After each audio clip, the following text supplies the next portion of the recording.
Sunday morning. Welcome to St. Joe, Missouri at Bell Entertainment in St. Joe, Missouri. I'm Ryan Ragland. Alan Van Zant will be joining me here in a few as we are in day 2, the match play portion of the 2025 USBC St. Joe Masters. And we will have all 8 lanes covered as we will have an 8-game round-robin match play. As you see right now, on this pair you're going to have David Campbell against Andrew Weiss, and then Dakota Kessler and Brian Manini are actually on 15 and 16. So they've kind of 1-2 qualifier on 9, 10, 3, 4 on 15 and 16. And we can switch. Let me get that cord over. And then there we have Dakota Kessler. Or actually, they're doing this different. I thought they were going to have 1, 2, 3, 4, but they're not doing it that way. Okay.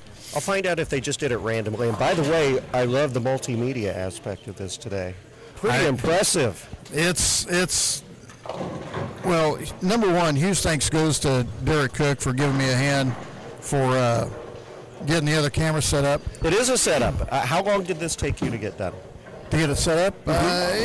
Once we got started, probably like 30, 40 minutes, not too bad, but there was some logistics trying to figure out exactly where we want the cord to be, tape down here, set this up, where the computer's going to be, camera's going to be, how I'm going to get all that situated. But if it's just like the normal setup, I can get it in about 30 minutes. Well, at the end, you hope you don't have that Clark Griswold moment where you plug it in, it's on for about 5 seconds, and it's that one damn bulb that goes out every time at Christmas. Well, I almost unplugged it. I went over for some coffee and almost tripped over a cord, and I said, "Oh, I bet we need that one." That orange cord, yeah. Yes. It's hidden very well, but I found a way to almost. Well, yeah, we were trying to. Cutting the corner short. Trying to figure out. That's why we taped it down, so that way if it does get kind of kicked, You got it. But yeah, I'm trying to figure out exactly the. Let me find out from Jeff how they. Yeah, because I thought they were going to do 1 through 8 just to start. 1, 2 against 3, 4, 5, 6, 7, 8 that way, and then run it off. Right. So. Let me find out real quick. Okay. So, Alan Van Zant's going to find out, and there's some guys I know, some I don't. As Kessler is on the right lane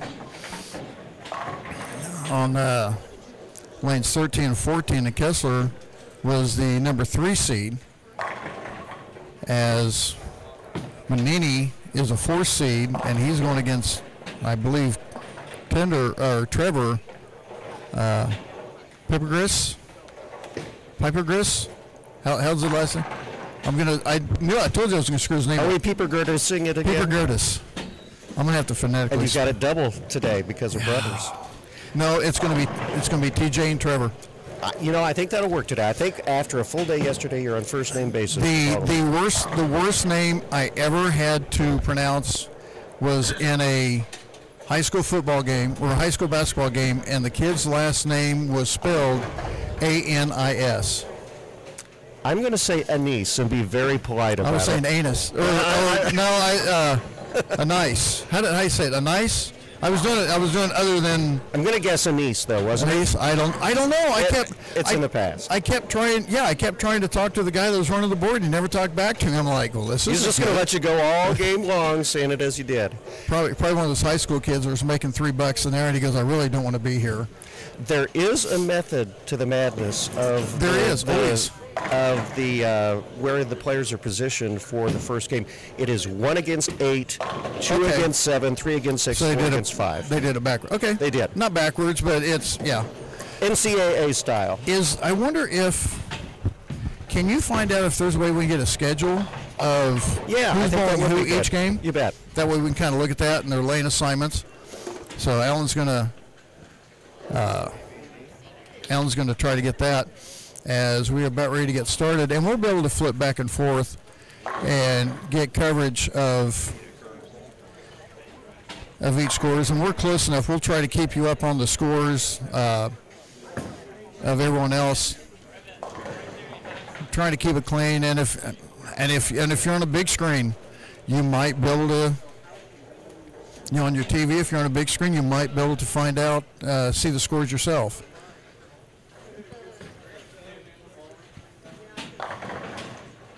And also want to remind everyone to hit the chat and let us just say hi. Let us know where you are, who you're watching particularly, who you're rooting for, or whichever. If you're just interested in watching, we'd love to hear from you.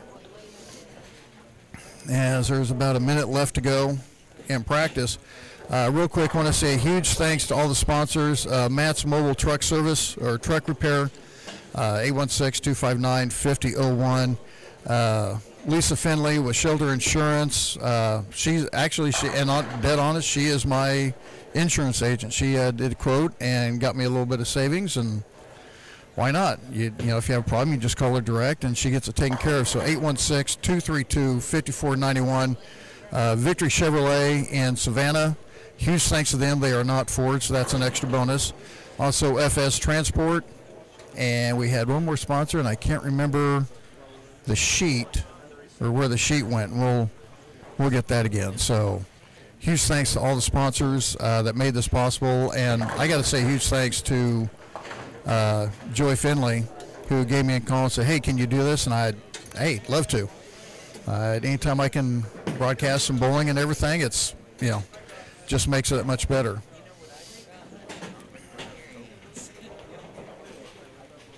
So David Campbell and David Goodale is going to be on the screen that you see on your left as we're getting ready. And then number 2 seed, Andrew Weiss, going up against Caden Cook. And that's going to be on 11 and 12.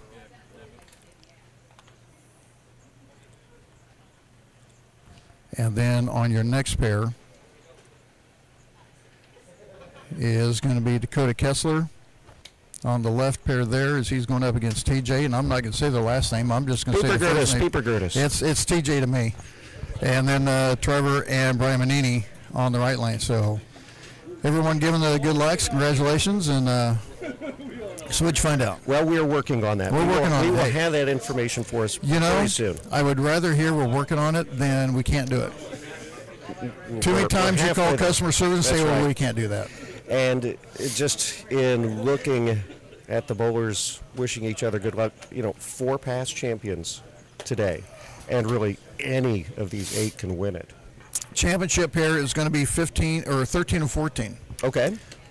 So what's going to be kind of interesting. We'll keep a watch on that specifically. And I'll tell you that we did some logistics with everything. I'll show you real quick.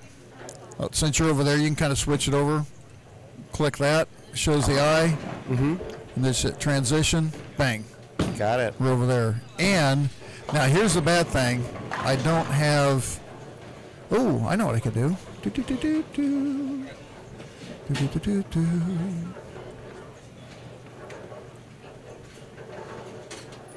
Bang. There we go. Look at that. Look how smart I am. That's pretty good. So, yeah. So we'll just go the transition there. So, yeah, since you're over there, you can just kind of switch back and forth. And all we're doing is flip that, and then we switch over there. And it's just those 2 there. You have 9 through 12 in the lane there. Looks great. So you are color commentator and production director. But it's going to be interesting, as we talked about toward the end of qualifying. By the time we get done with everything, those are chairs. You can use those. I can use it. I will today. You will, yeah. Is the transition's going to be different, and you're not going to have the same amount of games. So I got to figure you're 1.5 on the 300s that you called yesterday. Maybe today might be today. And with the quality of bowlers that we have, it's certainly a possibility as well. Plus, also, that what's going to be interesting is who you're following. Because if you're following someone like Caden Cook, Kessler, Manini, then you get on the left lane there with Goodale and Davey Campbell. And Campbell, they don't have quite the high rev rate. Right. So your early transition is, I think, is going to be quite interesting. There is a lot of rev rate and a lot of speed from most of these bowlers today. I don't think I need to check here real quick. I'm kind of curious on. As we've started out, it looks like Dakota Kessler with 3 in a row, and TJ Peppergertis going for his 3 in a row to get started. How does match play add to this all? Because you're not just bowling for a score, you're bowling against an opponent. Yeah, you get the 30 pins for each win, so everyone's going to bowl each other once the first 7 games, and then you are going to position round game 8, and then they're going to cut the top 5. So if you think about it, only three of these guys won't make it to match play, right, to the step ladder. If you have a tie, you split the 30 pins. So, you could have, and if you've watched enough PBA match play on Bowl TV or been there, you could sit there and bowl 240 and lose, and a guy that sits there and shoots 230 and wins and gets the 30 bonus points, he just gained 20 pins on him, and you outbowled him. Right. So. And they're obviously on different pairs, not bowling each other, but much who you're bowling as much as how well you bowl. Yeah. And we have schedules. Well, we're working on it. The schedule has just numbers on it, and we can put some names next to those numbers and get it figured out. Yeah, our room on the table is not that big, so we're trying to utilize. In fact, I'm going to do this. Let me see if I can. That way you don't have to worry about that. I can do it here.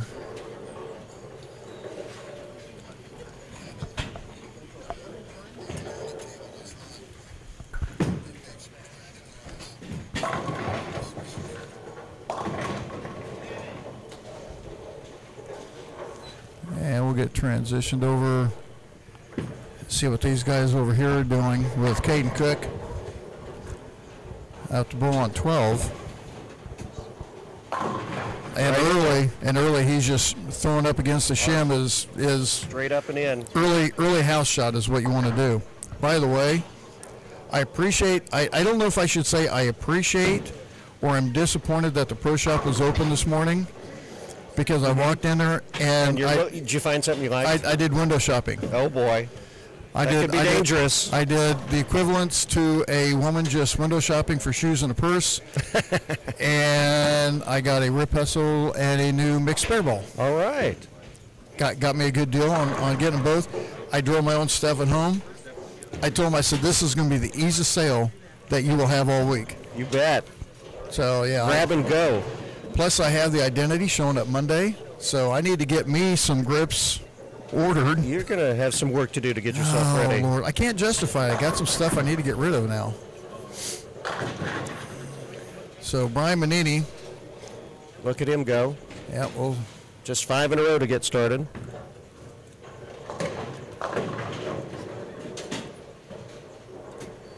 We'll get back over here. Brian Manini with the front 5 coming up on the left lane.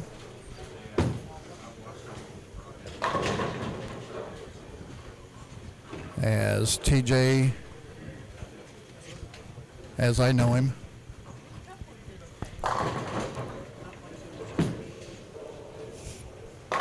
I got to believe, from talking to Brian earlier, when we were in Olathe, I got to believe he's throwing like the MV Tour, the black one with the purple lettering.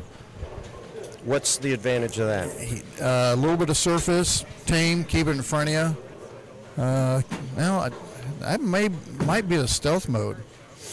A little bit stronger ball, but keeps it tame, and Trevor gets a nice trip on the 10.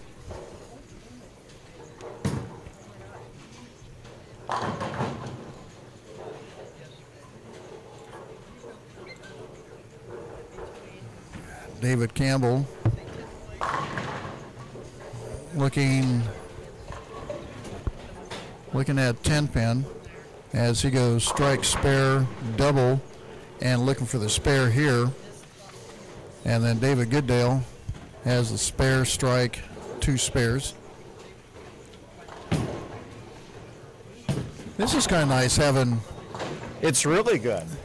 I'm going to have to. This is giving you some more work in future tournaments, I think. Hey, if that's the case, my price just went up. Uh-oh.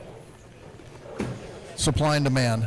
That's exactly what it is. There's a strike from Dakota Kessler. See what Goodale does here, and we'll get back to Manini right after this shot from Goodale. And he leaves the weak 10. Yeah, neither David nor Davey have been able to get a double yet in their match. Manini coming up on 16 with the front 6. And then Kessler on the left lane. He's looking at 279, and the ball kind of flattens out on him. That one finished just a little bit low in the pocket. A little mutilation on the 10 pin by the 6 and something else that came over.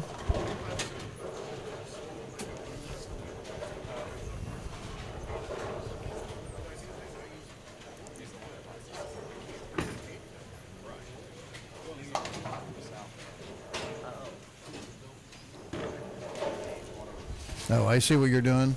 This would be the work that real professionals would have done the night before. Kind of filling in. Yeah, it usually has already shows you what I have are each individual score sheets and the lanes they're assigned to, and trying to match them up with each other for the 8 games. Yeah, at least for 7. Yeah, but they're going to need these back. These are extras. Oh, those are extras.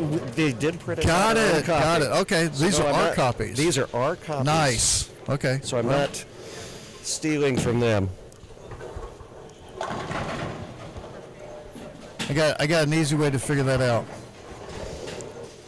So just line them up 9, 10, 11, 12, match them up, and then reorganize them 9, 10, 11, 12, and then just run that way. Right. Yeah, that might work. I've screwed up enough things. I figured out the easy way to get a lot of stuff done.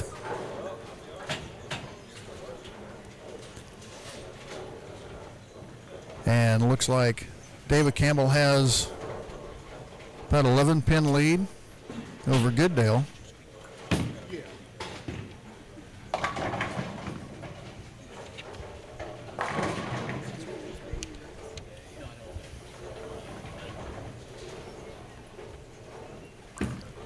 And Andrew Weiss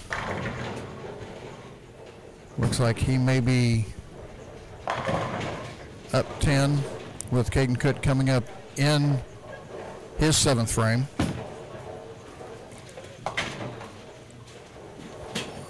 And Trevor with his spare. And the best he's going to be able to do is 219 on the sheet with Manini walking up in the 9th with the front 8. So Manini may just go ahead and just give us the one right give away. It, you know, then you play the under over for the rest of the 7 games. Got a lot of room to try and get over.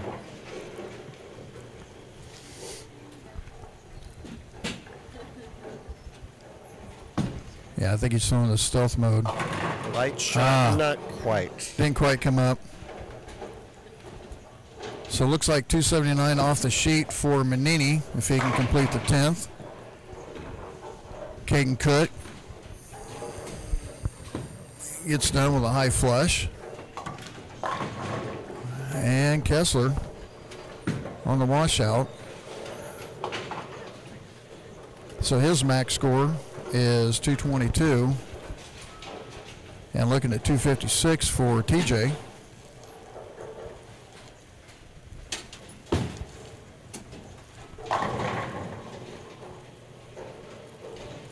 Just enough to get that 10 for TJ. And Cook just goes dead flush with his. So a good match between Cook and Weiss.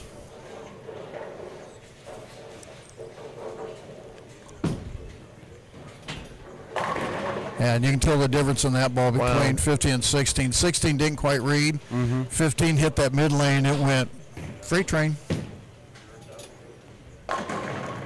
No messenger there. Yeah, went behind the 10. So give Manini the 30 pins on this. This will be nice if he sheets out and he gets a 109 plus on the first. And that's right, that's interesting. You get the 30 pins, you're over 100 pins. I have been in some no-tap tournaments in the past. They were handicap-based, of all things. And with some of the bowlers in it, for a 3-game series, to even cash, you needed over 900. Yeah. It's crazy how that works out. So 235 for TJ. And that's going to be a win. Well, because he can go 220. The closest match right now, it looks like Andy and... Well, I'm talking about for Kessler here. Yeah.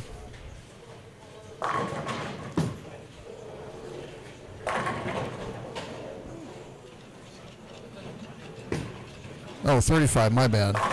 Yeah. There we go. So Ryan Manini ended up with a 278. I was reading it totally wrong. So TJ's going to get the 30 bonus pins, so he'll go 65 over for the first game. And we'll go back to this side with Caden Cook on the right lane. Dud gets the ball down lane. So Vice on the strikeout can go 248.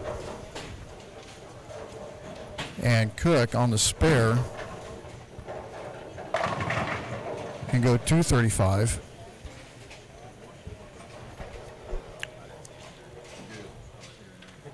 So Cook will need to punch out to force Vice for a double.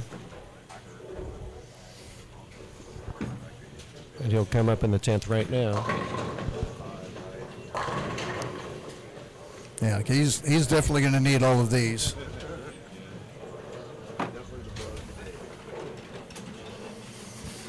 So Manini goes 278, so give him a 108 plus. Looks like Trevor is going to end up with a 2. Trevor on the strike, he'll go. Yep, he'll go 219.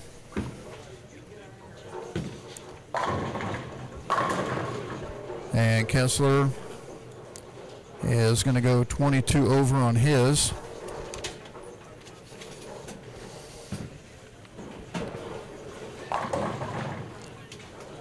And Caden Cook got his first one. I kind of like this. We can give all 8 lanes. I'm pretty cool. I'm satisfied with this. I was Larry. You know how long I've had this 50-foot cord, HDMI cord? You just haven't been using it. I just haven't been using it, and me and Joey were talking. I'm like, I got something for that. So I may have to go get me another one, a few more couplers. You never know what we'll be able to do. Dan's going to see this. Oh boy, and he's going to. Dan's going to see this, and he's got to have it. I'm going to say, hey, the international sign for I need money. Yeah. So double for Caden Cook, and on the other side, on the left,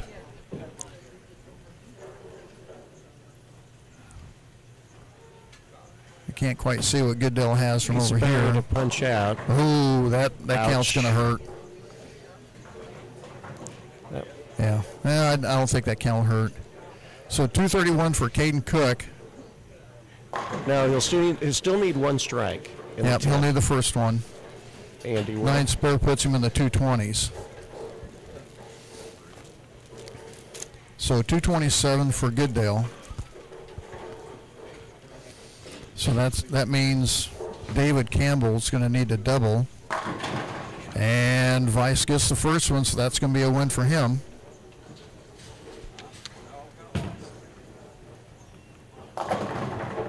And a carry by Campbell. That's going to be a winner right there.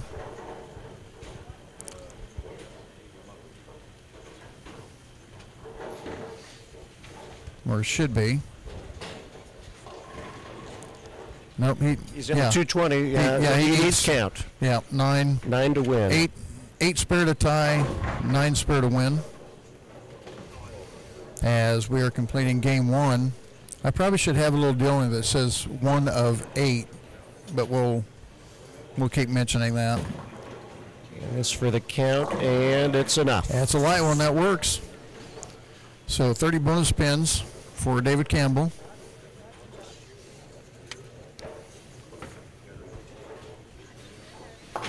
And Weiss with his spare is going to give him 37, so give him a plus 67. So Brian Manini, Trevor, Weiss, and Campbell are the winners of the first matches. And everyone's going to switch over. 238 for Dave Campbell. 37. Oh, I'm sorry. Yeah, 38 for Campbell. Yep. So give him 68 on the plus. And they add on from their score before, correct? No, it is totally from scratch. We are starting all over today. So that's what really makes it so anyone has a chance. It was just a qualify. I want my bonus spins from yesterday. Wouldn't that be nice? I want my bonus spins from yesterday. And you know who that benefits? Well, Ryan Manini. Manini, and yes. Because Manini he goes 108 on the plus side. So no, we are starting all over today. And she'll get, so I would take a look at Manini being in the lead. Looks like, I think that'd be Weiss, Campbell, and Trevor will be your top 4.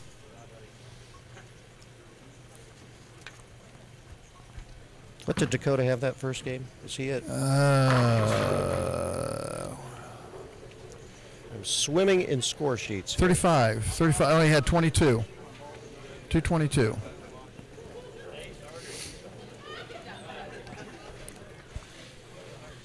So as we take a look on the left side, looks like we're going to have TJ and Trevor, Kessler and Manini, Goodale and Cook, and Weiss and Campbell. I got all the names. You did well. I got all the names down without even looking. Did fantastic. Look at me go. Isn't it amazing when you broadcast a basketball game and you don't know any of the players? All those names. By the time you get midway through the second quarter, you're on first name basis with them. You know exactly who's. But it's weird because you're looking at, you're doing name number association, right, and maybe how the person wears their hair or shoes, or at the beginning you might cheat, pass over to number 7. Yeah, your name recognition is a little bit slower. By the time you get midway through the second quarter, into the half, you're knocking them out. Big skill. You're not even looking. It is. I don't think people would even understand how hard that can be. And I am still old school. But I never had that big, the football, big depth chart. I never had that. And you don't have a spotter. No statistician. All the stats you had to prepare for, whatever the coaches would give you, and some coaches were great about it and loved it, and you could tell the ones that didn't, you're going, thanks. So then you try to talk to some other coaches about getting info on other players and stuff, so.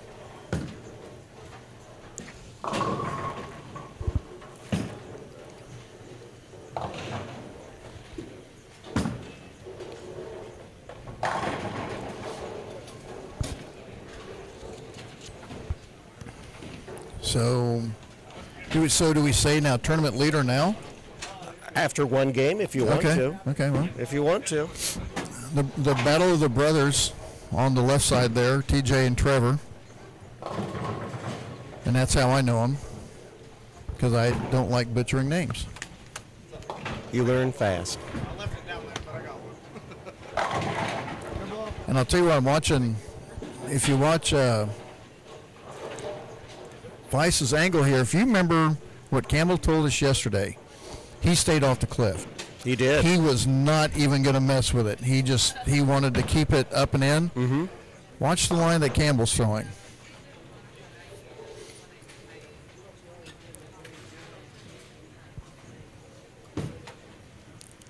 I think Cook may be throwing the rock star, I believe. I haven't been able to get that one, but that ball looks really good.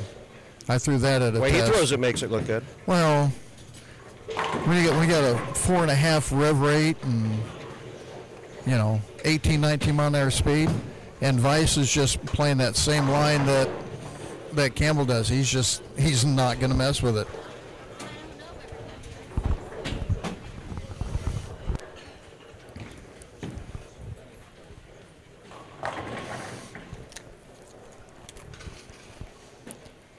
And get back over here to Kessler as he gets his spare. Trevor also gets his.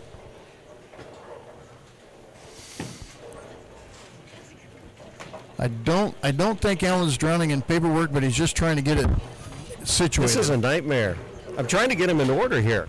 Order by lane, order by... Yes, I'll just say yes to whatever you're going to ask. I would... Just me. I just put them by score. That way you keep track who's in the lead. We know who's where.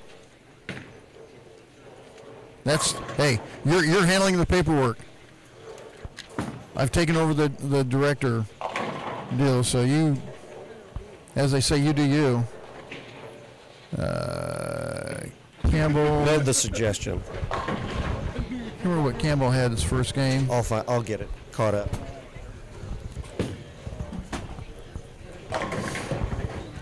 Manini with another one, starts off quick with a strike, spare, strike.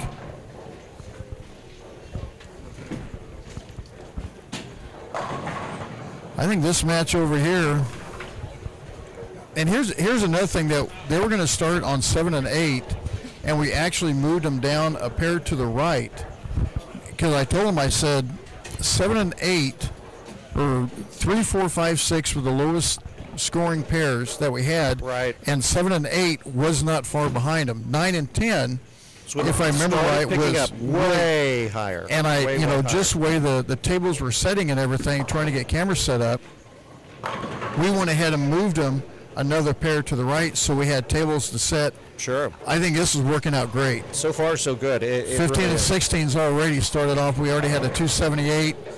We've got... Where a lot of the high scores yesterday were. Yeah, both of them start front three.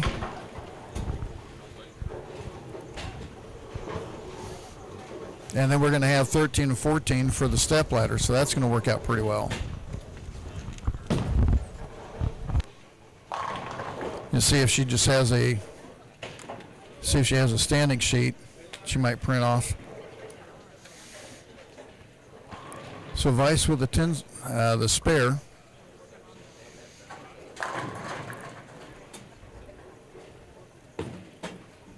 One thing I just noticed looking over, as Cook with the strike, watch Kessler and how slow he's throwing the ball. I just saw his shot that he threw on lane 12. His speed is down. Quite a bit slower he's than already, everybody else. And I think what it sounds like he's doing, or looks like he's doing, because he's throwing the service, but look how slow he's throwing it.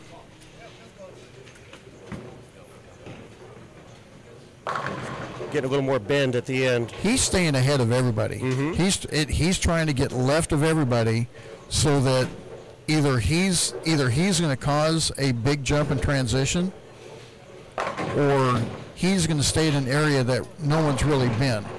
Because he's throwing it slow enough, he can just bump in a little bit more. Right. Already seeing quite a few 10 pins. And you probably will after game 2, getting into 3. Mm-hmm.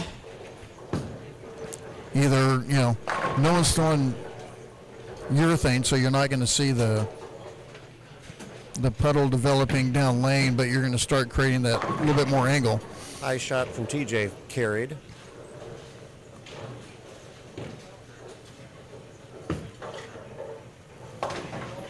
Go back over here to Campbell. Jesse the man shows up. Brian Manini with a 40-pin lead over David Campbell. Campbell starting off in that stealth mode like he said he was going to. Don't blame him. Ironically enough, 1 through 8 was by their score. You were talking about someone bowling better in the first game and not getting the 30-pin advantage.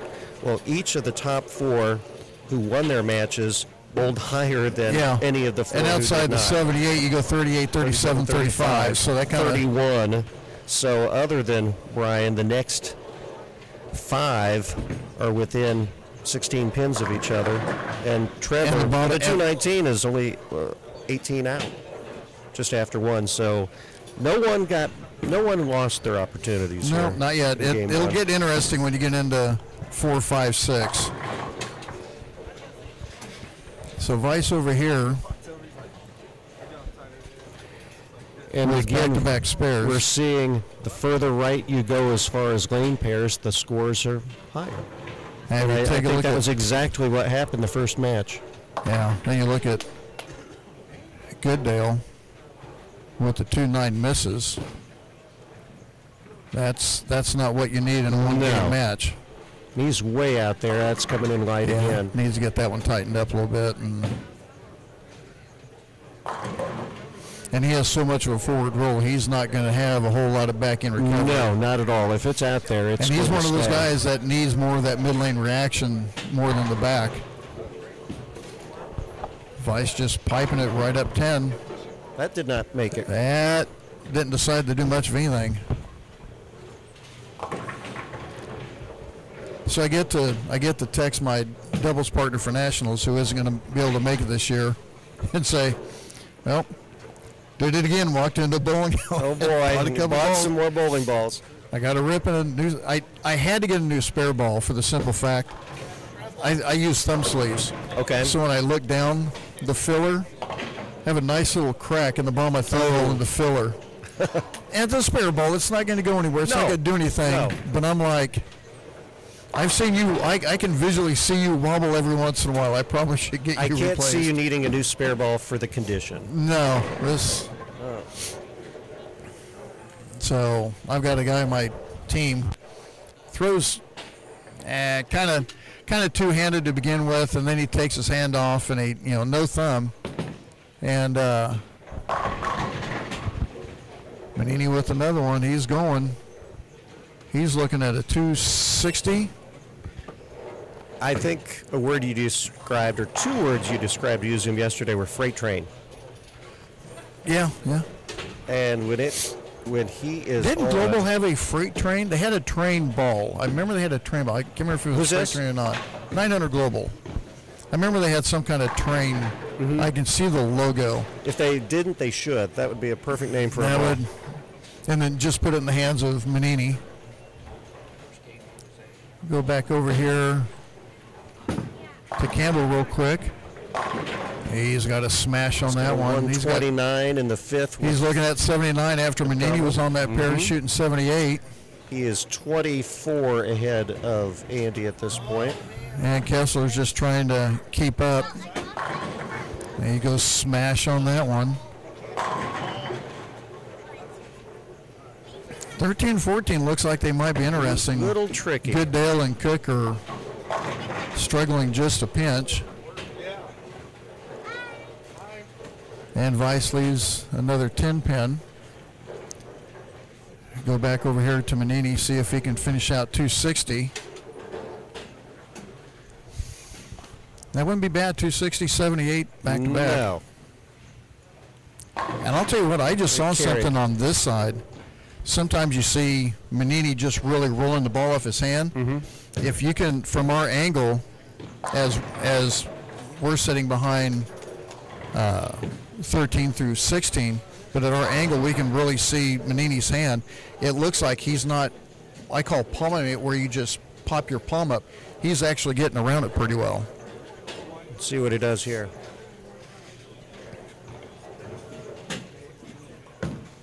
Yeah, he's keeping the hand in it, but he's staying soft with it, and that one, that's the freight train effect. That's the freight train. Below 7. What a frustrating. Little high, but still it should carry 90% of the So time. I threw it that good, huh? Yeah. Well, DJ just left a 310. Goodale still having a little trouble getting up to the pocket. So on the spare, light 7 shot. On the spare, looking 239 for Manini. We'll keep it here since they're going to be the first ones. That'll give Dakota a chance. He'll need 2 strikes in the 10th. And Campbell keeps going. with his strike in the 8th. And we'll get Manini here, and then we'll switch over to Campbell real quick and get his shot.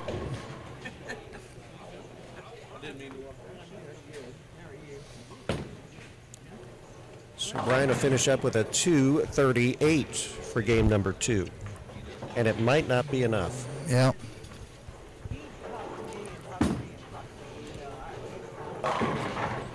Yep, I got a bit late on that transition, but we got Campbell's strike, so he's looking 279 if he can shoot out the 10th. Looks like Dakota needs a strike here in the 10th. Actually, 2 strikes. And the first one is coming up light and it goes low. That's evil. That's evil. Somebody did not go to church this morning. No, did not make the early service. So that's going to put Manini at 2-0. Another 258 on Manini's. 268. Yeah, 68, my bad. But still, that's a lot. And Kessler, he's going to go the 212 route.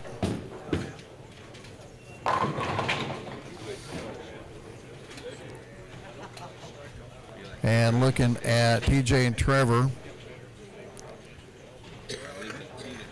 Trevor walking up in the right lane. And if he sheets out, he can go 217.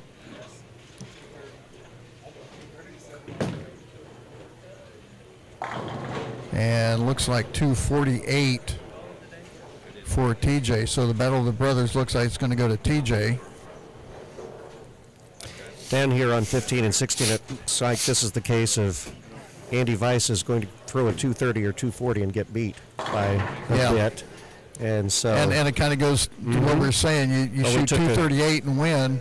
It's going to take even less, I think, between Caden and Dave. They're both struggling a little bit. Yeah. But Manini shoots 238 and wins. Weiss with a strike here. And he did. He's going to shoot 234. He'll be 244 with a strike. With a, only a 4-pin difference, but that kind of gives you an idea of what we were talking about. But it turns into a 30 plus spin difference, with the bonus for winning your match play game.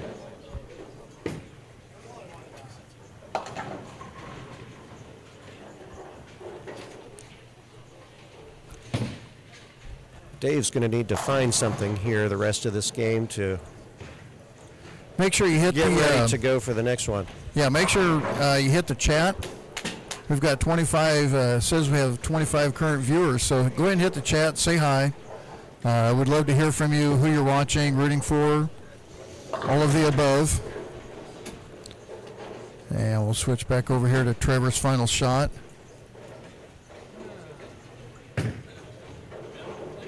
.247. And 246 for the final. Or 246 and for Trevor. And that leaves an opening. Yeah. TJ can punch out for a 248. Yep, so he's going to... So either one of those two is going to shoot higher than Manini. And lose. And lose some pins to him. Oh, and... when he got the scout on the 10. Take that, brother. You're cleaning my room this weekend.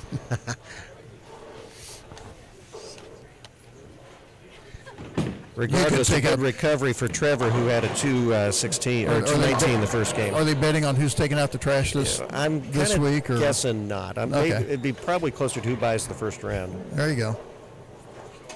Needs this one as well. This and that didn't get it. So 246 for Trevor and a 30 bonus. It's going to give him a 76.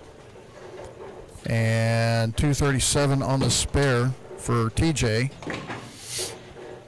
Meanwhile, Davey Campbell, 268. So after his opening 238 with a win. So give him a 98 pin bonus. 43 for Weiss. And we get over here for Goodale and Cook.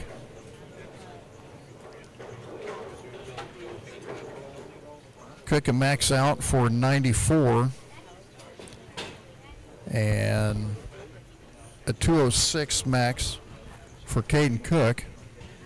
here in game 2 of the 8-game match play. So he needs to double, which we have not seen in this game match yet between these two. Dave Goodale had some struggles missing 2 single pins early on, which got him those 20 pins behind. What were the scores on 13 and 14 last game? I'm kind of curious. Check that out.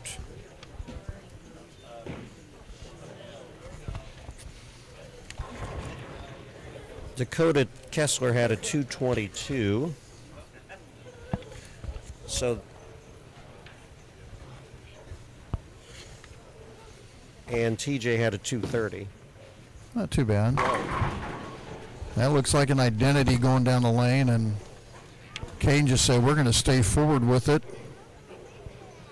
and let it set up.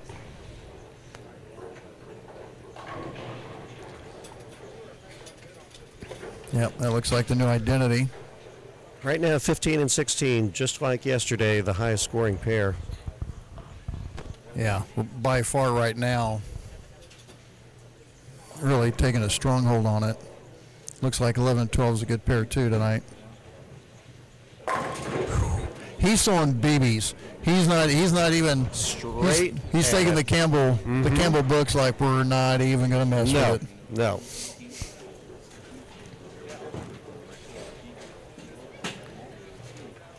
That will get him over 200 for the game. A chance to finish with a 206.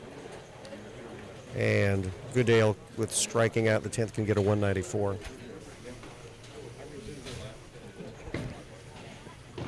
Whammo. Oh, that's you saw what I saw for a split second. 7-9 was back on. 7-9 on a very tight hit. So 206 will give him 36 pins for Caden Cook, and Goodale's going to finish his out. He just wants to get through this one and move on to the next.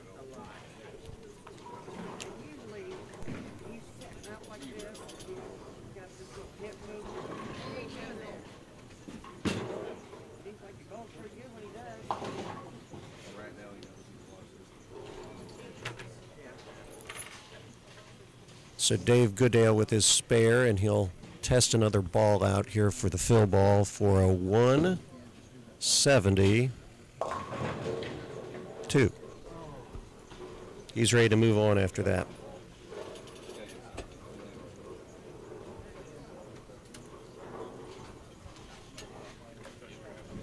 All right, so that wraps up game 2 of 8 for today's match play in the 2025 St. Joseph USBC Masters.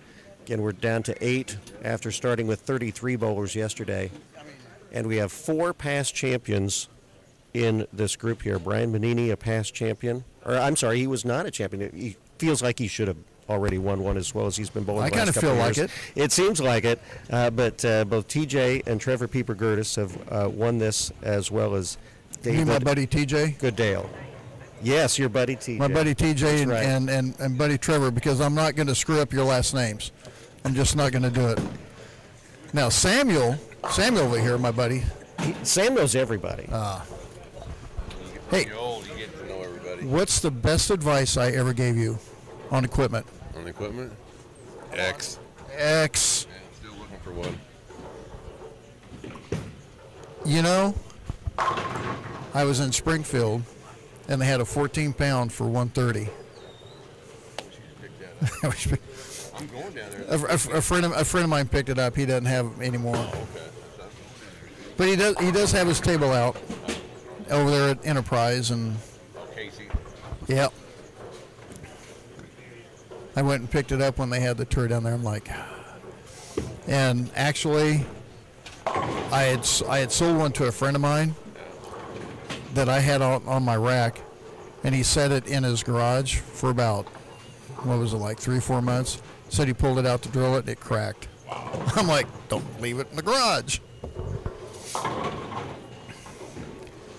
So now,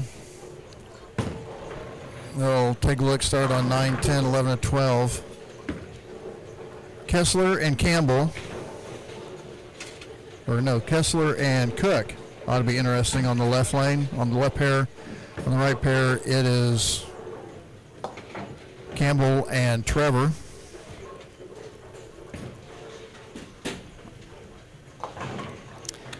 And then on 13-14, Vice Manini.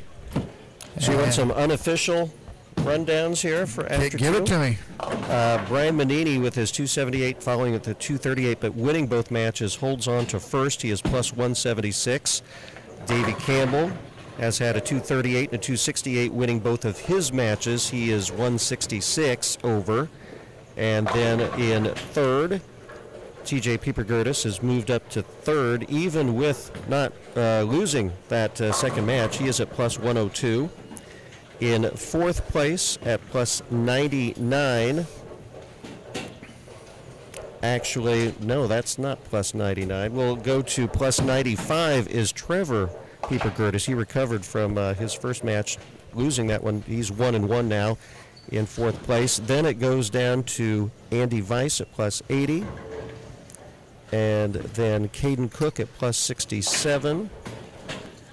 And Dakota Kessler is plus 36. And then Dave Goodale is -1 at this point. So right now we've got Manini and Campbell at 2-0 in match play. Andy Weiss and TJ Pieper-Gertis at 1-1. Also, Caden Cook is 1-1. Trevor Pieper-Gertis 1-1. And Dave Goodale and Dakota Kessler have not won in their first two matches. And we'll get back here after Manini's shot. He's throwing that tight line still, and I think that's right now that might be the go-to for a while. We're not going to see the transitions early quite as much. No. Yeah. Now he's throwing, throw that out a little bit. He's throwing 15.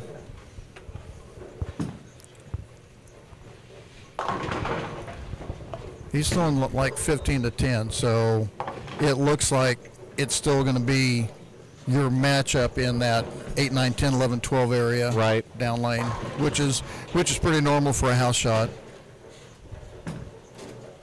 You aren't seeing any of these guys try and throw fourth arrow or anything like that, and you really didn't see much of that yesterday at all. And the ones that did aren't here. They are not here today. And we saw a few, and a couple. It was like, what are you doing? Right. That's not working, but you keep getting deeper. It's not working.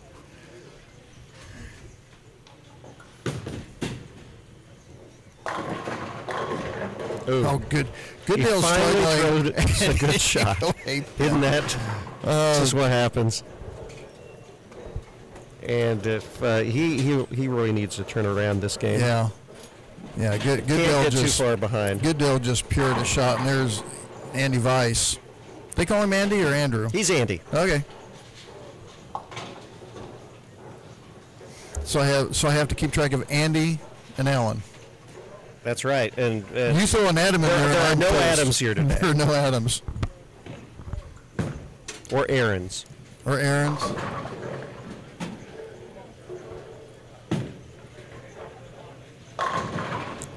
My buddy TJ with a big flush.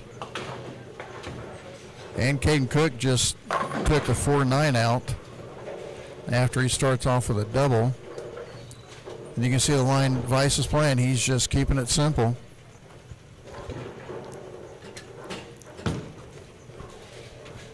You'll be able to see here, it looks like Caden Cook's throwing that new identity. And if you should be able to see, he's throwing a pretty tight line. I'll tell you what, the good thing about technology that we have now, we can watch these on big screens. It is You can so really nice. see a lot. Oh. Now, if I see Caden Cook, I see Anthony Simonson without the beard throwing one-handed. So just a couple of changes. Just minor. Just a couple. But the ball going down the lane. It's totally different. So I see. You just have to squint. That'll work. Thank you, sir.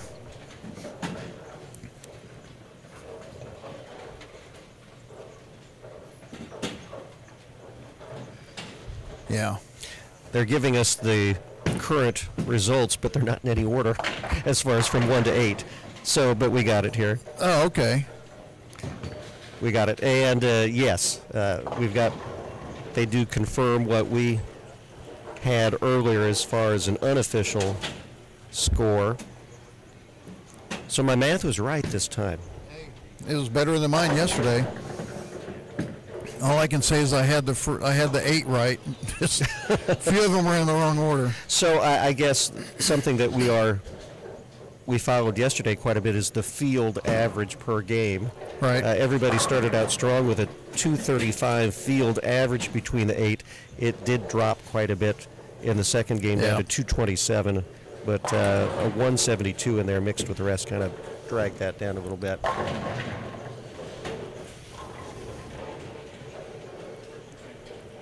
And well, I just saw a shot with Andrew Weiss, and he's just piping it right up 10.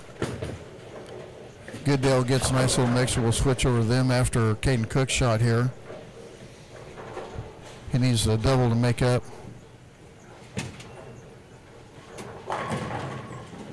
He doesn't miss out on the rev rate.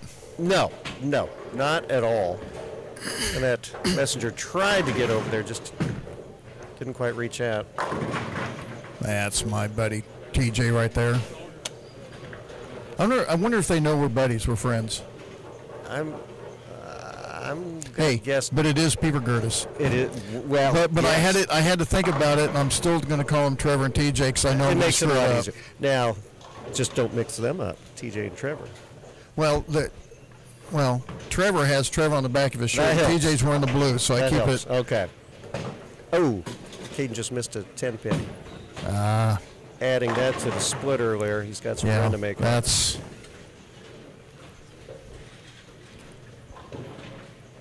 Again, those are the lower scoring lanes down there. 9 and 10 so far. Yeah, but still no excuse for missing 9 counts. No. There's, especially when you make your match play, and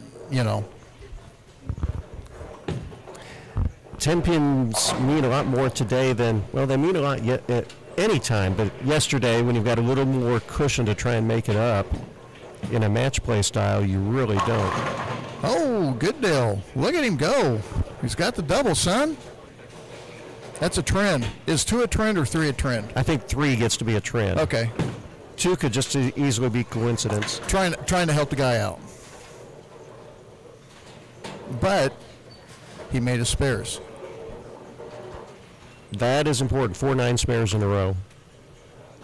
My grandson Tucker shot like 190, and I think he had like maybe 2 spares or 1 spare or something. So double open, double open.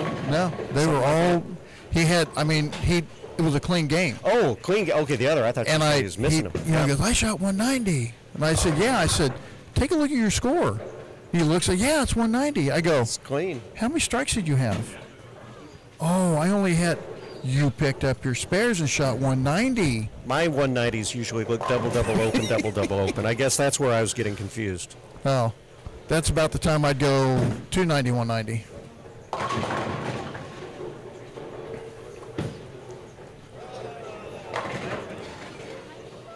TJ's pulled a couple of them his last few shots. Kessler walked up on his double, and we ended up missing that. Caden Cook.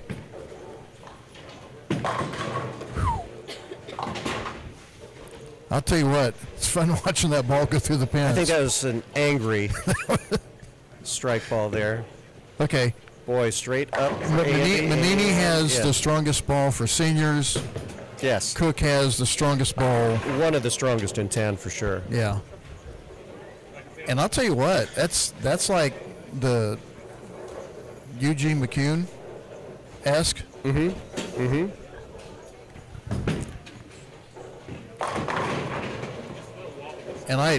And there's, in my youth, if I ever had one, that long ago, I would love to have that game and just play a shim. Get the right ball and just play a shim. I'm covering no boards. Boy, another up and in. Andy. And He's taken a 14-pin lead over Manini in this one. And Goodale missed the... He's 9 down, I believe. Actually, he's 9 up over TJ. Little high for Manini. So Kessler, I got to think, the only thing right now Kessler's looking at, let's just double. He's already working on a 3-bagger. Let's just walk up. Let's get 2 more. Shut this thing Get out out of the game. Yeah.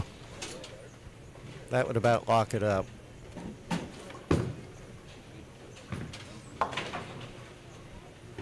He threw that one out quite a bit further. He's getting deeper with that slower speed. That came up harder. And 9 and 10. The infamous pair for today so far. Yeah, well, that and 13, 14. So it looks like your 2 grind pairs. And a good match with Manini and Weiss, and we'll switch that here in a second.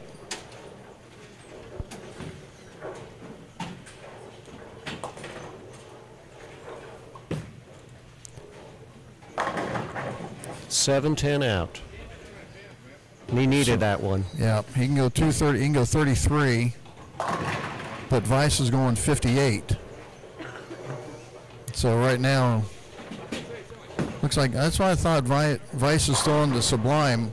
I sold mine, but I got the Focus. Bull X had it for like 130. Thank you.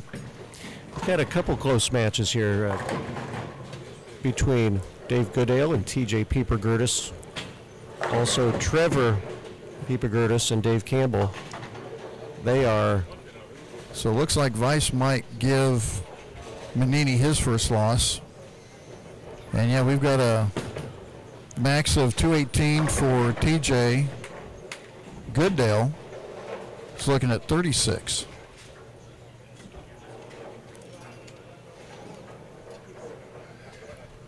We're check that 18 to 36. So it looks like Goodale might get his first win. And they're all getting done about the same time, so this is going to be kind of hard to decide where to go. And it looks like Andrew Weiss, and that's not what TJ wanted. No. That all but handed it. As soon as he let go of it. Yeah.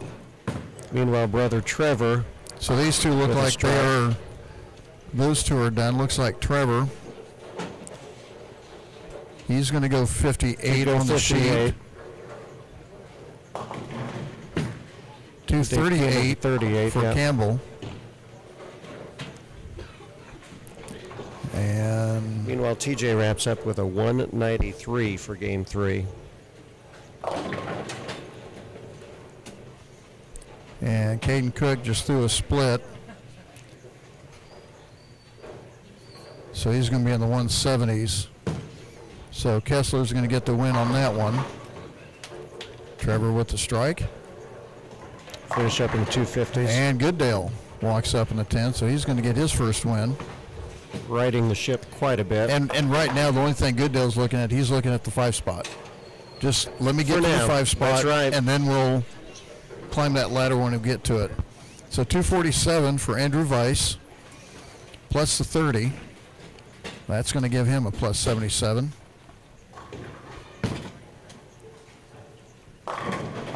Trevor walks up, leaves the 10. 257. Goodale with another flush, so he's looking at 230.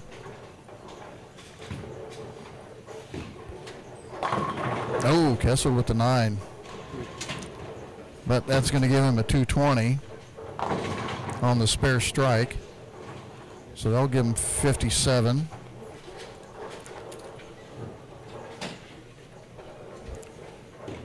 Goodale with the strike here would be a 236 plus the 30. Be plus 66 for the game.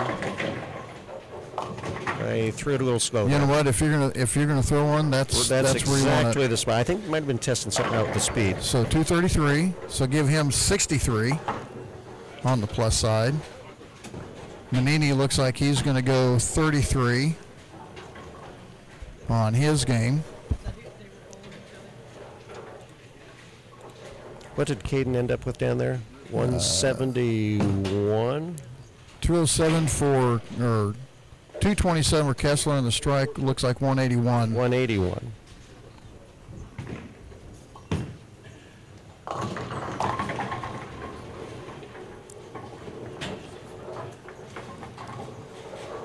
So it looks like Kessler,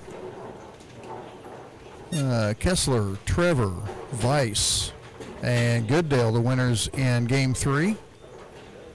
See, I did that. You did well. I'm midway you through. got it. I'm midway through the second quarter already. 216 for Dave Campbell.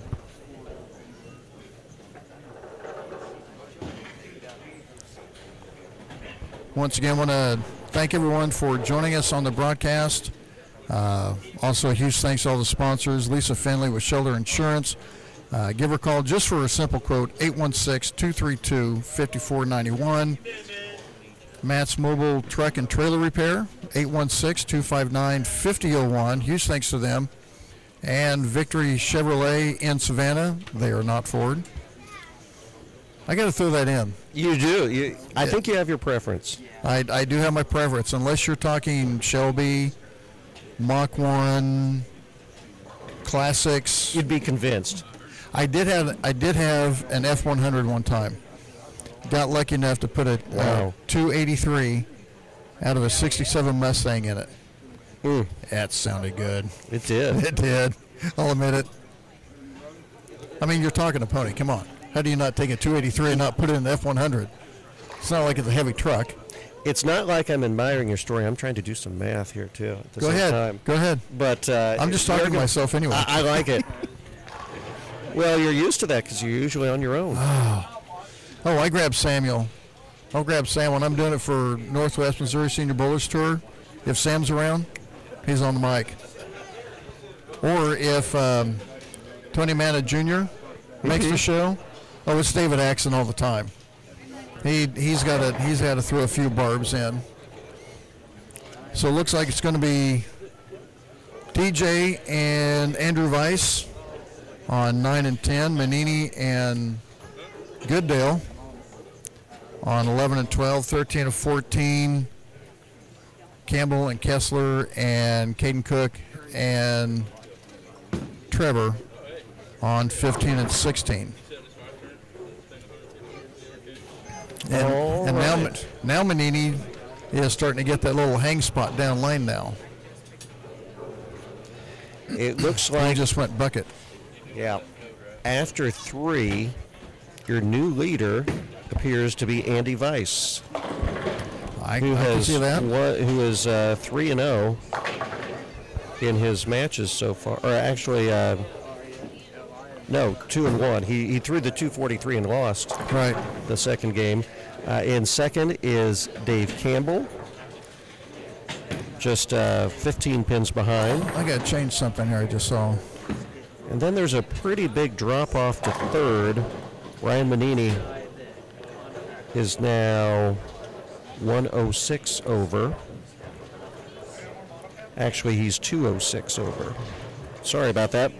I missed 100. Just 100 pin error. Just 100. That's okay. So we'll put Brian in first at 206, Andy Weiss in second at 187, Dave Campbell third at 172, and then there is a drop off to plus 100. Dakota Kessler in fourth, TJ Pieper-Gertis in fifth at 95, brother Trevor Pieper-Gertis at 82, Dave Goodale above water now at plus 62, and Caden Cook really struggling with that 181 last game. He's at plus 48. You said probably wouldn't see anyone at Fourth Arrow anytime soon. You need to watch Mr. Kessler on his. Is he bending it pretty good now? He's off in that area. He was hinting at it a little bit last game.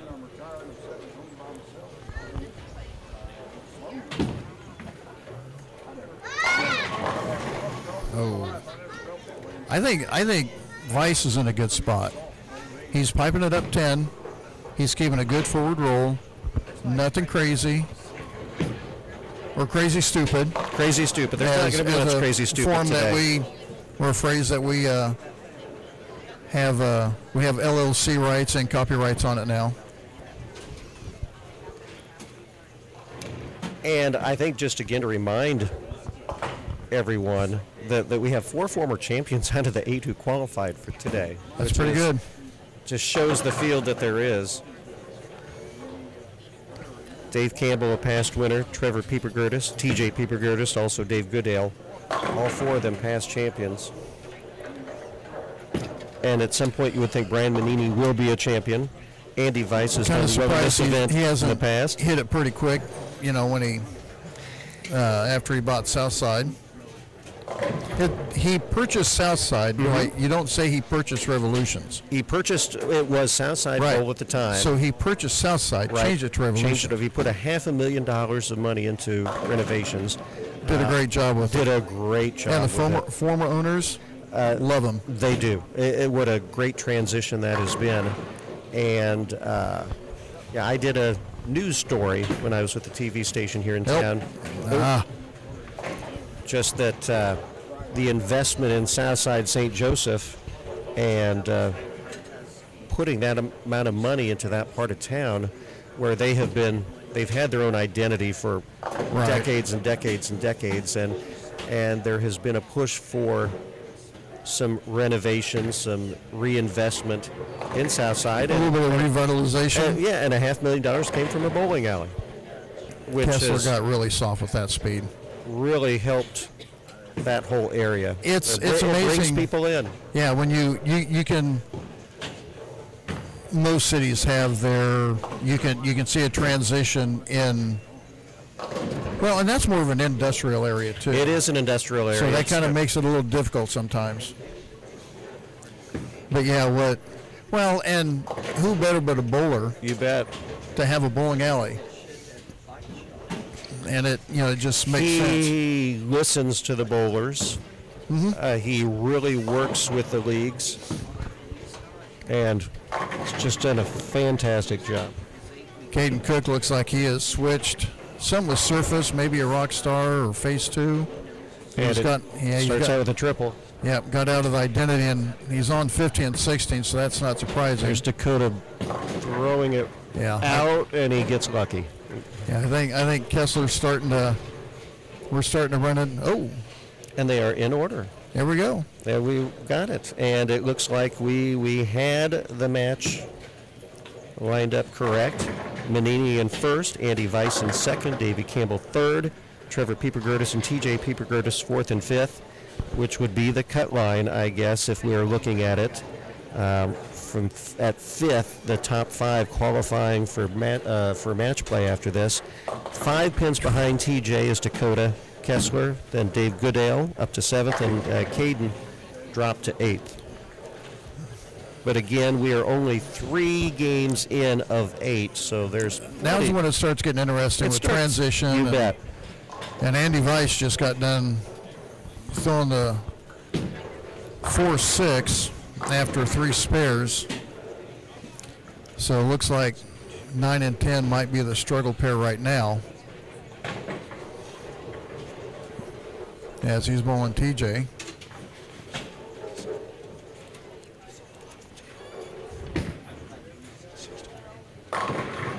Now ball change for Campbell after he's doubled after his miss.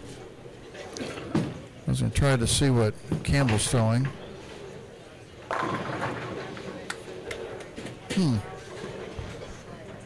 Purple, I can't quite tell. And the field score went way down that third game. We started it strong at 235, went to game 2 at 227, game 3 at 214. Yeah, started to come in that transition, and Kessler just got done throwing his, that looks like a rock star, throwing it out to the 5 board and left a pulverizing 5-pin. Trevor throwing it more out. He's moved further inside than he was earlier. Yeah.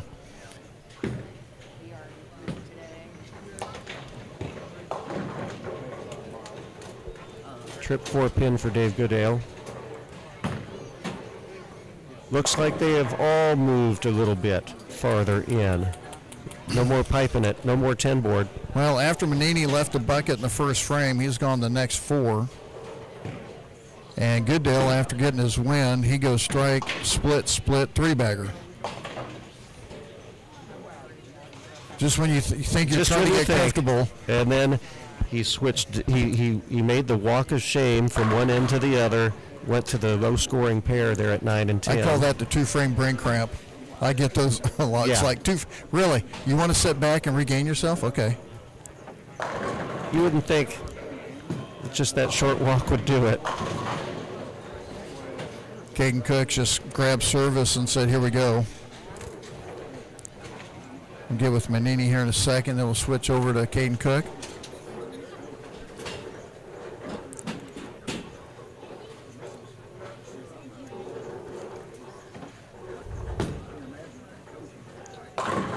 Oh, back. He missed it. He had the 4-pin. He didn't see the 2-pin coming, tipping the 4 from the backside. And Dave Campbell with a trip of a 4-pin just at the same time. Trying to see what Caden Cook's doing. He's throwing a messenger now. Now see, he's doing what I would like to do if I had his game. I'm bumping right. I'm getting the friction. I'm getting that thing to tame up and just go forward. I don't want to cover a whole lot of boards. See if Goodale can get going on this three-bagger. A lot farther out than he had the first couple games. Yeah. And he's got the slow enough speed. I would be closer to 15 and just let it roll up. It was cool. That's fun. Vice working on a double against TJ. Just looking what we've got right now, Caden and Trevor. Caden with a, let's see here, actually Trevor is up by 12. Look at that debauchery of Andrew Vice, leaving about 5 pins on the lane. Oh. 5 in the pit. Yeah.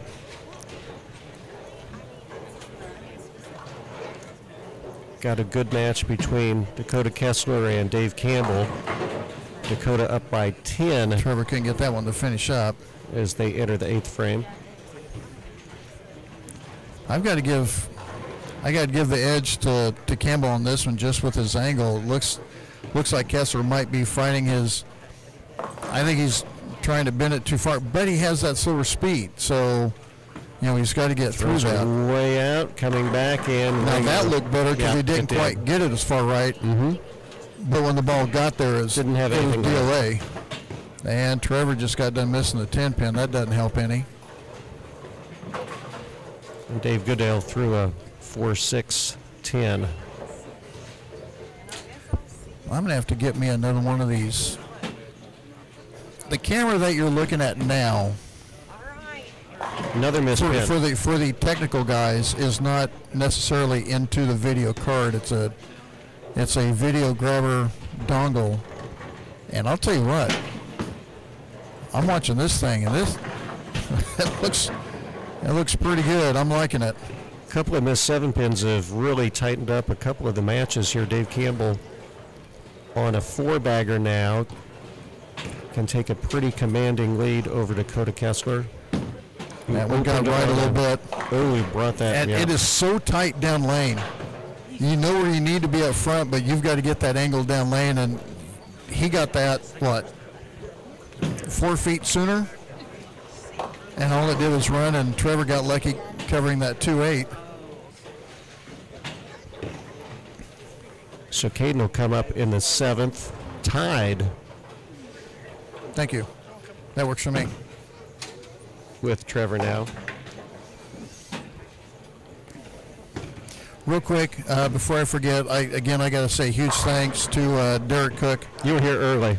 He was here early. He was here early. He promised he would have, they would be here so we could get set up, and he was a huge hand on getting the other cameras set up and get things taped down and everything. So, yeah, I'll take a dozen of him any day. He's a good guy. And everyone here at Build Entertainment, these guys have been helpful, accommodating. Great owners as well. Yeah. We're pretty lucky in St. Joseph to have the 2 quality bowling setters, as well as the ownership. local ownership. So Caden with a 9 spare is down by 1. We need to go back over here as they are ending up. Goodale, 99 on the sheet, so he's in already trouble down. again. So Manini, three big splits. yeah, Manini right now is just looking to get as many pins as he can. He already has the 30 bonus. TJ, he can sheet for, looks like 33. And he gets his. But Andrew Weiss, he can go off the sheet, and he's going to be able to go 240. So on a 5-bagger already. Yeah. Andrew Weiss is taking charge of the match. Kessler just got done throwing one, and he, like we said, keeping it in a little bit more. He's got that slow speed. He doesn't need to get it right to get the help.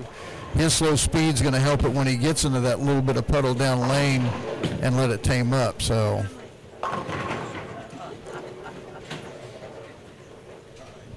it looks like those two matches, Andrew Weiss is going to win his. Manini has already won his. And our best match, 15 and 16. It's a 1-pin match between Trevor and Caden right now. And Kessler would have liked to double there on 13. He's going to finish with a 2-0 if he picks that up. So Trevor can't be shut out as long as he strikes here. Oh. That's getting out that friction, getting too much back in. And Manini with a strike, so it looks like he's going to go 260. On the sheet.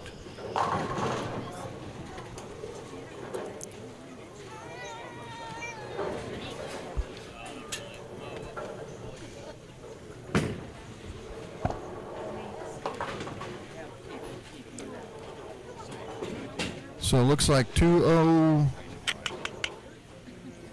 Looks like 200 even for TJ.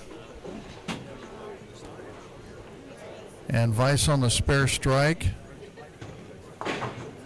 Looks like he'll go 220. Yep, 24 on the strike. Oh, that just made it quite a bit interesting. Yep.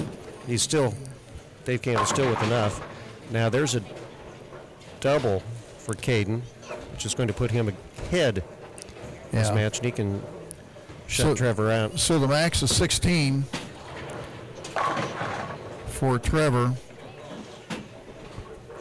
And 230, and right now Caden needs a 3, not just for the win, but he needs to get some pins up back a little bit. Yeah, pick up some pins from yes, he's on the last couple.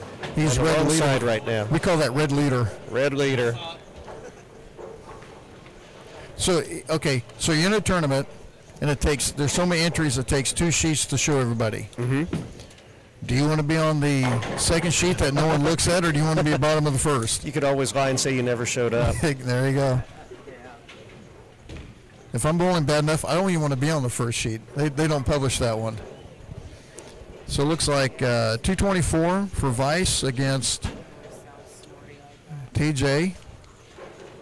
268 to 188, Manini over Goodale. And 205 to 192, Campbell over Kessler. And this will be a shutout with the strike. Caden Cook's going to win this. That's another train. So Caden Cook's going to get his 30 bonus. Get a strike here. 65 plus 65 is going to be quite helpful. And again, we're seeing 15 and 16 being the higher scores. 11 and 12 and 15 and 16, Manini with the 268. But at the same time, Manini's going to go 98 on his plus. 233, Caden Cook. So give him 63 on that one as we're finishing up game 4.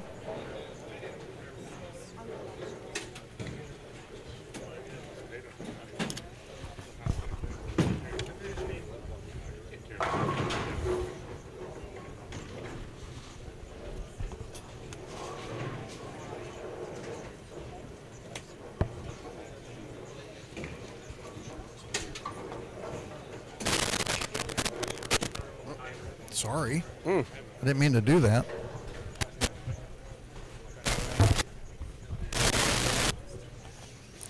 Interesting things you can find out about electronics. Getting the mic too close. Actually when I hooked up yesterday, I had the power cords crossed. Oh. Because and I'm not an electronical guy, amps, Right. ohms.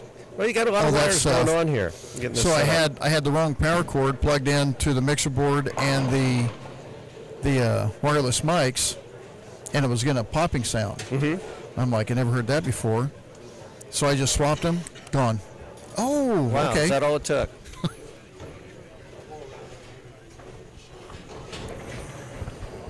I would rather be able to see the problem than try to troubleshoot with electricity. No. Electricity can kill you more No. quicker than anything, and I don't want anything to do with it. What if I told you I took some shrub, the cutters? What do you? Shears. The shears, yeah. Well, the electric shears, trimming some bushes. And cut the cord? Went right through the cord. Right through the cord. And it was a cord I had just bought a half hour before. Of course. So I had to go back to the hardware store. I say, guess what? You're going to go get another one. I said, man, these are so good, I need another one. I wasn't going to tell my. These are so great, I need one more. You were going to tell me you were an idiot and cut right through the first one? Right through it. That's when you go, no, I had opened up the package and... Yeah, well, can I return this? This one was broken when I bought it. And you know what? They probably would have. Well, I didn't want to test it. Depending on where you were, say, if you go... I know a few people that have done some stupid stuff like that. And, whoever's at the counter going, been there, done that. Very friendly at the hardware cover. store I go to. Ace Hardware here Yep. in St. Joseph. They love it when I bring my dog with me. Oh, Lord. I know. What kind of dog? Depends on what the dog is. He's a Beagle Pug mix. Oh, so Beagle. He's a little nut. Love the Beagles. He knows where they keep their treats behind the counter. And he goes, he knows when you pull in the parking lot, doesn't Exactly. he? Yep. So let's see. We'll go to, we'll start over here as we're starting game 5. This will be game 5. Wow, we are just moving along. Trucking along. I may be able to bowl league tonight. Woohoo! Get back just in time. Yep. So Campbell and Manini on 9 and 10. Cook and PJ on 11 and 12. And then we have Vice and Trevor on 13 and 14, and Goodale and Kessler. I was trying to figure out who. We just played the missing game. You ever did that in school? Always. You had everyone in school. And you had to then- put your head down, and someone was gone, or someone would get up and leave and hide, and you had Trying to to figure out guess who it was. either that or I was where's never the good at that. My short-term memory is not great. where's the diamond? You ever play that? What's that? You had like a piece of candy or something, and someone would give someone else the piece of candy. Mm-hmm. And then someone would get up and they would guess who had the piece of candy. And we're sitting there with the candy in our hand, act like we're looking at it and guilty everything. one. You just wanted to be called to say, nope, wasn't me. Not me. So you could guess. Crazy things that entertained us at recess. Which turned into, in a lot of ways, there's a show on NBC Peacock now, The Traitors. I don't. Oh man, it is actually pretty good. It's like the old mafia game where you try and identify who are the traitors trying to kill off the rest of the contestants. Oh Lord. Is this I know. anything like Big Brother and Survivor Series and all that? A little. They Someone pull trying from, to get their 15 minutes of fame. Well, they pull from past Survivor Big Brother contestants. for a lot of Lord, them. that So makes it worse. It Now makes you're it a lot worse. rehashing. That makes it a lot worse. But actually, a pretty cool show as they whittle down the contestants and There was one the treachery. Oh Lord. Well, now Kessler just got done switching from the Rockstar, and he looks like he brought out the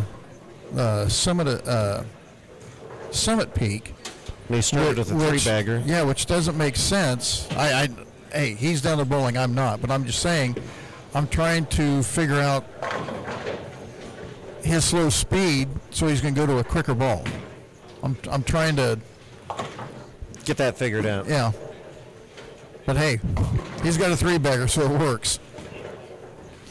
But the one Bowling on the high pair, or the Yeah, well, pair with the yeah. highest score so far today.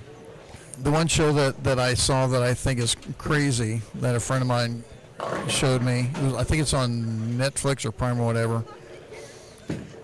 People talking to each other through a wall. Yes. And then they form this, quote, relationship Yes. toward each other, and they don't see each other until they come through the opposite doors to meet Surprise.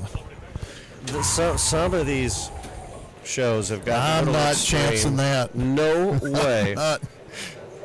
But then again, I'm not doing well enough on my own right now, so maybe No one's going to invite you to be a contestant. What else could go wrong? I mean, what else is? There's a reason for that, I guess. I'm not sure. I see Manini throwing that ball, and I'm thinking the AI, but I know it's not the AI because he's on Brunswick staff, so I'm trying to figure out what ball that is that he's throwing.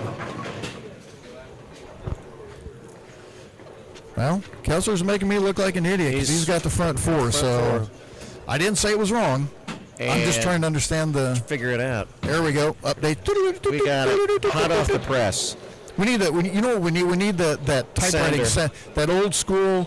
The old Walter teletype. Cronkite coming in with the. Wow, what's your report? Starting to spread things out a little bit. Not a surprise. Brian Manini in first place. He went back to first. Andy Weiss in second. Andy is 3-1 on the day so far. Manini 3-1. Dave Campbell 3-1 is in third place, 24 pins behind second. Then Trevor Pieper Gertis is 2-2. He is 20 pins behind Dave Campbell. And then in fifth, which is the cutoff right now, is Caden Cook, who moved up quite a bit after his 233 in a win. He is 2-2. He is at 9-11. TJ Pieper Gertis, Dakota Kessler, and Dave Goodale are 6th, 7th, and 8th. And the cutoff between Caden and Pieper Gertis for the match play right now is 26 pins. Actually, just 16 pins. So between 5th and 6th, still really close. And 6th and 7th is still close as well. It's getting interesting. Jason Christ, who with Face Designs chimed in, he said Caden was always good when he was bowling in youth league. Kid has always been great.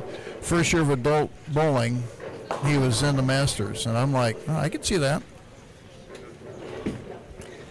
He's something to watch when he is on. Kessler, you just keep going right on going, son. Found something.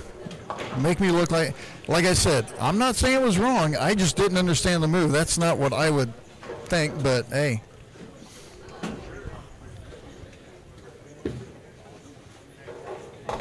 As he starts with the front six. And of course, this being a good pair, you got Goodale back. Right. And he's going 278, so Kessler's got to keep it going. Out and back. I don't think I should. Surprise. I don't think I should have the camera on either one of them because going against everything that you say they should be doing. No, they're bowling well. I don't want to screw them up. Well, that too. As we'll keep it over here and watch the high pair. Little high. Oh! 4-9 Sweep out. that. Hey, sweep the legs. Sweep the legs. Take Fast. the 4-9 out. Real fast.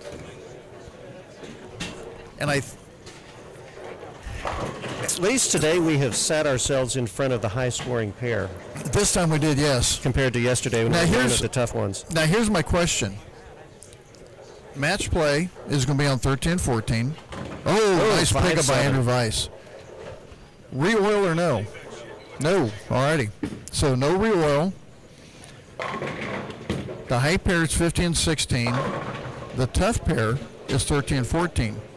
The match play is going to be on 13-14. Okay. Would you rather have match play on 13-14 or were asking about 15-16? this yesterday. Do you want to see the shot makers, or That's do you right. want to see who I want can to see the carry? scores. I want to see the scores. Yes, I want a good match, Yeah. and there's that.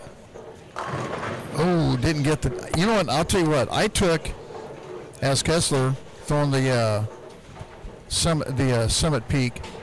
I have mine, and I liked it, and for whatever reason, I plugged it up and drilled it Rico. Why'd you do that? I like Rico. Okay. How's it working now? I did it with a Code Red, and I love it can be a great house shot buster. It really takes the flare, brings it down, and it keeps it forward. But when they start getting, which would have been good for the first couple games right today, but when they start getting frying, you can actually still move left, and you can still keep it forward. You can still get that back in reaction, but it's not stupid. So I did it with a Summit Peak, and it's a little bit off. It's a little bit sooner, which keeps it more forward. But I'll tell you what, that Summit Peak was a sleeper, and if I could find another Summit Peak someplace, I'd probably grab it. Yeah. And I'll even throw this out there. Look up Bull X. The Sublime Focus was 130. That's a Super Bowl. Yes. Because if you remember right, and I watch a lot of the Barnes and Stu Williams ball reviews, and they both really liked it. And I think Chris polished his and really liked it. And I'm leaving mine. Mine has 3 games on it. I'm leaving the service on it. It's not getting any play until I get to Baton Rouge. Gonna save it for the good stuff. I'm saving the cover. So still getting interesting. As soon as Kessler left his 10 pin, he comes back with a strike, and Goodell leaves his spare. So he's looking at 57. 57 and versus 79 possibly. So he needs everything. And this is the bad thing. You shoot 57 and you can't shut out your opponent. Can't win. Or can't shut him out. Yeah, there's still a chance of winning. But look where he's at. He's back inside now, and he's getting off that friction. A little more speed again for him. But at the same time, this is a good pair. It is. By a pretty significant margin. And take a look at the other one with Manini. Ryan just really doesn't matter what lanes he's been on today so far. I'm trying to remember who. Oh, Manini and Campbell. And he just threw a light one, almost a bucket, got a couple to fall. Left a 4-7. Goodell needs this one. And he got that one out to the friction, my only fear with Goodell getting out to the friction is with his roll being so forward is burning up before it gets there, and it has no push through the pins. So the Manini on his spare. It's like 154 in the 8th with the spare up, and so right now looks like 204.703, so 38 for Campbell possibility. And this is a match between Manini in first place and Campbell in third. So this would be throw it better, Campbell. Don't leave a 9-pin. Throw it better. So that changes the whole complexion of the game. A little bit. So 27 versus 34. Or no? Well, 04. So he's still ahead. He's still up, but he needs some. He still needs a strike to shut him out. And he is down in the total pins by that would have helped out 87. He can make up a big chunk of it. So he needed the 30 plus. Yeah. The pins he would have got in the game. Nice pickup by Kessler. He needed that to win the match. He needs a 7 count now to tie, 8 to win. He needed that for the 30 pins bonus. So Goodell with a 256. With 56 might not be enough. Yeah, may not be enough. And that kind of goes with that area we're talking about. You throw a good game, it's still not good enough. Oh, that's not good. That just cost you 15 pins. But they tied. I mean, hey, just be glad the 9 didn't stay with it. You really would have been upset.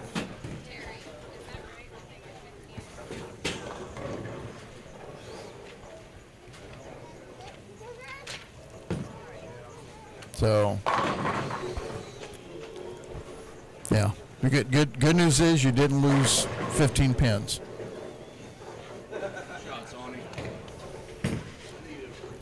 So Campbell on his pair in the 10th, so he's on the strike, go 216. Yeah, so he's going to have the win against Manini on the count. So both of them didn't throw a great game, and they're on 9 and 10.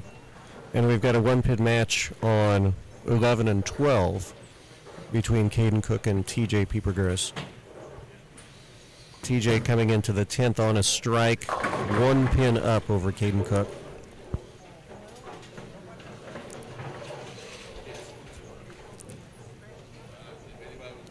So after this, we have 3 more games left, and this is game 5. There will be 2 more in the regular rotation, then game 8 will be a first against second, third against fourth, and so on.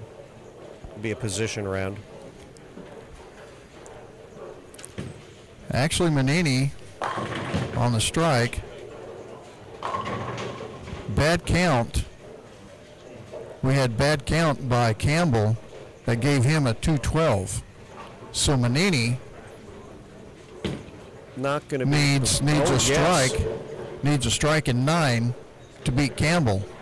So that's where that pin count on the field ball hurt him. He did get the strike already, so he just needs. He needs one more.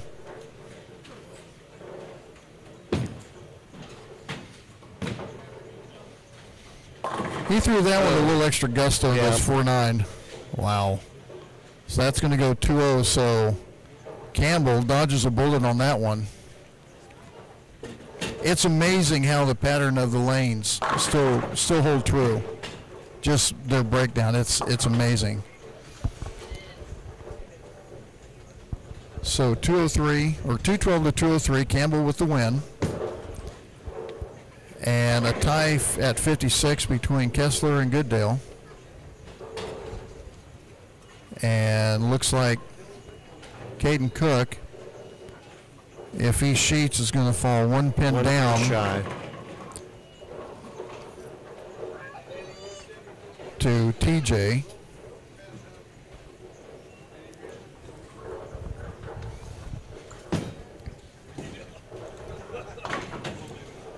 And they come over here to Trevor and Andrew. Spare be 172.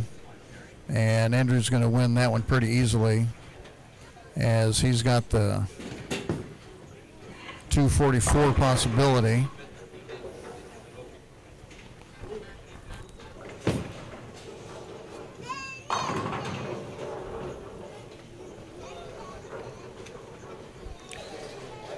$172 for Trevor.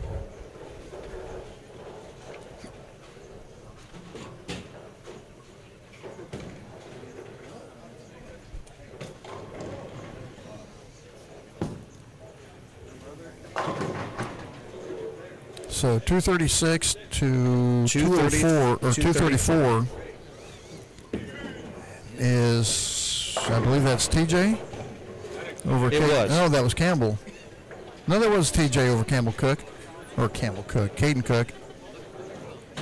Too many C's. And that was a matchup between 5th and 6th right there. Yeah, that's going to reverse. That's a big match. Those two. And Weiss looks like he may be going back, taking the lead, as he's looking at 44, which would get him 74 on the plus side.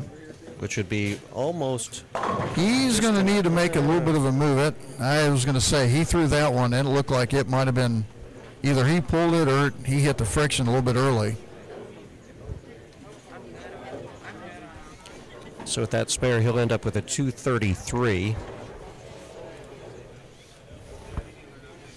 And with the 30 bonus pins, giving him a 263, which would catch him up 60 pins on Manini, leaving him just a few short. We'll get the official total, but he'll stay in second, but really tighten up that distance between Manini and himself. And it's a 233.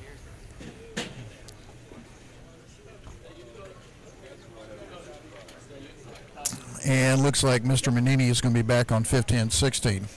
which I think is the first game he's been back on there since the first game. Yeah. So we'll see where the transition has been on that one. 278 that first game. Right.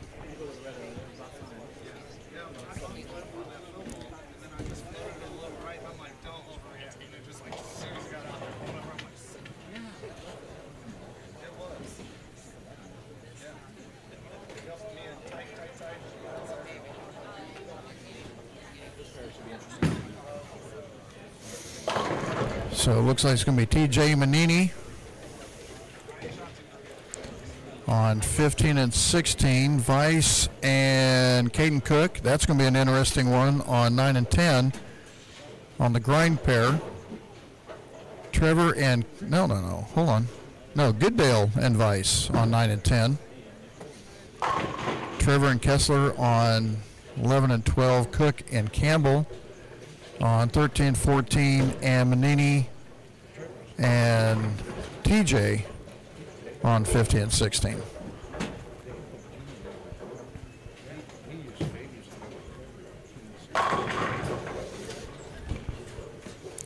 Looks like Caden's gone back to the Rockstar and trying to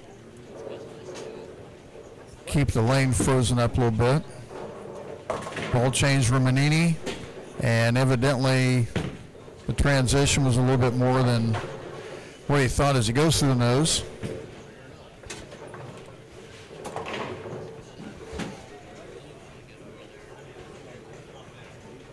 Goodale starts out with his spare on the split. Ooh, holy moly. I have to go back and watch Campbell. Kessler with the strike. And we've been seeing Campbell pretty much freezing the lane up, staying inside. Mm-hmm. Looks like he moved to the origin, I believe. Watch the angle he's throwing here.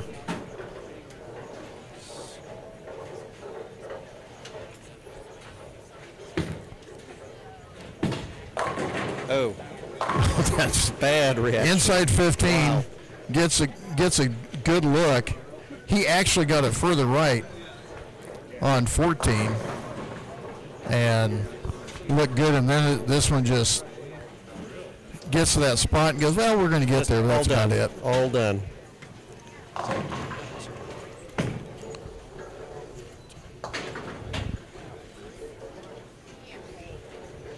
I might be able to get home in time enough to drill up my new spare ball. Hey. Oh, my God. You have something to do this afternoon yet. Meanwhile, I'm working on the final totals here before the unofficial totals after 5 games. And the unofficial? And there's going to be a couple changes here. I would think Vice goes back into first. Let's see here. Carry the 1, carry the 2. Take my shoe off and use the other toes. Unless you're Al Bundy. Yeah, Caden got that one right just a little bit more than he wanted to. All right. I think we've got some unofficial totals here. Manini did hold on to first place. Oh, he did, but not by much. But just by 3 pins for Andy Vice. So Andy tightened that up almost all the way. So not getting that strike in the 11th made a big difference. Not only did it cost him 10, but it might have cost him 40 pins. 30 for the win, and then the extra pins for the fill ball. Right. So it's a 3-pin difference at the top between Brian Manini and Andy Vice. In third place, holding Dave Campbell. He's some 45 pins behind Vice for third. And then Trevor Pieper Gertis holding on to fourth. There's a gap of quite a bit between third and fourth place. Dave Campbell's in third at 259 over. Pieper Gertis in fourth at only 169 over, so a full 90-pin difference between third and fourth, so some separation between the top 3. And then moving into fifth place, brother TJ Pieper Gertis at 161. So, in sixth place is Dakota Kessler at 153, following Caden Cook dropping off to 145, and then Dave Goodale at plus 121. So the biggest movement was at the top, at least not by position, but by, I guess, difference. Manini and Weiss for first and second, and third place staying the same at Dave Campbell, but moving into the top 5 was TJ Pieper-Gertis, who's now in 5th. Now, Manini just got done going back-to-back opens on a split, and then... This is supposed to be his good pair. Yeah, missed the 7-pin. And he made a ball change going back on this pair from 9 and 10. It looks like he made another ball change. God, he's really moved inside. A lot. And he's covering boards. A lot of them. And I'm just me, just looking here. It's way different than he did the first game on this pair. Well, and now we're getting into that point where the cliff starts showing. Because we're seeing guys that are getting right a little bit, and we're seeing that friction. But if they keep it in a little bit, they're not.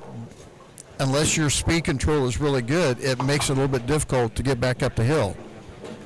And that line is getting thin, kind of like in relation to what we saw yesterday.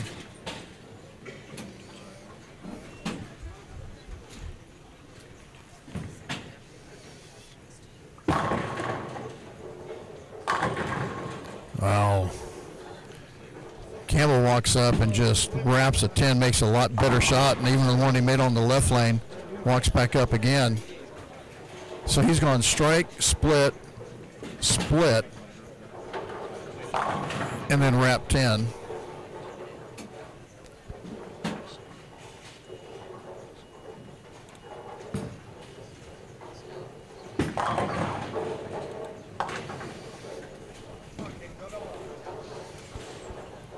And how many pins difference is there between Manini and Weiss now? Just 3. 3? Coming into game 6. I think for Manini, that second shot in the 10th I'm afraid that might come back and hurt him. 'Cause like I said, that's at least 40 pins, and that's...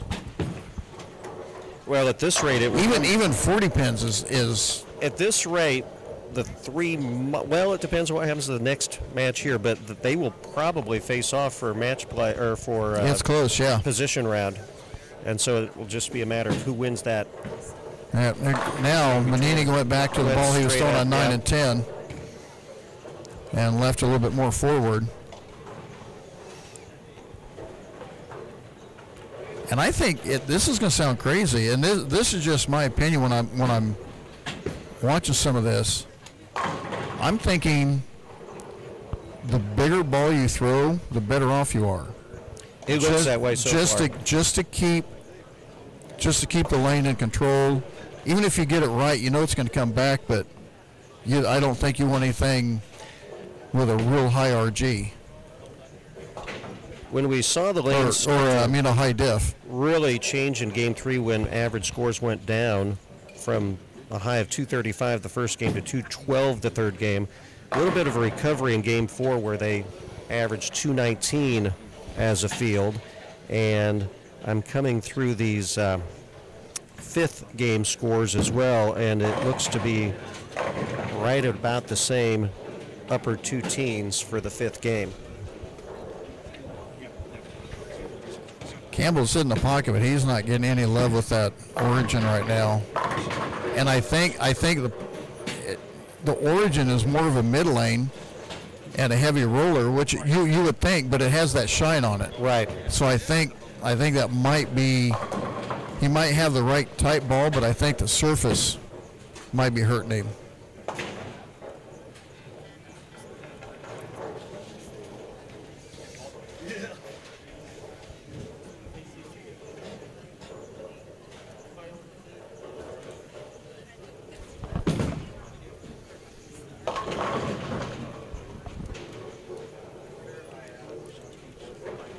Take a look at the match with Goodale and Weiss. Goodale on a 3-bagger, and he's taking control of this one a little bit. Weiss walks up, strike, spare, strike, or strike, spare, double, spare, strike. And Goodale with 3 spares and a 4-bagger. which could be Goodell being the red leader. He could use a big game and get himself back in, and that's just it. Even Goodell being 8th is not far off. Only about 40 pins or so. Yeah. So it really only takes No one. one can give up right now. And especially with the position round coming up. And as tight as it is, in the top 3 have separated themselves. Top 3, but yeah, 4th through 8th is. So you saw really, 5 guys going for 2 spots. You bet. Manini's kind of righted the ship with a 3-bagger after. I know he's shaking his head. Opens in the front. He's probably shaking his head, going, "This doesn't make sense. This shouldn't have worked." But, okay, but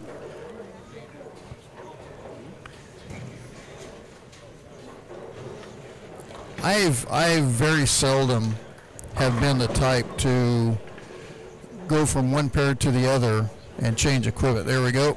We got it. Can you do me a favor? Can we get an extra copy of that? Yeah. Thanks. Because I have been scribbling all over each of the other ones that we get. Deciphering. The chicken scratches. But Vice just got done. Imagine that. I Thanks, was sir. right at least at the top with Manini with a 3-pin advantage over Andy Vice this after 5 games. Dave Campbell in 3rd. And again, that big gap between 3rd and 4th, a full 90 pins between Yeah. Dave Campbell and 4th place Trevor Piepergertis. So the top 3 have established themselves as of now. But then from 4th to 5th, TJ Piepergertis, Dakota Kessler, Caden Cook, and Dave Goodale. 4th to 8th is really only 48 pins, which is pretty manageable. I think Dave, as poorly as he bowled so far in the first 4 games, only being 47 out. He's got to be saying thank you. Yeah, you bet. Oh, by the way, I had Geno's. What'd you think? Did I do you wrong? I looked at the menu. Did you go for the pizza or the macaroni that I was recommending? Both. Oh, okay. Guess what I had? The macaroni? I had with the bacon the and barbecue. With Oh, you went with the barbecue. Barbecue macaroni. Okay, Not bad. pretty good stuff. Not bad. And I had some wings. In a vat of, I mean, it's a huge. Well, it was the pizza. Oh, the pizza, but I'm thinking the macaroni. You had the barbecue macaroni Barbecue pizza. macaroni pizza. Okay. I was like, Wow. okay. Had some wings. Pretty good. Yeah. Pretty good. Yep. I was not disappointed. Pretty good ambiance in downtown St. Joe. I just door dashed it. Oh, okay. I got to my room like, I'm not going Yeah. anywhere. Still good stuff. Then you just pig out on your own. Yeah. Vice with the strike. Getting interesting down there. Goodale with a 267, which would be gargantuan for him right now on the sheet.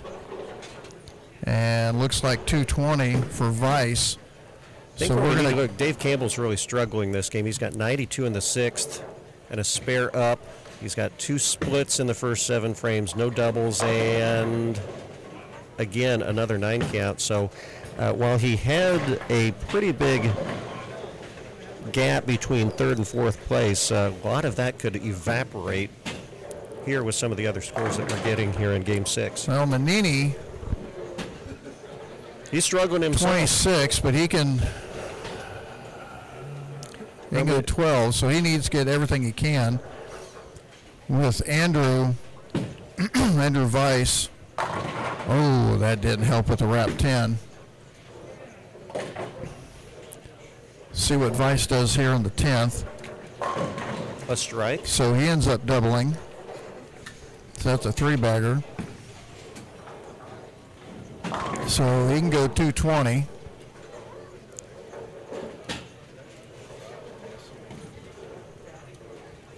Plus you have Kessler and double now into the 10th, and he needs at least one more to put some pressure on. yep.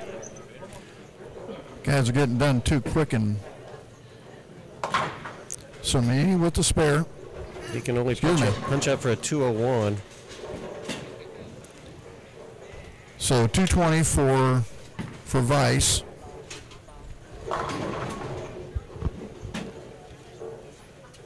And right now, if I'm in this situation, I'm not even looking at the scoreboard. I got a string. I'm just throwing them. Yeah. I don't even want to know. I'm just trying to keep my motion going. Caden Cook with a strike and He's taking control of that 6 in a match. row. Oh, Goodale with the 9. So you need to pick it up? No, he's in the 230s He's going to already. be, yeah, he's going to be 240 on the spare strike. So that'll be a good plus 70 if he can get the strike. Meanwhile, Kessler wraps up with a 224. And that extra pin could make a difference. Yeah. With Trevor here. If he gets a strike spare, he'll have a 225. So he needs a strike here. Oh, and we could have a tie. Yep. He'll need to pick this up and get a strike to tie Now Dakota. Excuse me. Trying to get back and forth here. So Manini leaves a 10 pin. That'll give him a 191 if he picks it up. Which needs a mark So- from TJ. 2 of the top 3 really struggling this game. Yeah. Caden Cook's going to have the big game, so that's going to help him out. So 245 for Goodale. And that's going to be a good 75 pin bump for him. So we need the strike. Trevor needs a strike to tie.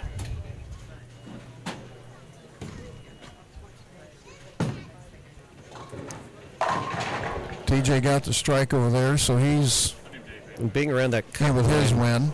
these 15 could make Trevor a big with the difference. strike for the win, And tie. got it. Oh, when he got the late 7, so another tie. So they'll share the 15, 30 plus 39.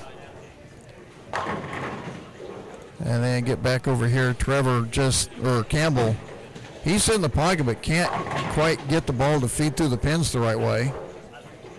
As he's going to go $180. So this is huge for Caden Cook.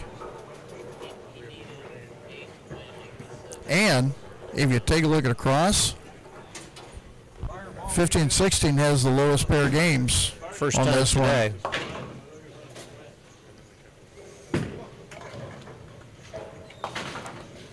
So 216 for TJ. And Caden can strike out for 258.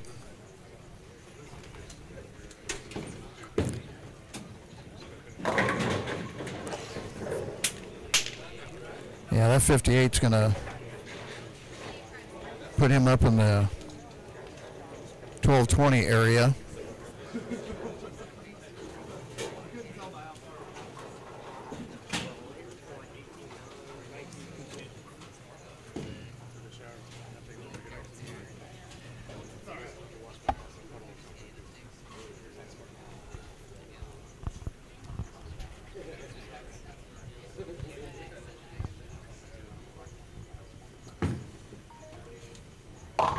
Oh, that one took a big bend.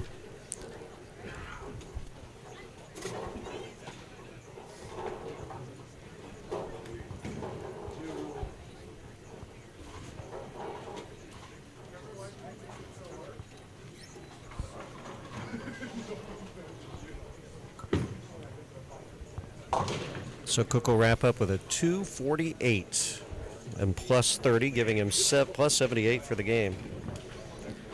Campbell's going to have the 180. This is really going to even things out a lot. Yeah, it's. Then you had the 214.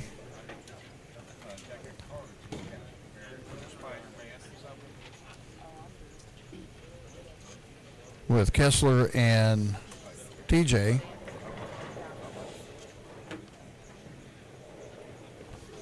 So the top 3 positions in Game 6, none of them won their match. Yeah, that's what I was just looking at. That's going to be. They had quite a bit of cushion, but this is really going to tighten some things up here.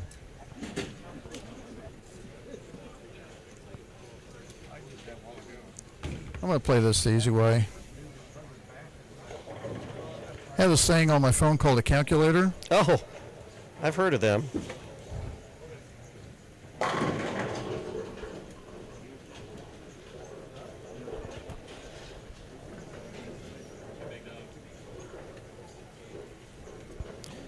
So the best results from that Game 6 were positions 7 and 8, Caden Cook and David Goodale at plus 78 and plus 75 for the game, which will bring them back up. We'll get the official results here in just a minute as players are starting Game 7. And after this, they'll add up all the totals for a final 8th game of match play between position rounds.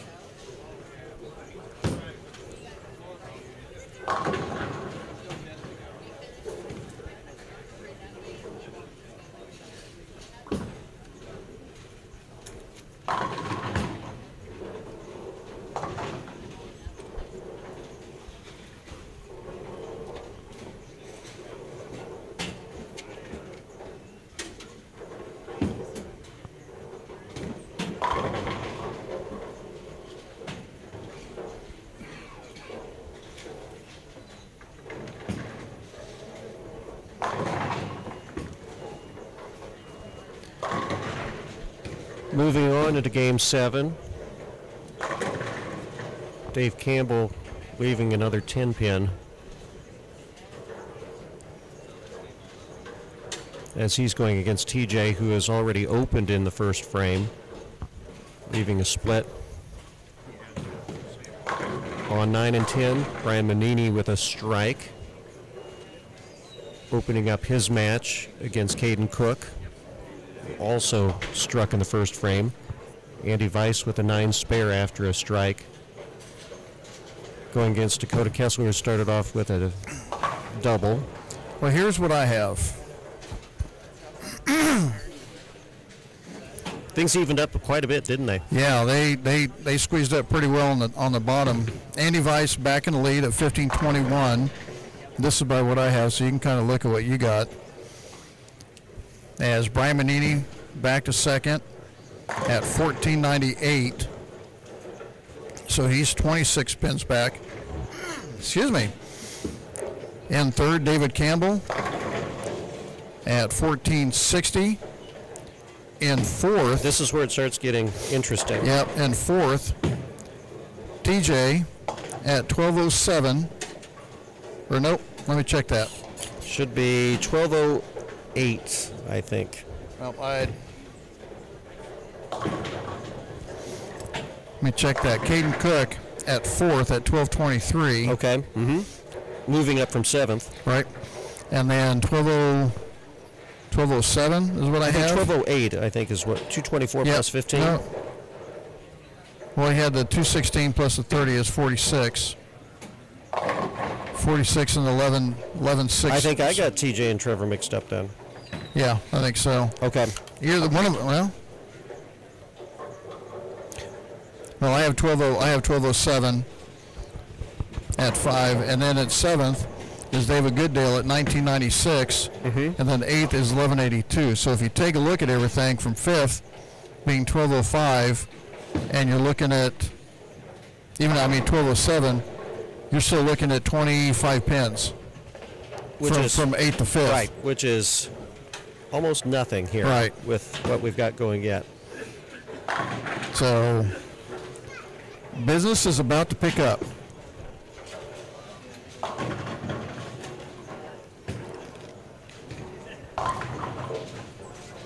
(15 and 16) reverting to form. Andy Weiss now with 3 out of his first 4 strikes. And this is after 6 games. Manini is 3 and 3.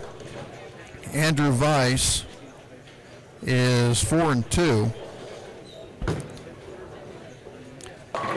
It's where those 30 pins can make up some gaps. Massive.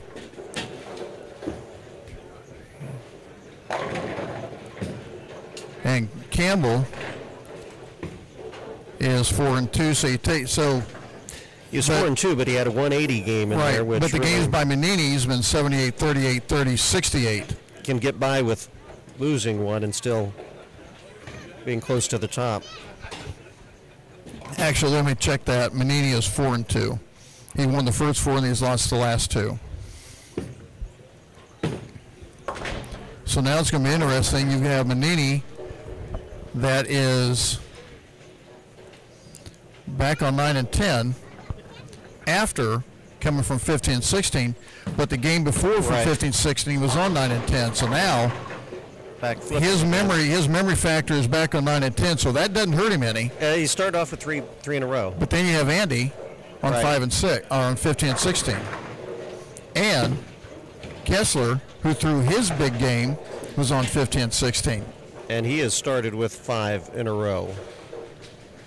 And as much as, or as little as the difference is between 5th and 8th, one big game here. Yeah. And they're, as much as looking for score, they're looking at who they might match up against for that 8th game. Yeah, like you said, the top 3 have separated themselves. The interesting place comes into the guys that are digging for the last 2 spots. Because even if you go to 4th, it's 12-20. So you're only looking 40 pins. Mm-hmm. And we've seen how one game can just switch it for you. Ooh, big split there from Dave Campbell.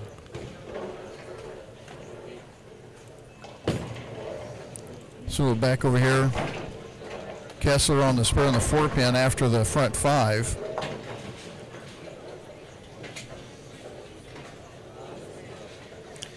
And Cook starts off with a split spare, or with a strike, split spare, and strike. After Manini starts the front 4. So Cook just getting himself back in the top 5, goes to 9 and 10 where he hasn't been there for a little bit. So not only is it what pair you catch, is win, but it's win because Manini gets to catch a tough pair, which is really going to. But he's already been on that. It's going to be a big deal for position round then if you look at 5th, 6th, 7th, and 8th being on 13 and 14 and 15 and 16, that where 7th and 8th will have the much higher scoring pair. Where being in 7th or 8th might be more of an advantage going into the last game than being in 5th or 6th. And it's so few pins. Goodale's won 279 as he's moved in a little bit.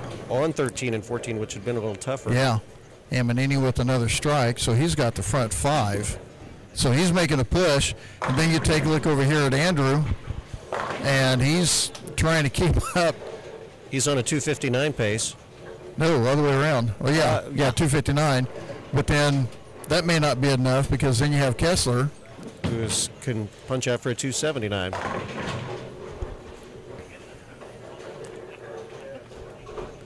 This is when I need someone standing here just flipping it back and forth. I think we're going to get to a point where we're really looking at who will be matched up against who for the position round. So Kessler struck 5th, 6th, 7th, and 8th. Right, Kessler struck and Manini strikes. Campbell leaving the 10 pin.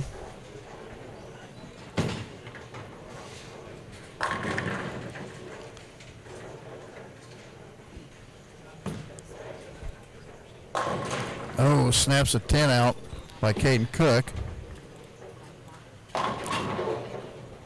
And Kessler with another one. Trying to flip back and forth so we can catch these on the matches because there's a lot going on. Where Kessler, like I said, with Kessler is he's 40 off 4th. Right. It's not now. I'm sitting there talking. I was talking earlier. Let's just get 5. You're talking 15 pin difference. You might as well look for 4. Well, and look what Dave Campbell's doing here. He has 62 in the 4th with a spare in the 5th, and so he has really struggled. His struggle from the last game is carried over here. I mean, he started off 238, 268, but the last couple games, 216, 205. There's the official announcement coming in now, just as we get our sheet here, saying that the cutoff is at 208, which is Trevor Piepergertis. Yeah, but again, 1 pin behind at 207 is his brother TJ, and just another 11 pins back is Dave Goodale, who's really brought himself back into it, and Dakota Kessler in 8th. You've got a difference of 5th to 8th of 16 pins. Yeah, this is when it gets fun. And you were talking about 4th. I mean, 4th is Caden Cook moved himself into 4th. Manini gets a gift on number 8 or number 7 on the light hit.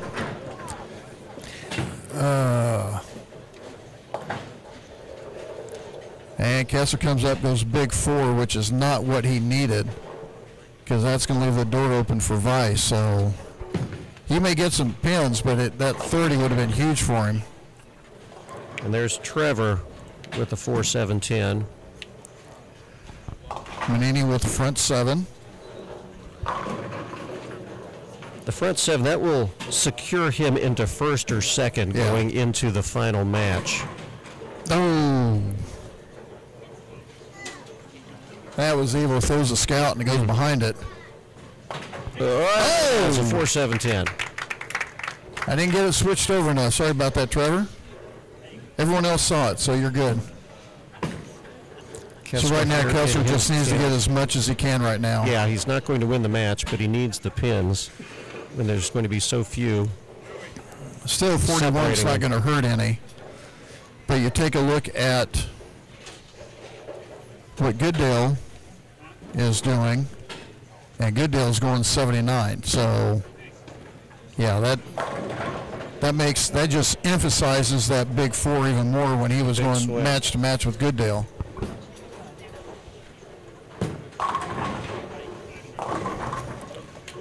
So it'll be in the right around 240 for Dakota.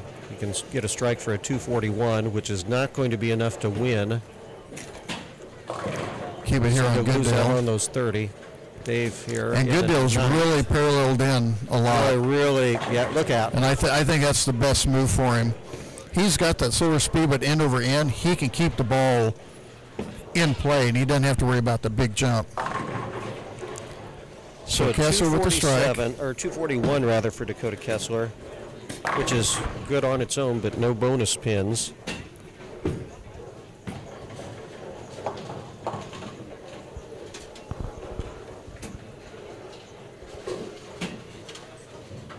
Goodale now striking out can have a 258. But again, he's going to get his bonus pins. Right. Yeah, Andrew needed that one. And he knew he needed that one because he's looking down here and he sees what Manini's doing. Yep.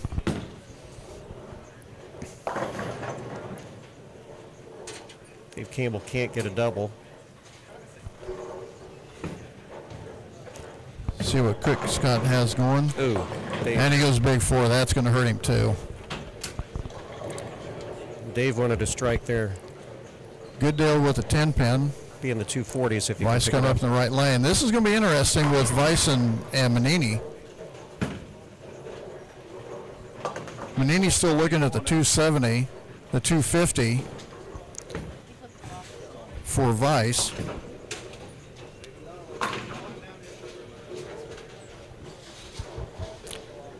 And coming into Game 7, Vice with a 26-pin lead. So that's going to tighten them up.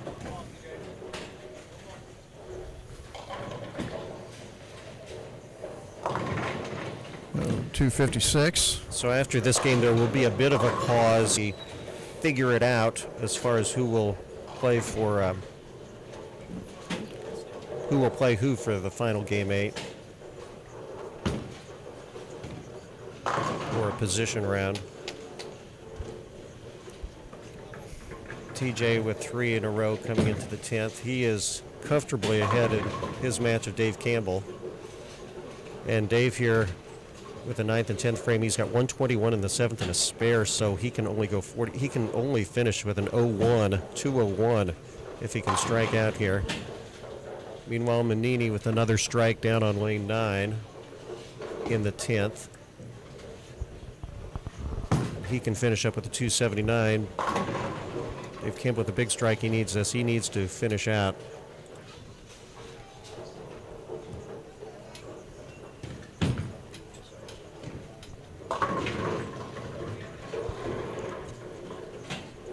Andy Vice finished up with a 256, and he won his match over Dakota Kessler, so he gets the 30 bonus pins there. Dave Goodale with his 247 is going to win against Trevor Pieper-Gertis, who's finishing up with a 212 with a spare here. Looks like he got that.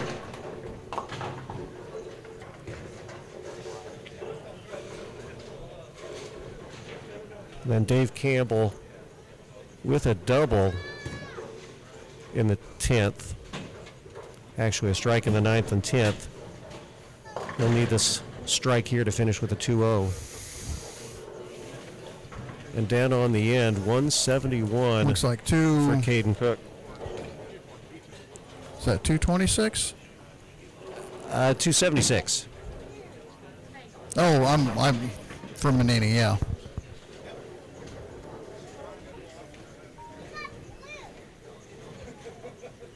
So we'll have Dave Campbell finish up here. Caden Cook leaving the 610 in the 10th. He will not be able to get a 200. Sense.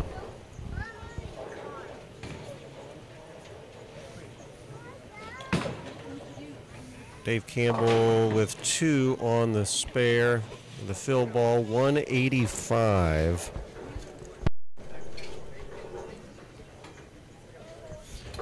So it looks like Andrew Weiss is going to stay in the lead by 6 pins going into the last match. TJ with a big 10th here. Yeah. Getting as many pins as he can to add to his win already. His brother Trevor, who was 1 pin ahead of him for the cutoff spot of 5th with a 212, so TJ is going to move up. But also Dave Goodale is going to move up as well. He had a 247 with his win, 277, plus 77 for the game. And TJ with a 7 count.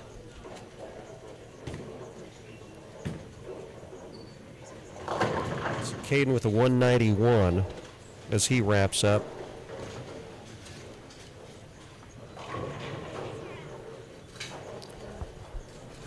And with the spare here, TJ with a 245.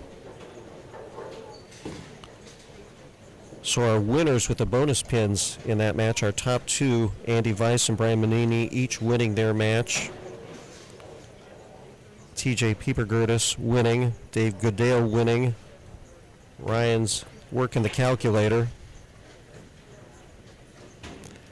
And it looks like that now I think we have 3rd through 8th all pretty close together. So my unofficial, unofficial, looks like Weiss is going to have the lead by 6 pins, 1810 to 1804. So they will play each other to Brian Menini in the for the final match.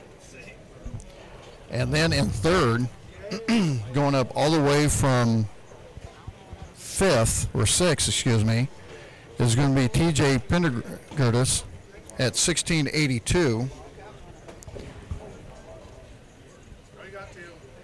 Dakota Kessler with his 241, he's going to go up to, let me check that, David Goodale with his 247 and the win, he goes up to 1673 at 4th. And then you're looking at Dakota Kessler in 5th. 6th would be David Campbell. And he fell from 3rd. He had been comfortably in the top 3 until he, just in the last game, 6 and 7, had a 180 and a 185. Trevor down to 7th at 1620. And then Caden Cook, who was in 4th, drops all the way to red leader at 1612. But, so 5 6, 7, 5 and 8 is 1633. 4th is 1673. So now you have 4 people vying for 1 spot. But if you take a look at the games by Goodale, 27, 172, 33, 188. Yeah. 256, but his last game's 256, 245 when he's moved in. So he kind of, if he can get that again, he kind of controls his own destiny. In his last three, Goodale, 256, 245, 247. This is after with a 172 and 188 among his first 4 games. So he has rebounded. On the other end of it, Dave Campbell, who had started 238, 268 in his last couple games, has not done so well. 205, 212, 180, 185. And has come back. So for our match play final last call for raffle tickets. Put your hands up matches, it will be first place Andy Weiss against Brian Manini, and again just a 6-pin separation between those two. So whoever wins that match between them will finish first in today's matches and will be positioned first for the Stepladder finals tomorrow, or rather for later today as we continue on. In third and fourth, TJ Pieper-Gertis and Dave Goodale will be playing each other. Fifth and sixth, which will be a big match between Dakota Kessler and Dave Campbell. And then seventh and eighth, Trevor Pieper-Gertis and Caden Cook. And again, neither of them are out. They will watch very closely what's going on in the match between Dakota and Dave as to either of them that they can pass up to move into the Stepladder finals. And I'm adding up the match play totals real quick too.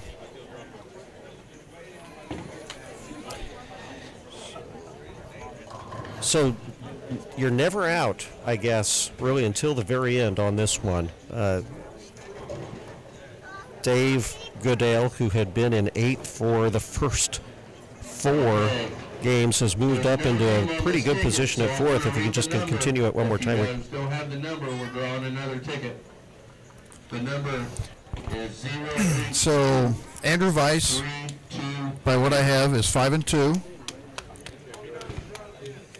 Brian Manini is 4-3. Manini started off winning 3 of the first 4.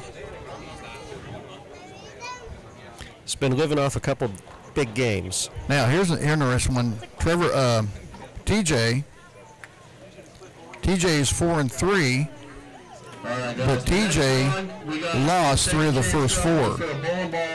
So he's come back with 36 and 16, but he's won. He won with a 36, 16, and 45. Mm-hmm. So there's 90 extra pins. Goodale had lost 3 of his first 4, but has picked it up. Dakota Kessler, yep, 1, 4, and 2. Wow. He's tied twice. Mm-hmm. And he finds himself in 5th. In 6th, David Campbell is 4-3, but his wins have been 38, 68. He even won with an 05. You're down 6. From what I have, yeah. Mm-hmm.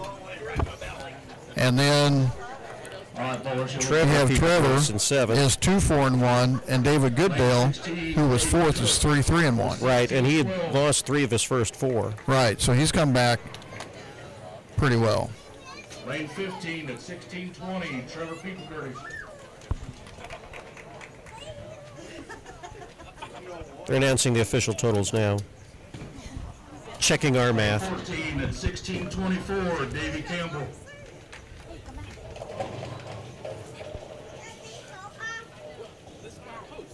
Lane 13 was 16:33, Dakota Kessler.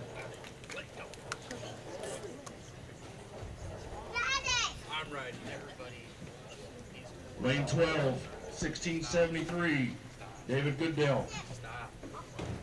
Yeah, they're still announcing the something. Hold on.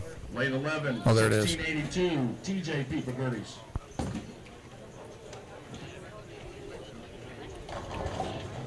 Lane 10 at 18:04, Brian Manini.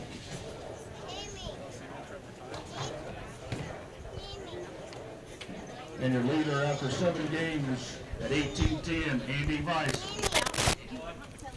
So officially, what we had kind of figured out. So they're going to have 9 and 10. It's going to be Weiss and Manini on 11 and 12. Looks like Goodale and TJ. Trevor and Kessler, I believe. Trying to see where everyone's sitting at.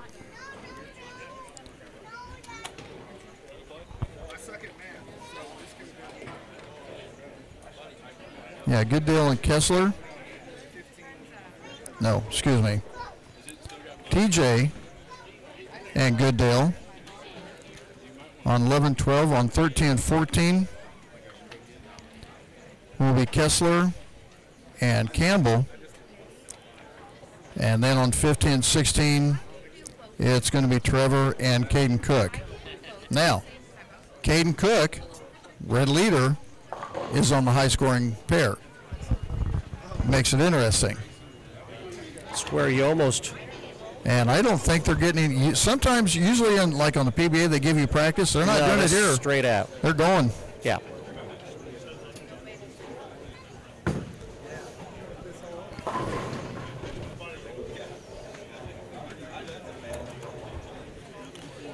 So it will be watching Andy and Brian to see who will qualify first for the stepladder. But beyond that, the only ones that are really set is Vice and Manini. Yeah, and not in any particular order, but they will be seeing who will end up at the top spot. 16, 17, 6, you know, right. 1680 or no? Yeah, you have 1682 with TJ and 1673 with Goodale. They're not totally safe yet. Not at all. It's easier to have a bad game than it is a good game. Yeah, a lot easier.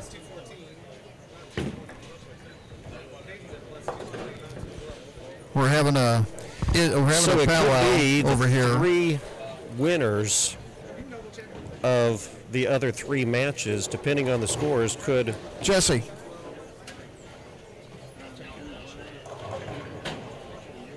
They're doing some double checking here, it looks like. Hey, Jesse. Yeah, bring sheet over. I'll compare to what they have here.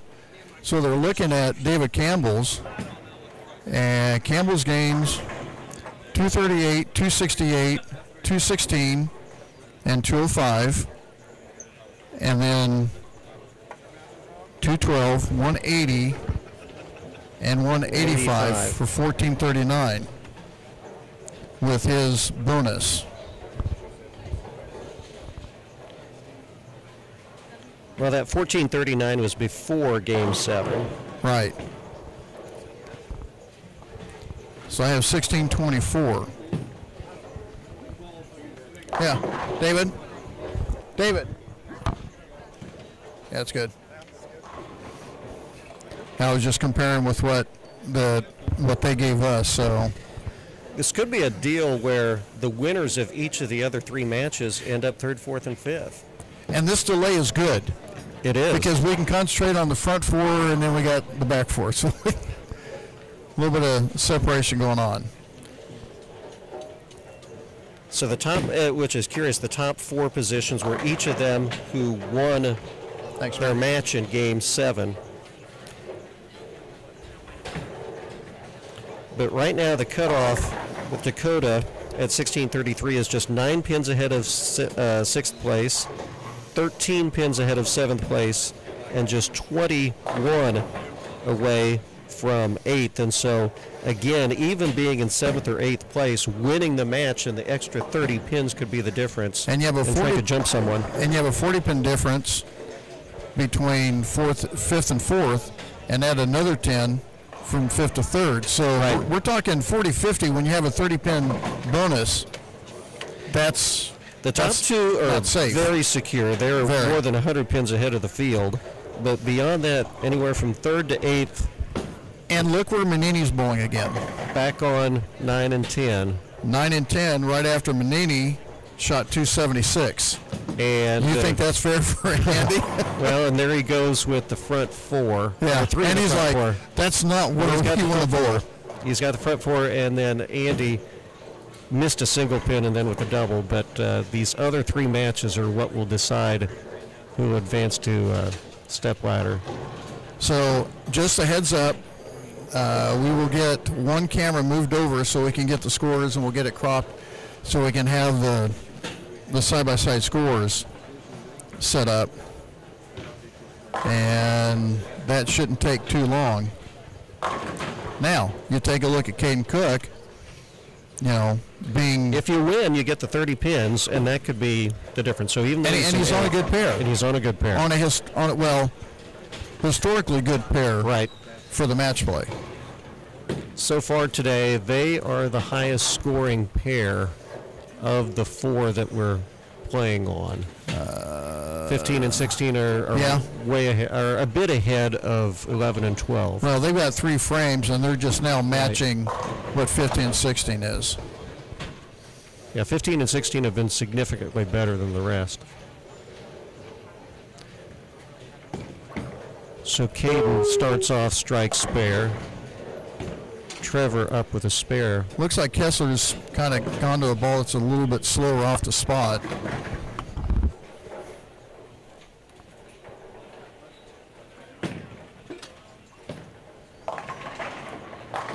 And Manini keeps it going with the front 5. Yeah, this is like not fair for Vice. Especially because after Manini has basically bowled 3 of his last 4 games on 9 right and 10. on that pair. So not planned, just right. And that's how it works out. Well, it had not been a hugely high-scoring pair earlier. It's picked up a bit. But Manini on that pair, gone 276, 203, 268. Way outside. His 191 was on 15 and 16. Which had been the better pair. Right. Kessler's ball did not come back. Had a bucket where a couple of the back pins fell.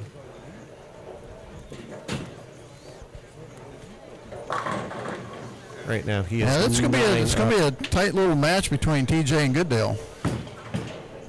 The winner there will quite probably end up, well, the 3 seed. Will qualify for the final 5 for sure. Yeah, and they're going to be a solid 3 seed.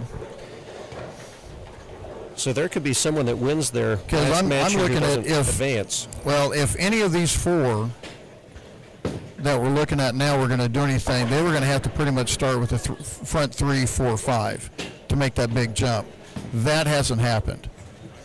As long as to get to the yes. Right. So they, between TJ and Goodale, as long as they can keep, matching with these, they're going to be safe. Well, the thing to keep in mind, though, is the 30 bonus pins for winning a match. Yeah. That's going to be big. But, yeah, they need to bowl well. At least 2 teens to probably save themselves. And no doubles yet. Well, there's the first double with TJ between him and Goodale.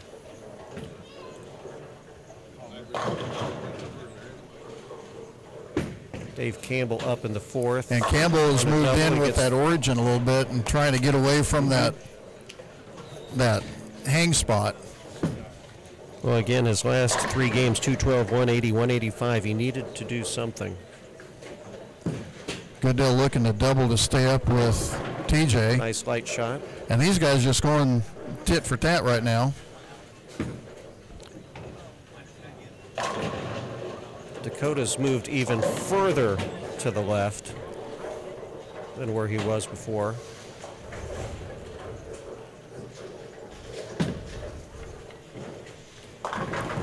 And the big 4 out for Trevor. Still a tight match with Manini as he went front 5 spare. Vice has a spare 6-bagger, or an open 6-bagger. So that top qualifier isn't done yet, and that's not what Kessler wanted. 2-8-10.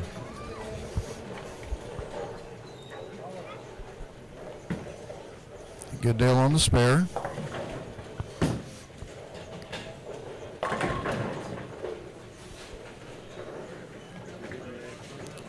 Beeper Gertis, Trevor starts spare and 3 in a row. Caden with strike spare and then a double. Up by 2 pins in that match.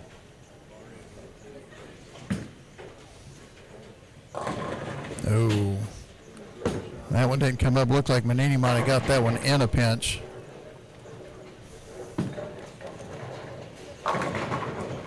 Hmm. 7-pin for Caden. So that is a 1-pin match now. My finger's going to get sore after this. Yeah, Oh, that a lot one of got switching. in. And right now Campbell just gave it back. Now, here's the thing you got to look at. Not only the match with Campbell and Kessler, Trevor and Cook. Oh, easy. They could both move in front. Yeah, depending on if they're going, neither of them okay, scores. we still need to keep going because they've got those 30 pins, so if they can get the score up. Well, Trevor or Caden, who are in 7th and 8th coming in, can still feasibly nice easily cover get by up Campbell. to 4th. Vice with another spare. Goodell trying to get back on the strike train with TJ working on a 4-bagger. Can't get the 7 to come out. The mix. When in doubt, more spin. Oh, get the scout for Cook.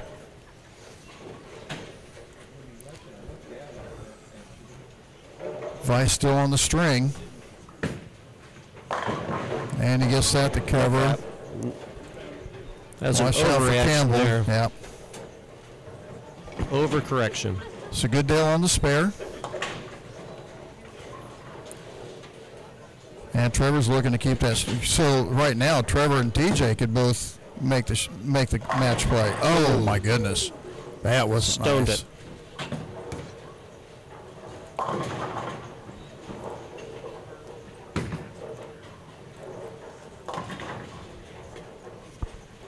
So that open is going to give Dave 110 in the 6th, which is still leading at this point. Kessler he's got 86 in the 5th.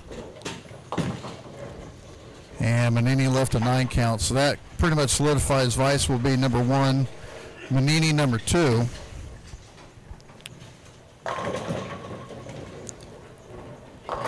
Kessler trying to get back on the Goodale with the strike. string.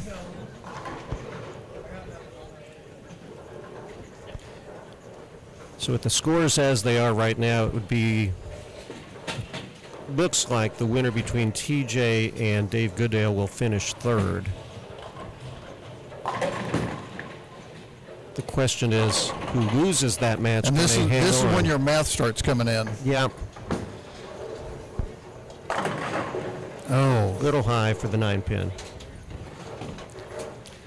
That the loser between that match between TJ and Goodale, how far they will fall based on knowing that 2 guys behind you are going to get 30 bonus pins. well, and you look at these scores here, they're starting to.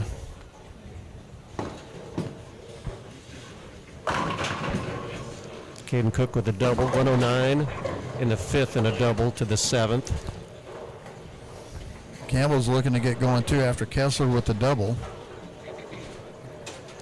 That gives him a 6-pin lead now.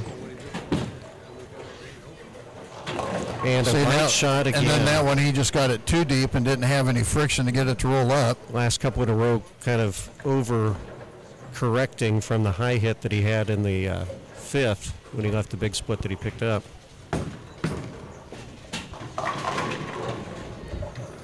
And the light shaker for Cook. So he's running the 3-bagger right now.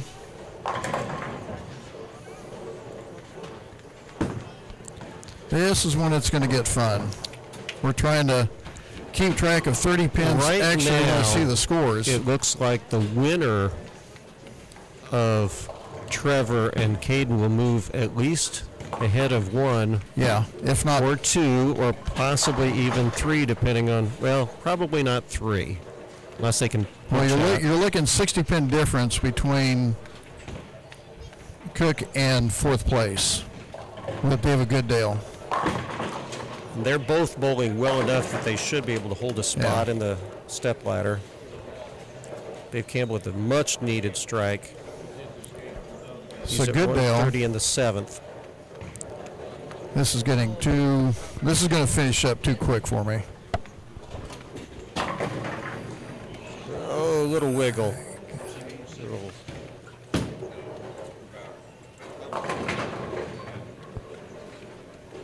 Trevor and Caden still keeping up the pressure. Trevor can finish out for a 257. Cook can with a 259. Yeah, I think that's going to be the end for Kessler there. Not sure.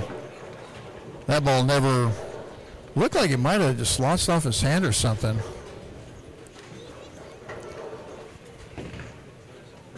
Yeah, he'd need to pick this up and strike out for a 213. So Caden Cook Big shot here. looking at yes. 59. Yep.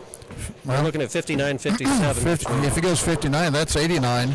That would be a bunch. That'd be huge, 20. and that would get him over the 2. You'd jump over both 5th and 6th.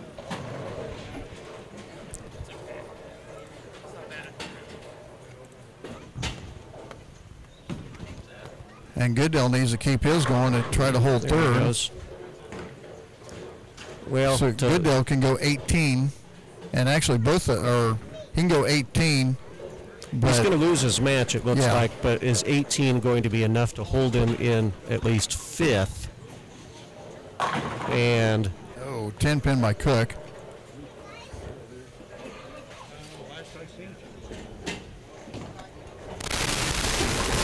So 278, 240, 248, I believe. Trevor would have, the loser of Trevor and Caden would still have to beat Dave by a good 50 pins scratch to move past him.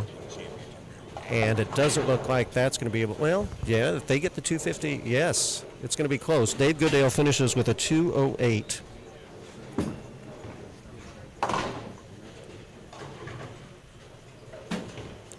And Caden here with a 238 with a strike. 5th, 6th, 7th, and 8th is, or the cut line at Yeah, 5th is TJ's going to win real his close. match. And that will let him finish 3rd.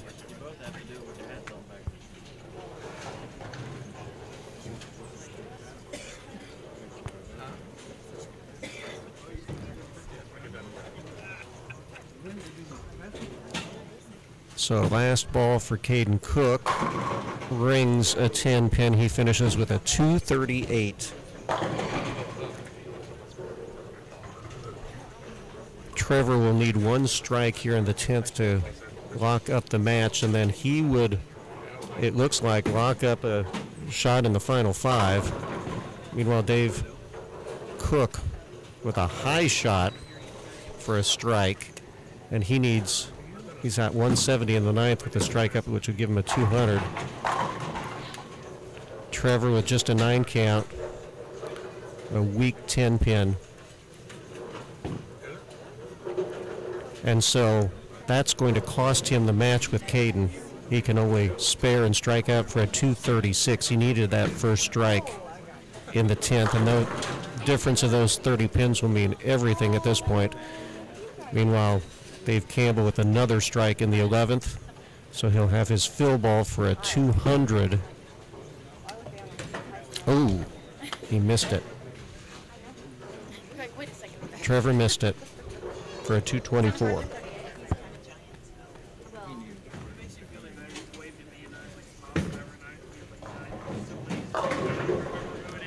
Meanwhile, Dave Campbell finishes with a strike and an even 200. The question is what that is. He was in 6th already, so Dakota Kessler needs a strike here for the match. And spinner across, not enough. So Dave Campbell's going to beat Dakota Kessler here just barely. He needed that strike to win the match in the 30 bonus pins, which might have been enough to get him in the final 5. He picks up the spare. Ryan's working on some final numbers here, but it looks like at the top will be Andy Weiss. Brian Manini will finish 2nd. In 3rd place, TJ Piepergertis will finish 3rd. And now it's a question of how the numbers add up for All right. 4th, 5th, You ready? 6th. Yeah, go for it. Andrew Weiss is the tournament leader. And Brian Manini will be number 2. Number 3 will be TJ. Now here we go, 4th and 5th. This is really close. At 1880, coming from red leader, Caden Cook. Had a 237 the last game with the 30 bonus pins. Nope, check that. Hold on. My bad. I got ahead of myself. Trevor at number 4. Caden Cook will be number 5.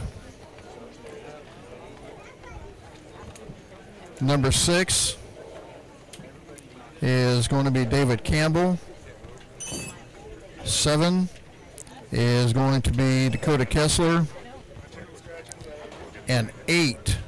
Well, hold on. Whoa. I don't know. Raglan, what are you doing? Wow. Well, I just threw that bucket out there. I was wondering what was going on there. I was looking at some different numbers here. So number 4 is Trevor. By 1 pin making the cut is going to be David Goodale. Caden Cook misses out by 1 pin.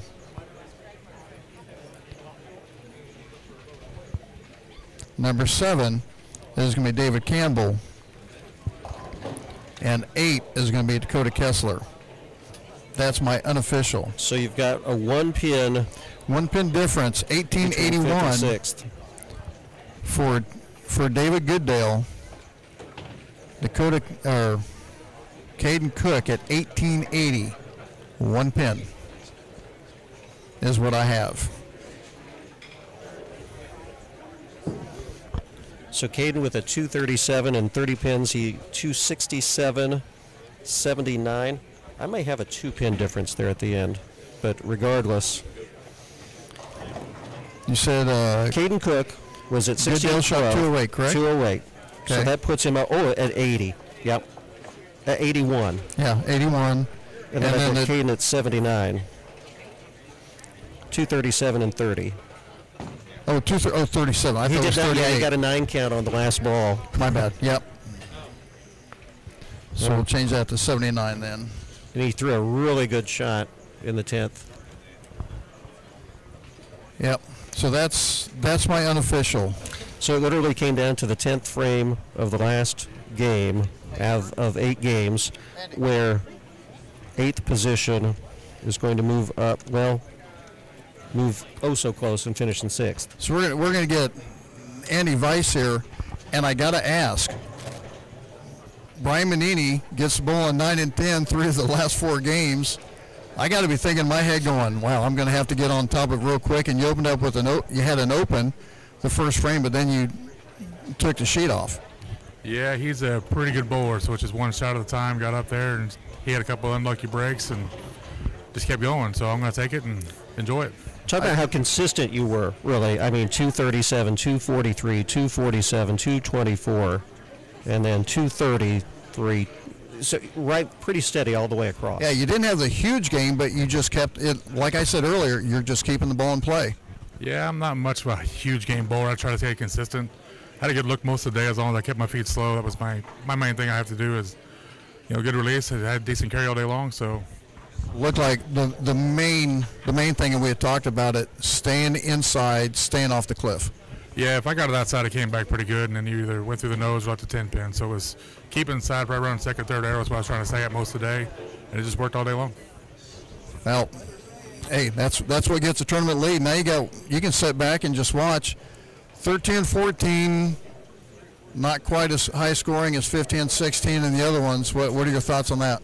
I'm just going to see who I get when I got there. There's a lot of good bowlers still left, so I'm going to get up there like I have all day, 1 shot at a time, and see what happens. I got to think the game plan doesn't change. Just stay in and just play it safe, and hopefully someone else makes a mistake. Yeah, that's the game plan. Just stay in there, try to make 1 good shot at a time, and just see what happens. All right. Andrew Weiss, tournament leader. That's a good plan to me. You mentioned 13-14. It looks like 13-14 ended up being the lowest scoring pair of the 4 pairs that we had today. And so that will be where we end up for the final match. Right. So I am going to let you do some talking if you want to do some stats and stuff. Let's I'm talk going to about our get. sponsors again. Yeah, you do that. I'm going to Where get the did camera they moved go? over. Where all did they go? I don't know where the sheet went, but no. we've got those four there. Plus we have FS Transport. Yes. Joey with that, so huge thanks to them. I'm going to get the other camera moved over real quick. All right, he'll be moving the camera here again. Lisa Findlay of Shelter Insurance that Ryan spoke so well of yesterday, who Lisa bowling in the women's state tournament in Cape Girardeau this weekend, so she was not able to be here for this great event, but she is in Cape Girardeau, a wonderful supporter, her and her husband Joey, who bowled yesterday. Matt's Mobile Truck Repair, one of our sponsors, Victory Chevrolet in Savannah, and we thank all of them for their support of the St. Joseph USBC Masters Tournament. Again, we had 4 past champions coming into today. All right, guys, we got the numbers They're there. announcing the final results right now. We will compare that with our math, and so we'll listen here. Everybody, it's been a crazy weekend. We've seen some really wild bowling, so give your guys a big hand of applause.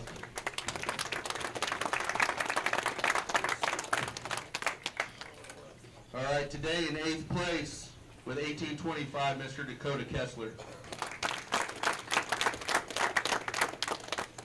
In 7th place with 1844, Mr. Trevor Piepergers.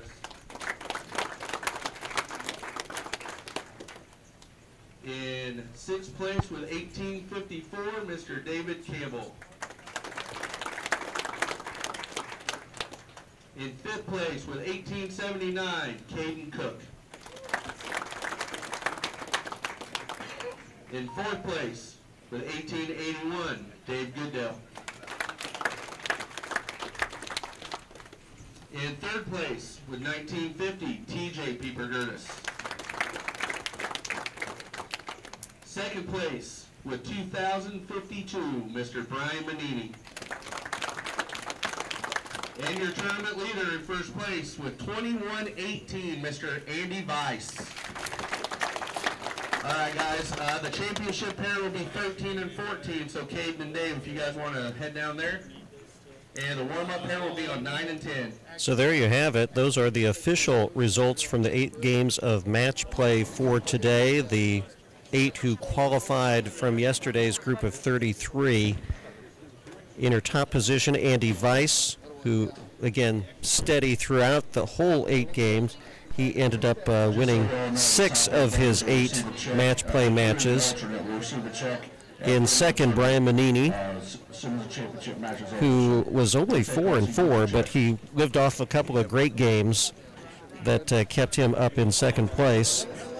In third, TJ Piepergertis. So those top 3 stayed the same from game 7 to 8. And then in fourth is Dave Goodale. In fifth, Caden Cook, again, who did make it in. 2 pins between fourth and fifth. They will still play each other, Dave Goodale and Caden Cook, in our first match. Sixth, Dave Campbell, who had a great start, 238, 268, but then really slipped off toward the end. He fell to sixth. Trevor Piepergertis in seventh, Dakota Kessler in eighth. And that's where we are here as we're about ready to start match play between Dave Goodale and Caden Cook. Dave had started off pretty slow in his first 3 games. He did have a 227 to open up, but then followed that with 172 and 188, but really kicked it into gear the final stretch with a 256, 245, 247, and just enough at a 208 to get in. Caden Cook had some highs and lows. He had a high game of 246, but also had a 181 mixed in with a 191. And they will play each other here in the first match of match play as we figure out who will start on what lane and who will start. So we're getting the final equipment set up. Ryan getting that taken care of. But really, what a great weekend here. Now, we did not have a 300 game at all over the weekend, as I thought we would, just with the quality of bowlers that we had. We had one 290. Brian Manini had a 290 yesterday. But scores a little lower today. Not the extreme high scores that we saw yesterday. We had a 278 with Andy Weiss, the last game of the match play today. But other than that, it was more steadier play as we kept going through the day. So we've got, again, the top 5: Andy Weiss, Brian Manini, TJ Pieper-Gertis, Dave Goodale, and Caden Cook advancing to Stepladder finals here today. Getting things set up, Ryan? You've got it figured out? I think we're just about there. All right. He says we've moved the camera, getting them a little more centered here for our final pair that we'll be using for the championships. Again, 13 and 14, which happened to be the lowest scoring pair of the day today. So we'll see if we have more of a grind. Well, just showing you the last match was 200 to 192 on 13 and 14. So we'll see how that will transfer over here to. There you go. How's that? Matchplay. Hey. Now we have the scores. That looks great.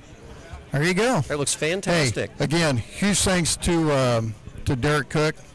Guy has been a huge help for me today, trying to get stuff moved over, camera moved over. We had this camera actually covering 9 through 12, and we had to move the power cord, the extended HDMI cord, and the camera, move it over to the table next to us to get it lined up for this. So, which would be difficult enough on a normal day, but you've got a lot of people here watching on the concourse, trying to dodge around them, not wrap a cord around someone's feet.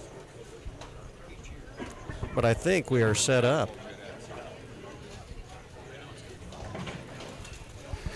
I do this. I bet Dave's pretty happy to be here after the first 3 games today. He was shaking his head. He was pretty dejected with himself. Well, let's just say I heard some ruckus back here after like the first game. I believe it. So Dave is going to start first on the left and finish last. Now they are getting, I believe, a couple warm-ups on each lane here. So they'll get 2. So I did screw up because I thought Caden Cook missed it by 2, so I messed up somewhere. You had Trevor in there. Now, it was a 2-point difference between Dave and Caden, but you had Trevor up, I want to say. I had 8. Oh, I see what I did. Because there is the 2-pin difference. I had him at 8. For some reason, I gave him the extra 30. Which would have made a big difference. Yeah, that was on me. That 30 pins makes a little bit of a difference there. So now the good thing is we don't have to watch all these other we can focus. Focus on yourself. We can focus. You know, I've done some TikTok shopping. My monitor, the Arzopa, I swear by it. It looks great. $60, TikTok. Well, wow. Yeah. Has 144 refresh rate. Power goes into HDMI, and you have an HDMI to your computer. Bang, there's your monitor. Anyone can be a TV guy anymore. Anyone can do it. Keep that quiet. But they actually have a little box where you can record little sound effects and everything.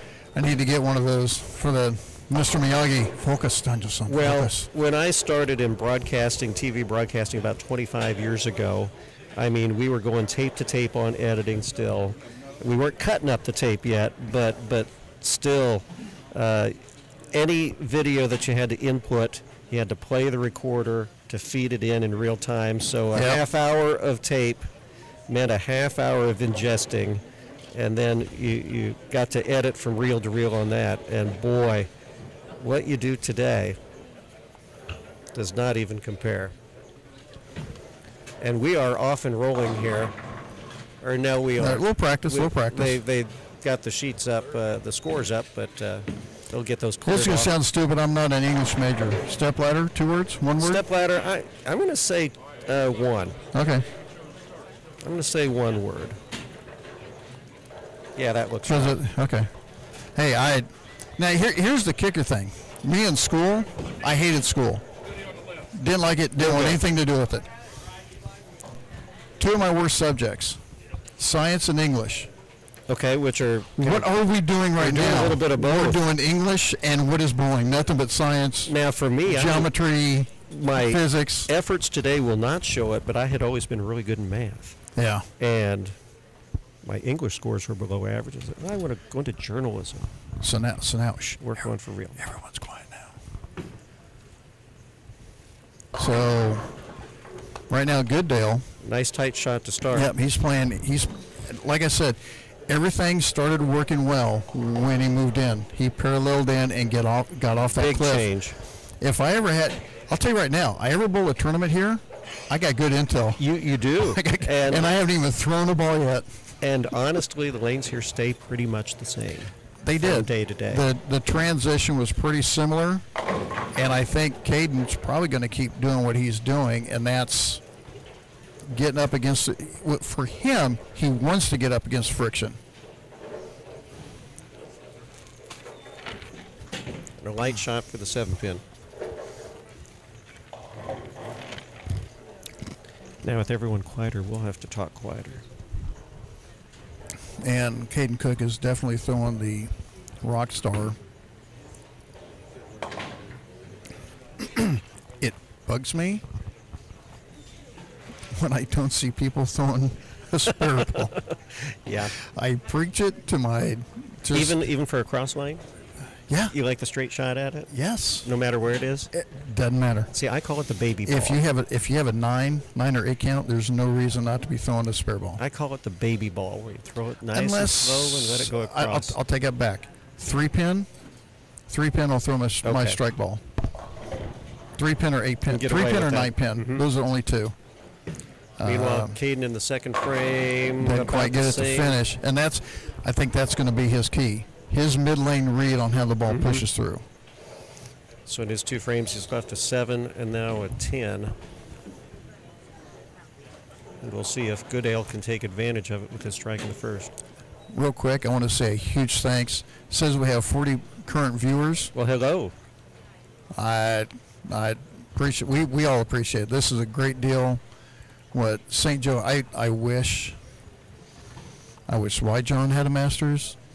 I wish Douglas County had a Masters. This has been a great event over the years. Yeah, this should be a no-brainer. Absolutely.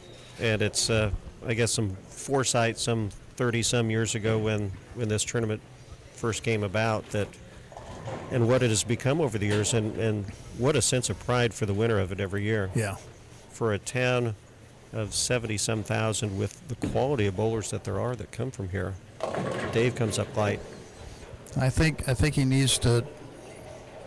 I actually think he needs to make like 2 with his feet right and just kind of leave his eyes the same. First frame was a high strike that came in pretty tight. Maybe this was a Yeah, that was little the reaction adjustment from off that. of it.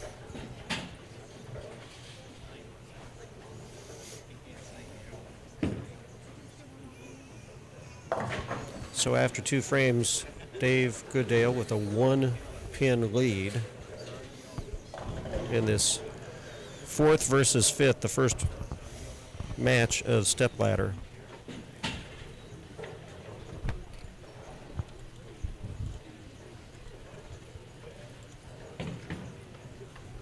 Goodale in the 3rd, just a little flat at the end, wasn't it? Did not quite just enough. finish. Well, and I think that's the characteristic of watching however many games is I don't think you want high RG, high diff. Look out. Yeah. Well, and that's just been a lot of the characteristics of 13 and 14 also being the lowest scoring pair today.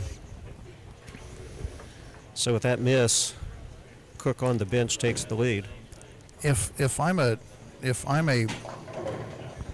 alley owner and I get new lane beds in, whether it be the HPLs, the SPLs, the Anvil Pros they have here, anything like that, I would love to see a topography before.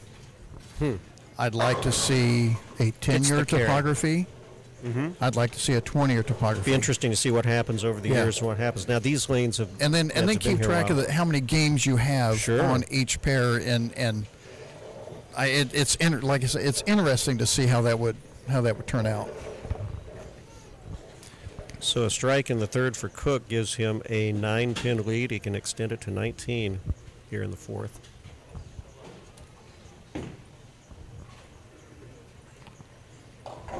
And again, both of these guys were in trouble during the first 8 games of qualifying. They were down in the bottom of the pack before recovering and getting to this step ladder.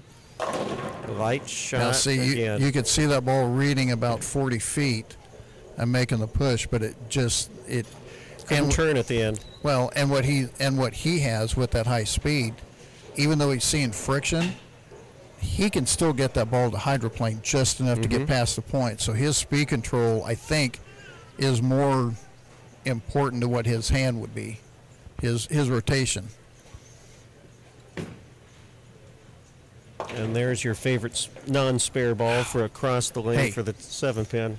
The guy's a match play, and I'm sitting here. What am I going to say? So Goodale dodges it with Cook not being able to double up. He's still down by 11.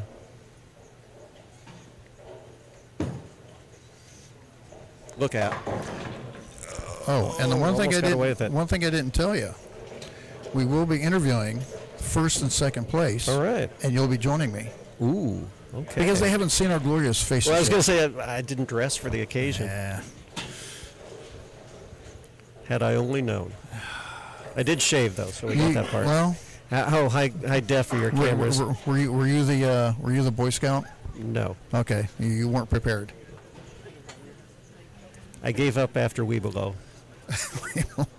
I got to the what was it when you turned 13? Isn't that the Webelow? Boy Scout to then Webelow to then, or Cub Scout to Webelow to Boy Scout. I thought it was just Webelow. Is it Webelow? I don't know. Webelow. That's 13 or whatever. I think after that, after I made a couple derby cars. Oh yeah, Pinewood Derby. My first one was bad. I had no idea what I was doing. My dad was when he was working in mechanical engineer. So I had a little bit of an advantage. He helped me out. He even knew where to put the weight distribution way up front. Oh, he got into it. Let's see, we're going to put a washer here to make sure we don't have the friction. We're going to make sure we have this much spacing. Yeah. Okay, we're going to make sure we have a downslope so we have the aerodynamic. Had to reset the 6-pin, and Dave picks it up. Trying to see. Down by 11 here in the 5th. Can't quite tell what he's throwing. Threw that one out quite a bit farther. He gets the 5-pin over to the 7. He didn't quite direct it to the right as much. He was able to clip the 5-pin on the way by with the ball, and it scooted over, got the 7-pin.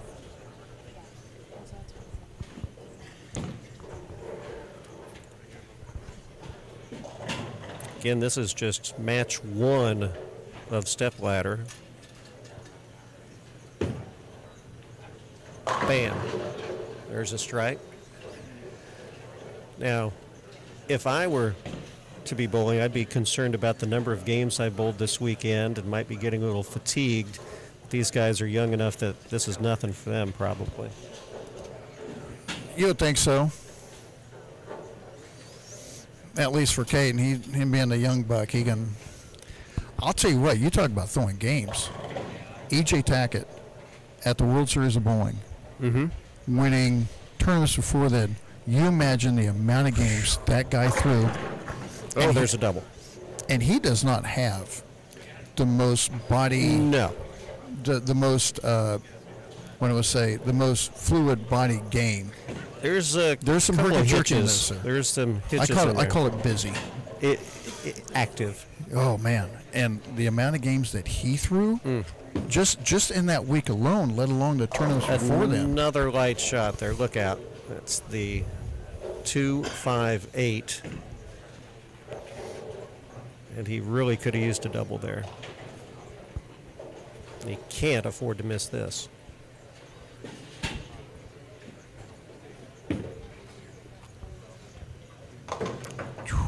That ball stopped It just looked before a it got lot there. like his strike shot. It gets there, but it just quits enough at the end. Kind of rolls out a little bit.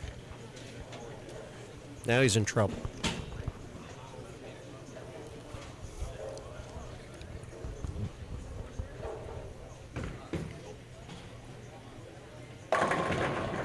Little better finish there in a strike. He had to have that.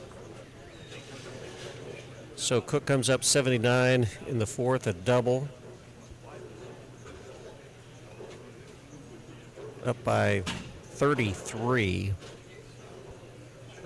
At present can push it to 43 with another strike and could really take hold in the match here in the 7th and 8th frame. Yeah, he moved in a little bit. Ringing 10 pin. Either he pulled it or he moved in a little bit, and that ball looked like it just finished a little bit higher flush and just wrapped a 10. If he did miss, it still looked like a good miss.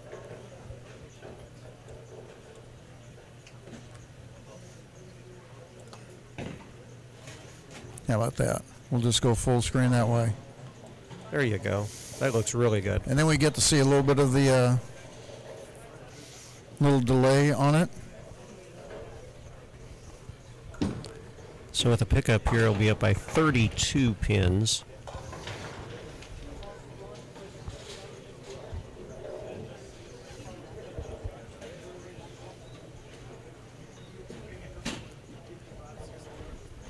But he's on a spare, Goodale on a strike. 8th and 9th frame will determine the match for Dave pretty much.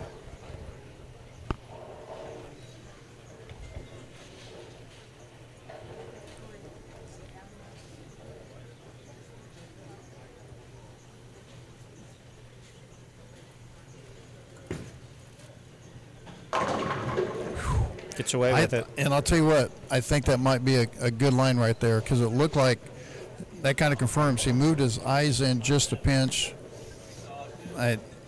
If he gets it right, it may be burning up just a pinch quick. The ball really didn't do much at all. No, and the other reason I think that's good is if he gets a little soft on the speed, he's hitting light. It's going to stop the hydroplane just enough and probably just finish dead flush. Oh, that rolled out real nice. Rolled out just the right time to keep Dave in the match. As Nelson Burton Jr. would say, it would behoove Mr. Goodale. It would. Big to ninth frame. Strike out. He can strike out for a 216. And Caden at a 206 pace.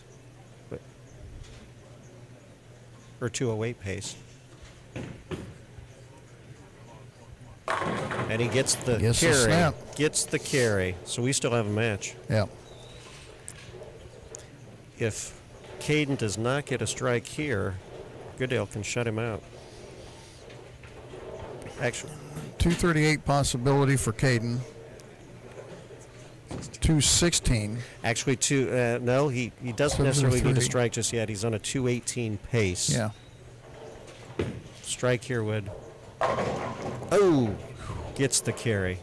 And that one he got right, just a pinch. So he has some area. Yeah, he does.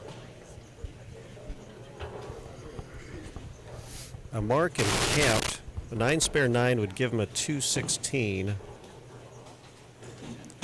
which is what Goodale could get striking out. So a strike here would clinch the game.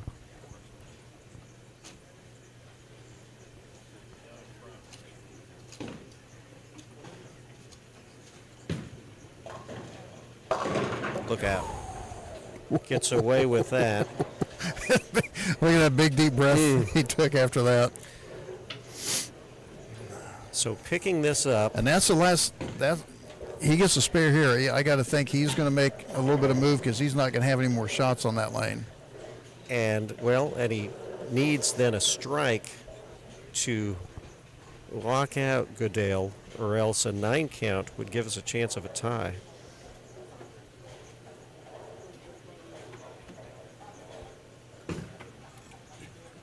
Safely for the spare, so this is a big count here.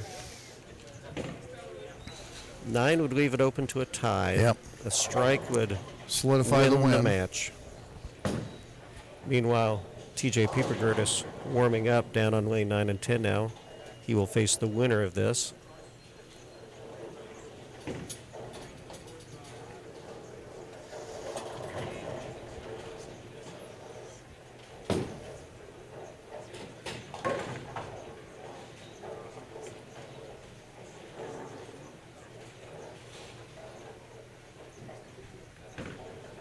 Needing 10 for the win.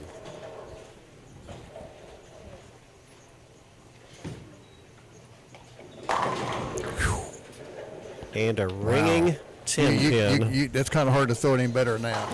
About as good of a shot as you could get. So again, Goodale coming up needing 3 strikes for the tie to match Caden's 216. But he's really cussing himself out for those 2 open frames he had earlier. Meanwhile, Cook's game was clean. Needs to hurry. A little slow on the speed, but gets had to hurry. The 6-8 out. Or 6-9, or 4-9 rather. I throw the 6-8. And I'm guessing 9th, 10th frame roll off on the possibility. Need to get 2 more strikes to get there.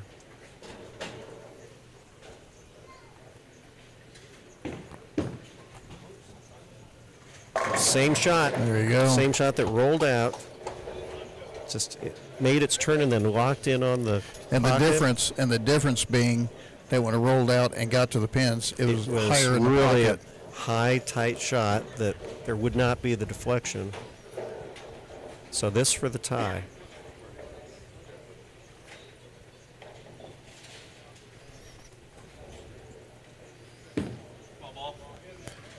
A little right. Oh. Finished just, yeah, you could tell off his hand he got it right just a little bit more than he needed to. 216, 215, the final, and match 1. Caden Cook advancing now. TJ Piepergertis bringing his equipment down. Get closer than that. All right, Caden Cook advances to the face TJ Piepergertis. Tough luck. You're right, it got just a little bit right on that strike ball at the end, and still like to think you'd get a break. Are you kidding me?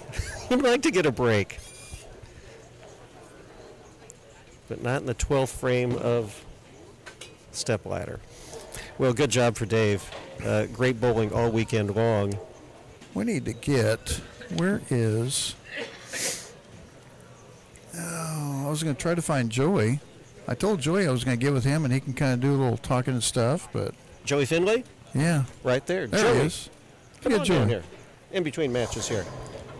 Get one of the USBC Association members, Joey Finley, and man, this, how do we get Douglas County, how do we get White John to get something like this going? This is pretty sharp, dude. I don't know, man. It took a lot of work. We had to go out and beat our feet a little bit and chase some sponsors down, and we just tried to expand on everything that was going on from the prior years and make everything just as hopefully enjoyable as possible. It seems like everything's ran fairly smooth, and you guys are doing a wonderful job, and the bowling's been pretty crazy.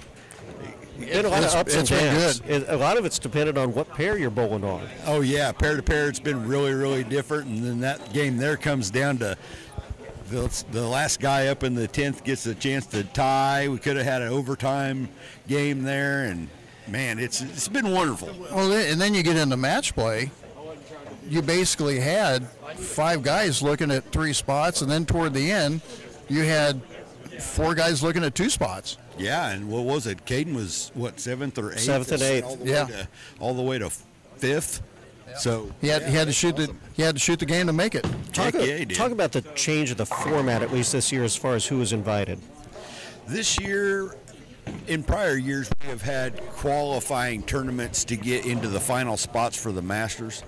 And rather than do that, we decided that the prior champions and the top 32 high qualifying averages for the city would be invited to the tournament, and then anyone else that would like to participate that had 66 games in and over a 200 average could get in, but they would have to get in at a little more higher cost. A little more juice to get in. Yeah, a little more juice to get in. Maybe a little PTQ.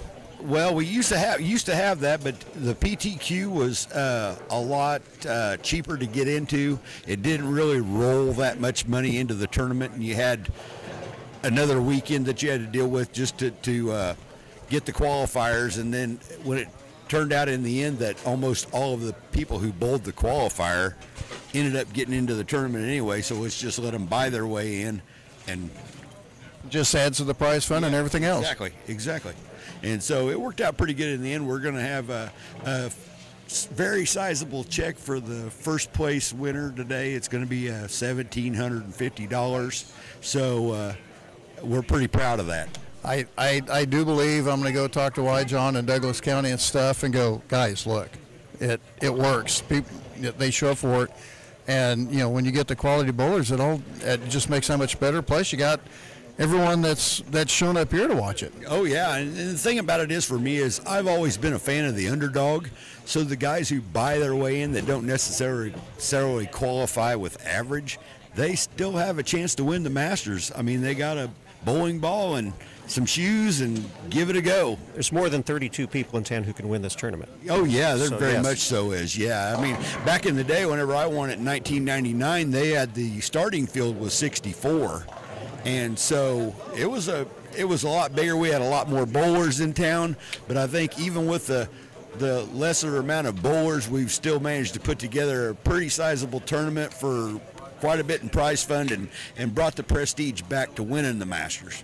Well, I got to say, I'm glad you asked me to do this. This has been nothing but a blast, and you know, meeting some pretty cool people. I even got this guy over here. I don't know who you're talking about. We seem to work out pretty well. What's his name again? Adam, yeah, something like that. Alan, I don't know. Andy, I don't know, something like whatever. that. Well, I appreciate you guys doing everything and taking time out of your weekend to do it for us, and look forward to doing this again next year. I will write it down. All right, brother. I appreciate it. I do it right, I'll be bowling in it next year. All right. We'll see what happens. That's right. We'll see if it's a better year Joy next year. Finley joining us. Thanks again. I appreciate it, man. Everybody. Hey, thank you. And We're off and running. yeah, we're going as Caden with the strike, and TJ had a 9 spare in the first frame. Caden coming back with a strike. Can take the early lead with a double. so on the next transition, do you think Caden moves in and slows down, or do you think he's going to pipe it? I don't see him slowing down. Well, definitely not there. Look out. He didn't slow down. With his rev rate playing inside, the longer he's in, the more that inside line is really going to start burning It's up. going to fry pretty quick. And he's still on the Rockstar with a little bit of surface to it. So I don't think he threw that where he wanted to anyway. He kind of looked like he pulled it from the start just a bit. Caden's the type of bowler he can manipulate a lane very easily. And I'd like to see him on my pair for nationals. Dude, Help you out a little bit. Let's just shim it up, son. Gets his cross lane spare. 20 in the first with the spare up.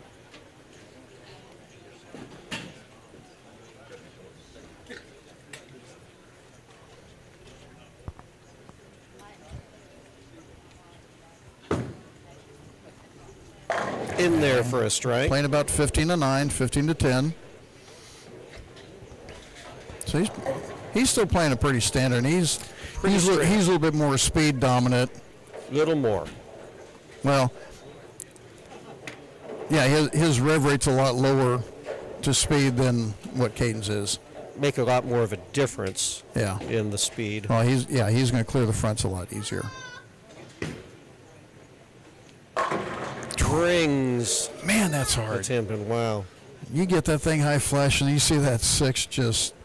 It's about the same shot that Dave. And we've got a our shot in the 12th frame to full screen on. It's just a little bit of a delay. And watch how fast this 10-pin, the 6-pin.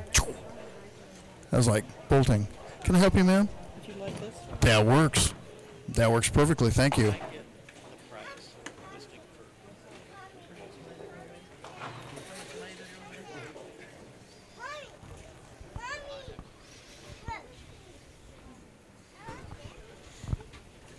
So we are tied up right now.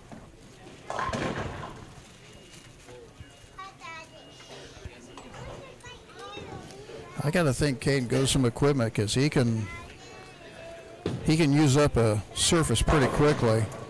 Gets the clip of the 10 pin there. And I think Caden has a little bit more room for error. Looks right like now, it. he can get it right. It's going to come back. That but one went right farther. That one, and it didn't jump. So No. if he misses it a little bit right, he's got to make sure he keeps the speed on it because it's going to move on him. But if he gets it in, he's got the speed to get it to get through the fronts.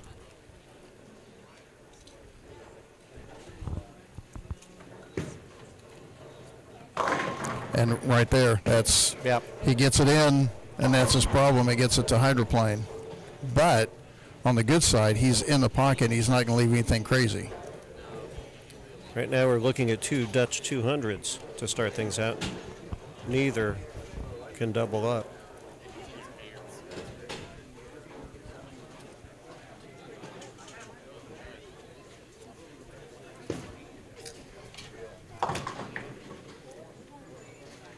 So another spare there for Caden. Again, Caden beating Dave Goodale in the first match just by a pin. 216 to 215.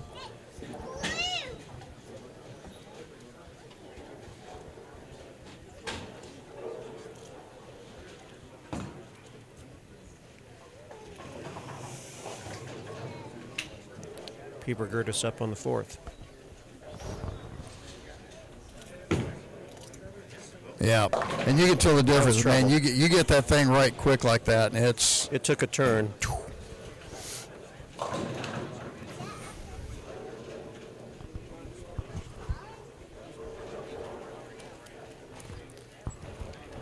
So the first advantage of the match to Caden Cook by that 4-pin count. Look at, nope, slid right by. Did not come back to pick off the sleeper there.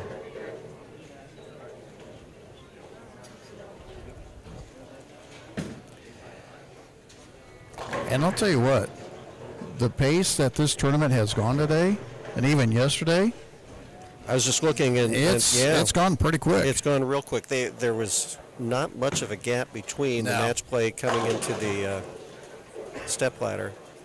Well, TJ recovers with a strike. we were done not much before one. Even with all the bowlers yesterday, yeah.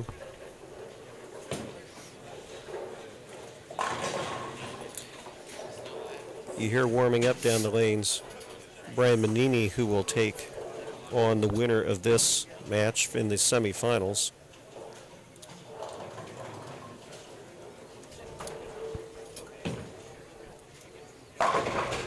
Ringing another 10-pin.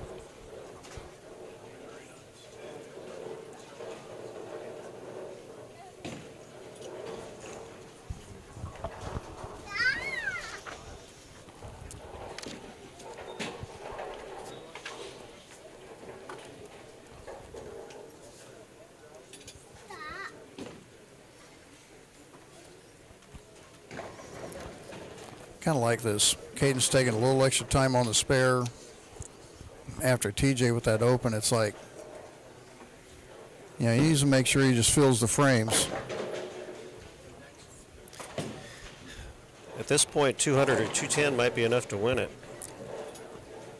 This pair, again, the most difficult pair today, the lowest scoring pair by quite a margin of the 4 pairs used for match play.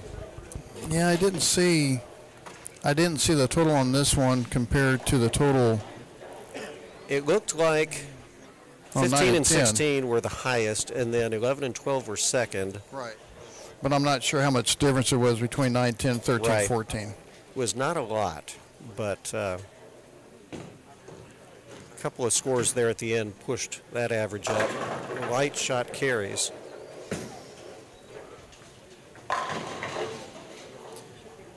So Cook now with a 14-pin lead.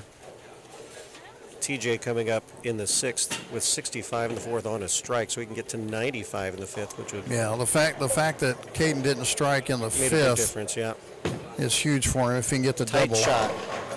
That's Yeah, good. the fact that Caden wasn't able to get up there and double after TJ opened, working on the strike. Now he can get up there. Okay, Really. just let me get up there, double. Let me get back into it, and we're off And our then way. we're back on square footing again.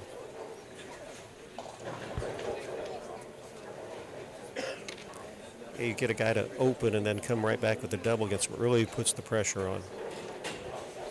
That did not happen. Now Oh, way out and gets away with it. he might have missed that with his hand a little bit or got around the side of it, and if he did, he was lucky he did. Got the mixer, and so we have a 4-point match here, 4-pin match. I didn't want to have to call you out on that 4-point match. 4-point. I've been watching too much basketball. Boy, what a game last night. Houston coming from behind. You know, I saw a little bit of it, and I turned it off after the half because I just haven't been. But then this morning I saw the highlights after like however many minutes. I'm like, good Lord, just choke it off. They outscored Duke 11-1 over the past couple minutes. Duke only with one field goal in the last 10 and a half And minutes it of the game. amazes me how a team can go 5, 6, 7 minutes without a field Nothing. goal. Yeah. At some point, the coaches got to go, look, we're gonna run a set play and Right. get this going again. But boy, defense for Houston and Duke's inability to inbound the ball there at the end a couple of times. That's coaching to me. There you go. Okay, Caden Cook with a spare. But working on the three-bagger, TJ's Right. kind of taking. So he's up by 4 for taking half, charge on or this. Actually, no, he's down by 6.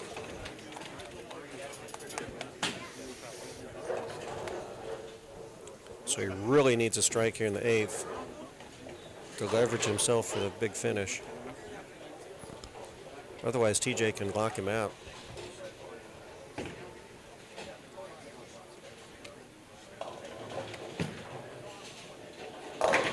When in doubt, more speed. Yeah, that's the. And then when you miss that, you go higher IG, higher diff, cleaner cover, and just keep piping it. Big frame here.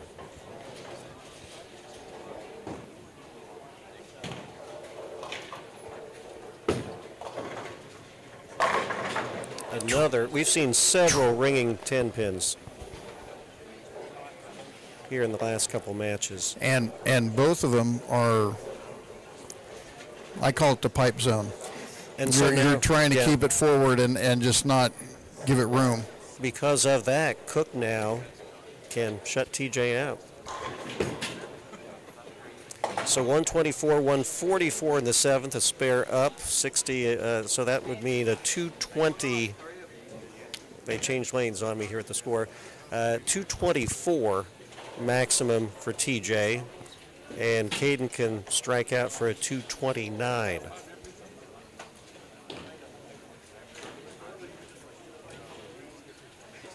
Foundation 9th, always big. A little farther outside, and he gets that carry. That head pin went nuts, didn't it? It did. 5-pin helping out also. Both of them went over toward that 7. So now Caden Cook can strike out for a 229.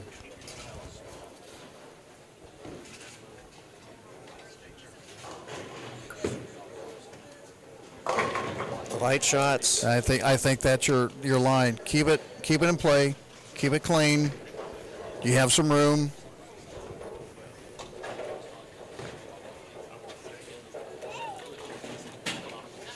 So 229. He's up by 5 off the right sheet. now. Yep.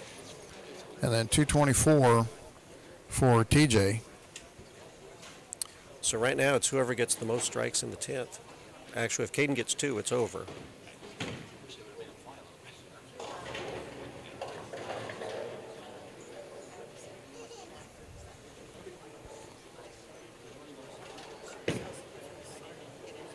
And there's one, his best shot of the match. That's the train shot. best shot of the match so far. There we go. So this would lock up the match with another strike here. Strike in 6. That's got to feel pretty good when you can just jam it in like Yeah, that and just. yeah. Did you hear that force it in. explosion? That was me. I did that. And he'll let you know about it.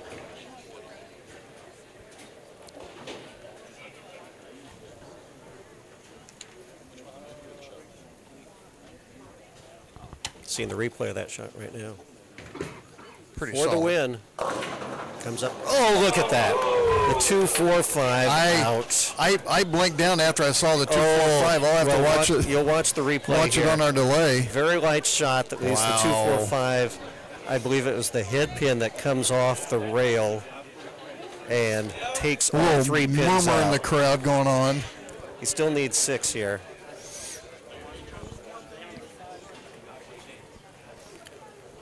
A shot coming up.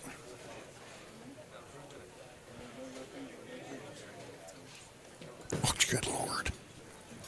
And that's enough. Yep. That'll do it. So a big break for Caden Cook. That was vicious. Getting the strike in the 7th. TJ a little disgusted here just finishing out. But to lose on a shot like that, I hope he wasn't watching. Yeah, that's a tough one right there. Yeah, really, that misspare immaterial. All right, Caden advances to So it's a face Brian. 229-188 win for Caden Cook over Now- TJ Piepergertis. This is a match that's going to be Looking interesting. good. You got two guys that like to jam it, but kind of watching some of the ball selection that Brian Manini's coming up with, he's still going to cover a few more boards than Caden has been. Since we're in between here, we heard Joey Finley when he was on a few minutes ago talking about a bigger prize fund this year for the tournament, and we do have the official totals here now. For the dollars that'll be going out today for the St. Joseph Masters, winning the tournament today is worth $1,750, as you heard Joey mention. Second place is worth $1,250.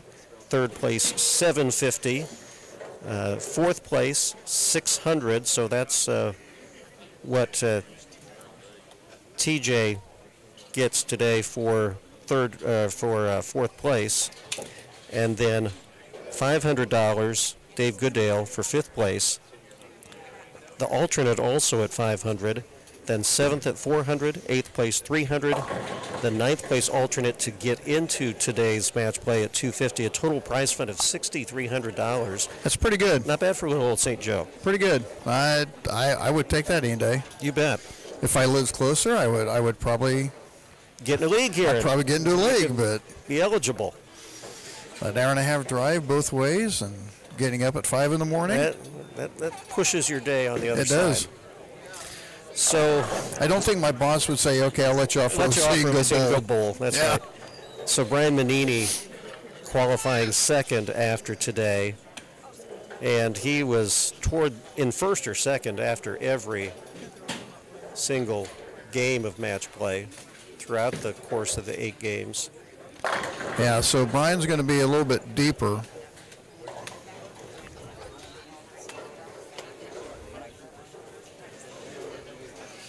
Manini deciding whether he wants to Which way he wants finish to go. on the left or right. Yeah. He's going to start on the left, it looks like, and finish on the right lane.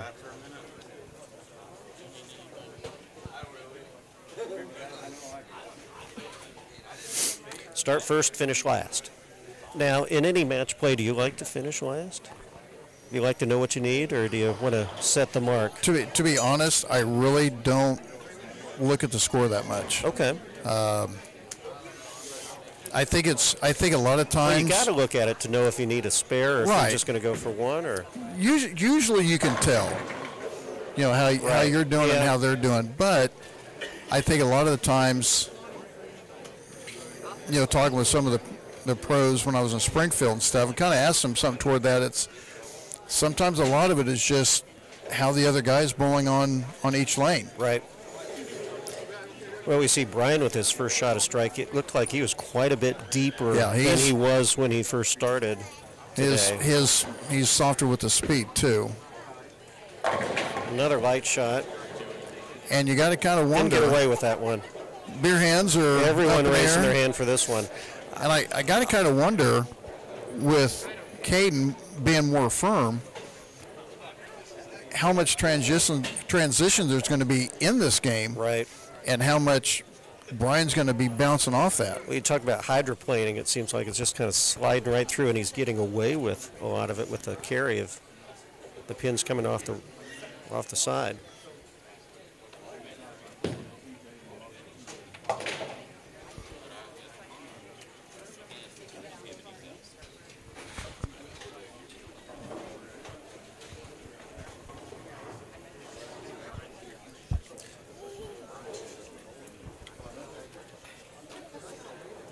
So again, this is semifinals here, and again, going into game 8 of match play, the last game of match play, Caden had been in 8th and final position, last place, but had a big last game to move up to 4th, won his first match, and now has come with a spare strike here to get going here in the semifinals. That one fit up pretty well That for one looked Cook. a lot better. He has his, I call it like a go zone, which is right where it needs to be. Then he has his yellow zone just a little bit outside of that.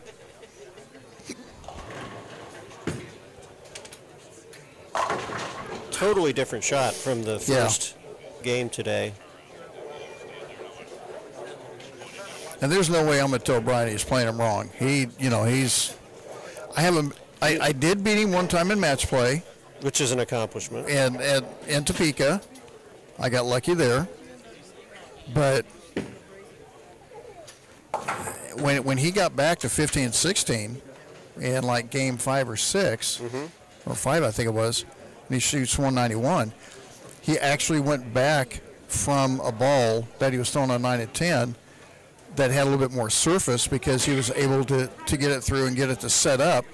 And it wasn't doing anything. Then he made another ball change, and then he went on a string. But this ball here, I don't think he threw at all.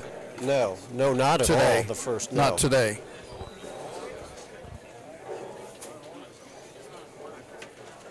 He's standing way, way left from where he was early on. You got the carry there. Really didn't look like that finished as well as it And I'll could tell have. you what, Caden Cook, after 7 games being red leader, throwing himself into the match play and possibly running the gauntlet, that'd be pretty tough to do. It's that same. He's had the same kind of light hit.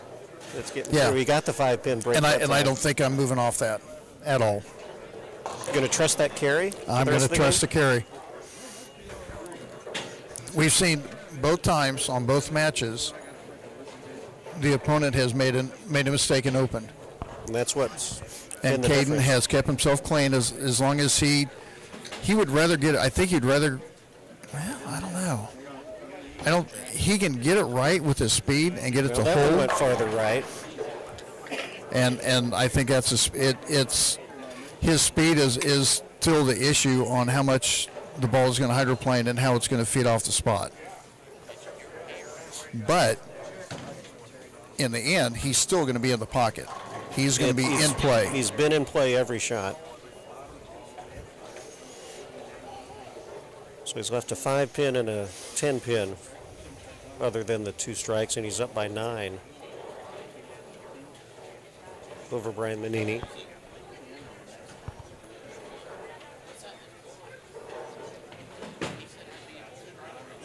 Gets the spare.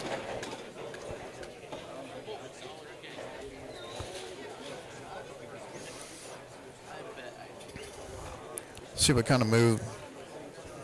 And Brian's not in a bad spot. If he can walk up here and double, that'll get him into the lead.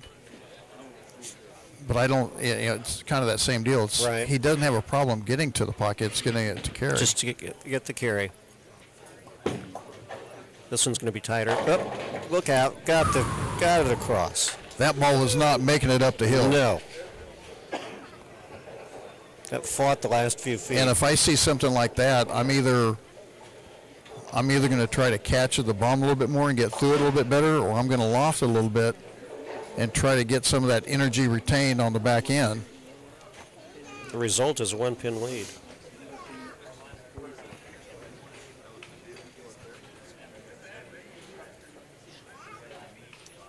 Something happened.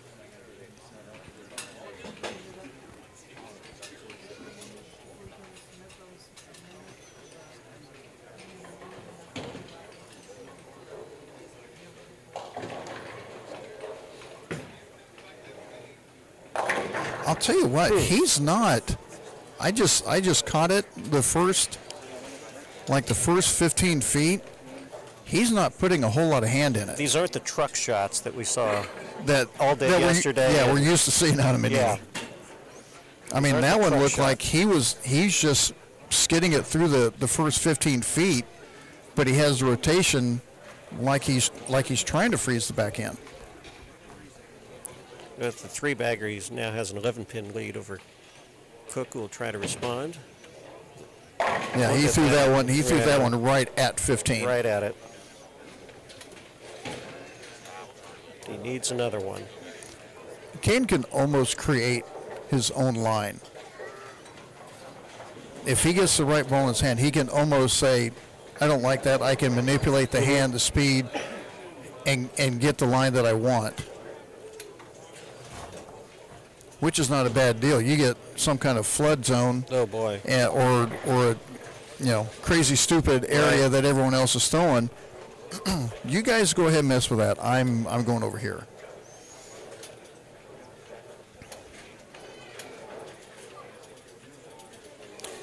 Well, this is Cook's 19th game between yesterday and today. 8 games yesterday, 8 in match play. He got that one to feed mid lane. 3rd game of this stepladder.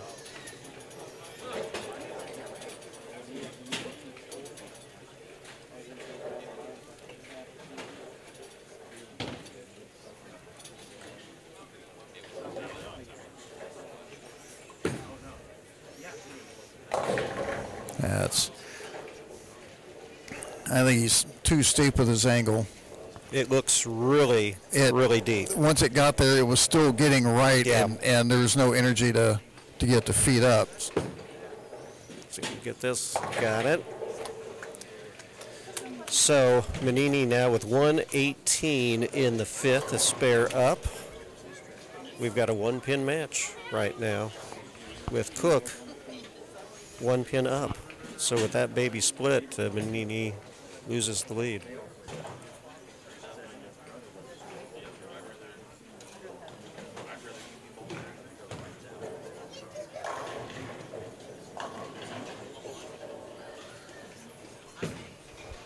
See the adjustment there a lot deeper. Yeah, well, Or a lot farther outside. he got to the Lot friction further outside. quicker, and Yeah. it just jumped, and That's not going to be a winning shot. no, I'm surprised he's.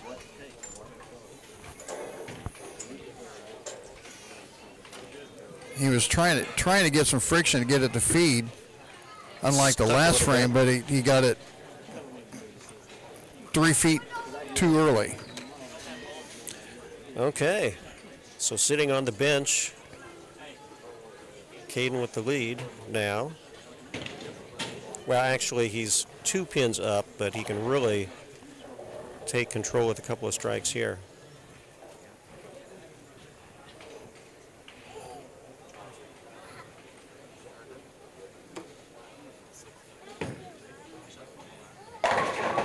About as straight as an arrow. He's throwing 15. He's staying away from the friction. And just enough at the end to come in tight. Didn't have to worry about a 5-pin or a 10-pin on that one.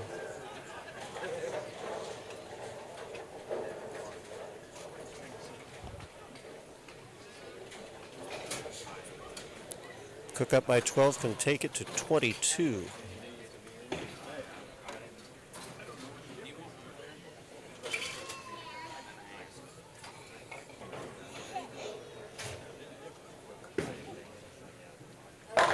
Wow. That one looked a little different than the last one. It was. think it might have pinched just a hair bit long, but I think that's his good mistake. It was a really good mistake. That was a never a doubter. It was like it's still going to be in the hole. It just may be just a pinch lower in the pocket. And there he same shot again. Gets through it a little bit aloft, and Yep. it just doesn't get the roll on it.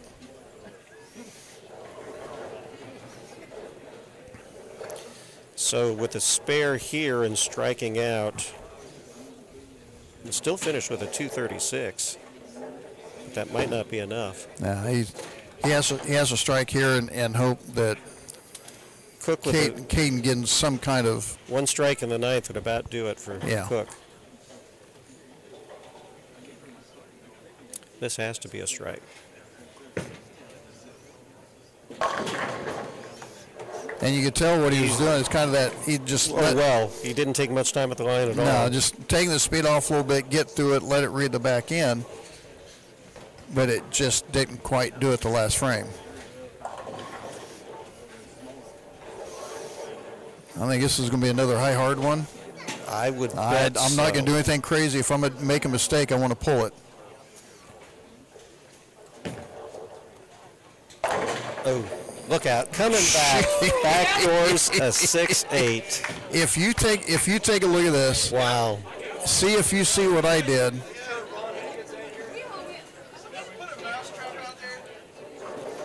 On a little bit delay, it looked like that ball red. Get this going here. Meanwhile, here a strike would lock it up. Actually, a spare would be enough. There you go. To move him ahead.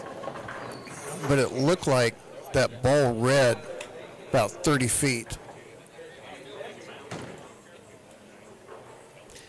Yeah. 9 pins on this first ball would be enough to win the match. Yeah. Look at that.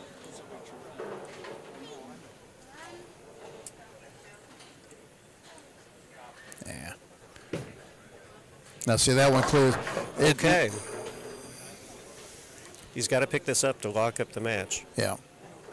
The count there made some difference.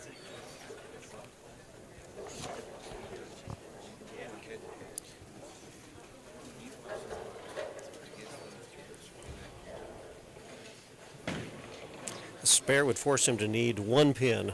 Yeah. As a fill ball.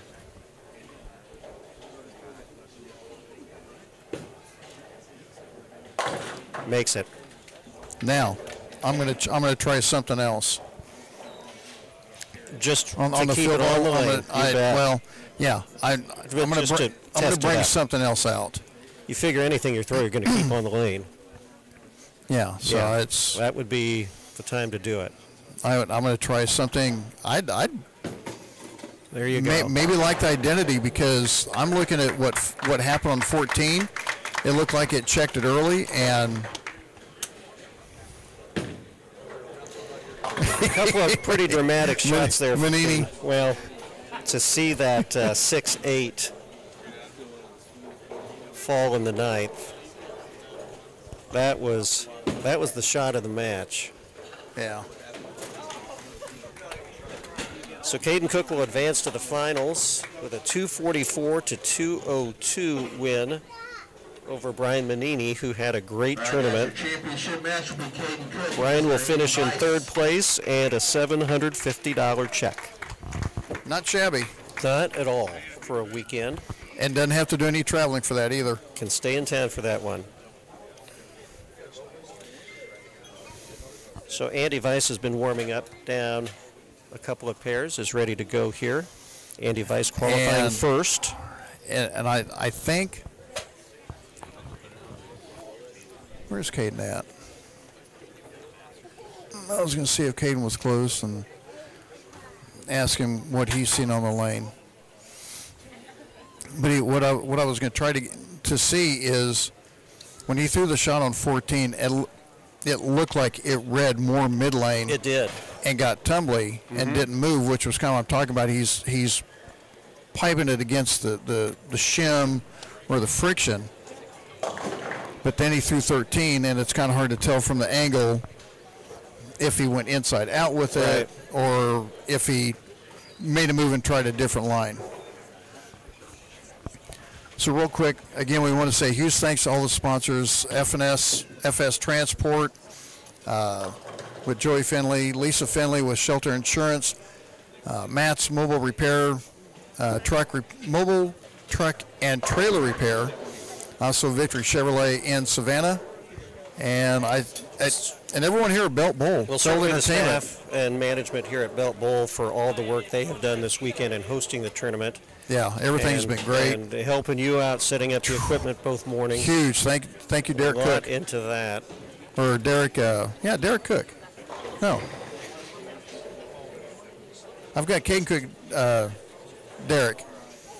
Everyone knows Derek over here. Well, on a spring day where a lot of people might be wanting to be out golfing, not today with it being 32 degrees. You know, even if it's 50-some degrees, I'm not going to be out golfing. No. I need it in the 70s or better for me to even think about it. Let's put it this way. I live right across the street from a golf course. You want to know how many balls I've hit? Not a lot. I bowl. Okay. Bowling, it's still, well, bowling season we talked about yesterday is year-round. Yeah. It's just when you squeeze into golf. I bowled a league in Salina that we bowled, the first Monday of each month we bowled a double set. Because the majority of the guys golfed. Yep. And by the time I got into it, they wanted to go golf. So our season was still 30 whatever weeks. Right. But we squeezed condensed. it in. Yeah. We got it done a month and a half early just so these guys could go play golf. Is it play golf or shoot golf? I think you can do either.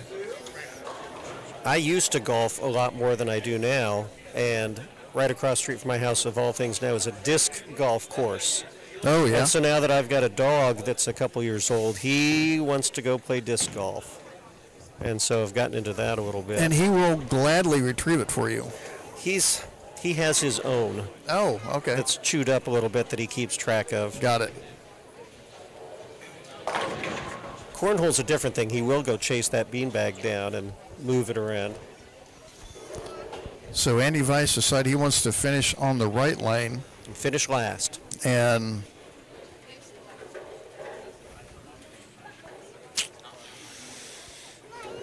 makes me wonder if 13 might be a little bit tighter. It's kind of hard to tell from this angle, but we do know that 14 has some friction going on. So Andy Weiss opening up with the spare, and again, he qualified first for today with a pretty we talked to him earlier, but just consistent across the board. Nothing extreme until the 8th game when he had a 278, but otherwise all his games were between 220 and 247, which would be a pretty good pace to stay at. And that's kind of what he was talking about. When we were talking to him after the match play, he's just keeping him play. Nothing crazy. Yeah.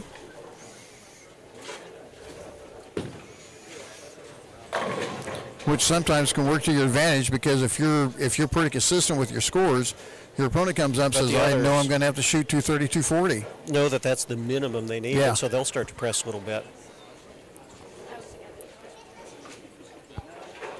So it looks like Cook was kind of going to that same shot he had the start of last game, where just pretty hard, pretty straight, and then hope you get the carry. And he got the 5-pin out there, but not the 10, or the 7-pin. His baby ball for a cross pin spare is a little different than my baby ball. Yeah. That's a lot of trust. So again, Caden getting here, winning 3 matches. The first match over Dave Goodale, 217, 216, that came down to count at the very end. Dave Goodale needing a strike to force a roll-off, but did not get the carry at the end. Then Caden over TJ Piepergertis, 229, 188, and a flat 10-pin there. He got to the finals by just beating Brian Manini, 244 to 202. And again, first place today, Andy and Caden going for a $1,750 check. The loser, a pretty good consolation prize at $1,250. I'm not mad about that. No, no, sir.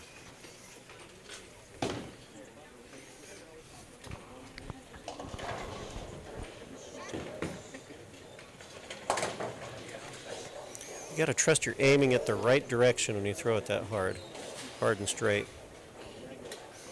And make sure you don't throw your shoulder out. Yeah.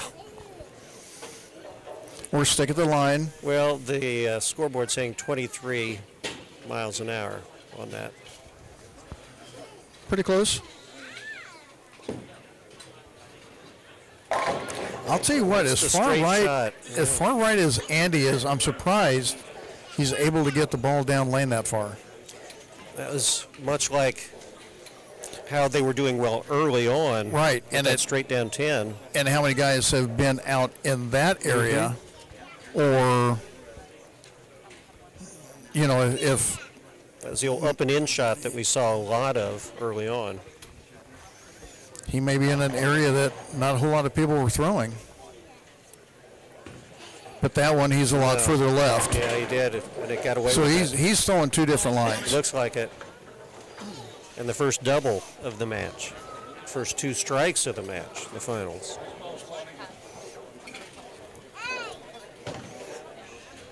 Have to see if he does that in the fourth and fifth frame again.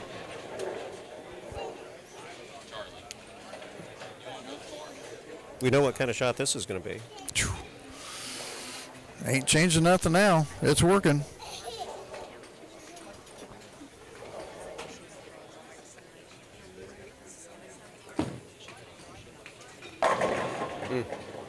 Not getting the carry. Yeah, I was going to say, that one looked like it started right a little bit earlier. But he kind of walked into my way. I couldn't quite tell what the mid-lane reaction was. Yeah, and then the head pin came off the side to get the 5-pin out, but it couldn't get the 7.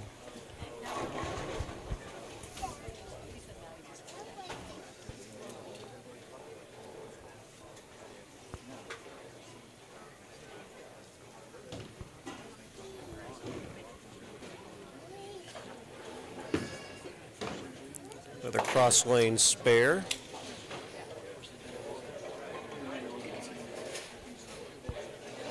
So kind of like what he did the first couple of games, just trying to keep in there and seeing if there's going to be a mistake on the other side. You're bowling against a guy, you know he's going to shoot 230, 240. Right.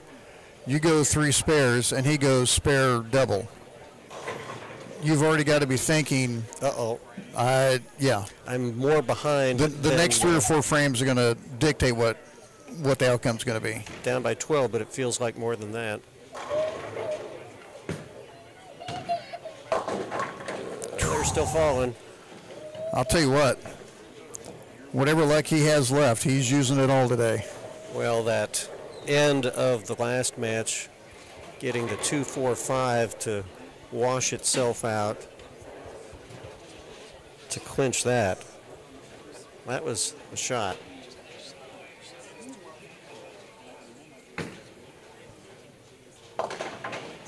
You'd also had a 6-8 that both fell. Yeah. The 8-pin hitting the 6 down, which you don't see very much. Okay, big 2 frames for Andy here. Going to really take control of the match. Yeah, he took a big, deep breath. These are 2 big frames right here. Yeah, he's definitely further right on the right side, yeah. But that one, I think he threw that one too much into the friction. I don't think he threw it where he wanted to either. Yeah, I think it was a little further inside than. Yeah, he got it too forward. I think I feel the air conditioner they turned on here. I'm okay with that.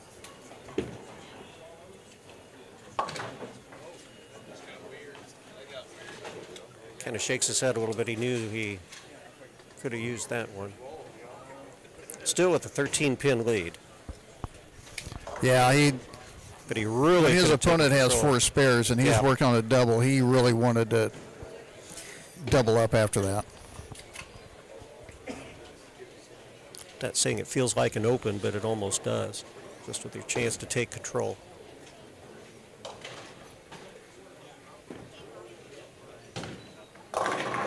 Looks like he tried to force his body Yeah. to throw it farther right. And the ball was really soft off his hand, and where he probably needed a little bit more side rotation to get it to feed up a little bit.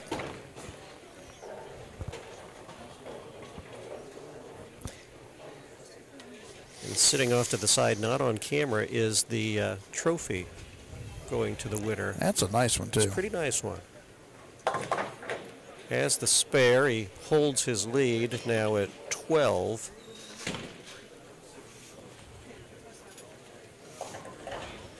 Let's see if Caden can get a strike here. Caden's got to be feeling pretty good right now that Andy didn't double. Didn't run away from him. So now's the time he definitely needs to figure it out here. Spares aren't going to win it. See? And you can see right there that ball just checked that mid lane hard. And that's what I was saying on that last time, on the last game. And he's been abusing he's been abusing that line. It's time to get off of it.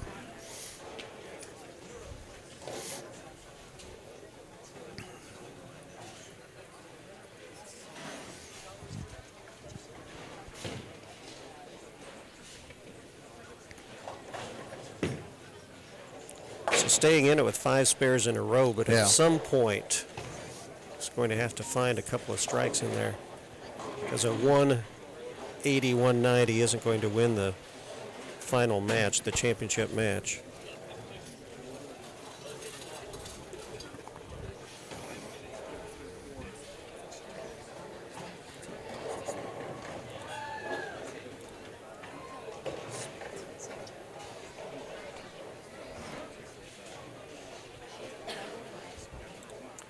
So Cook coming up here in the 6th.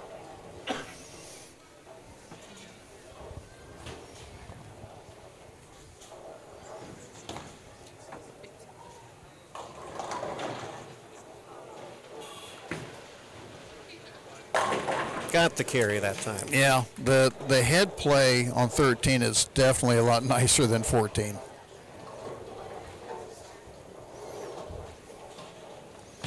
But now that Caden has the strike,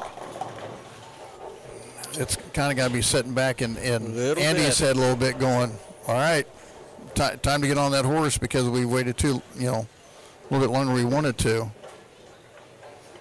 Comes in high again, leaves a 4-pin up by 12. But Cook on a strike. Is this what we were talking about, grinding your way to a win? One mistake could be all it'll take. Oh yeah, everything will be looking fine, then all of a sudden a slight speed hand and it takes care of you. Both players clean through 6, but Andy with 1 double in there, so that gives him a 12-pin lead.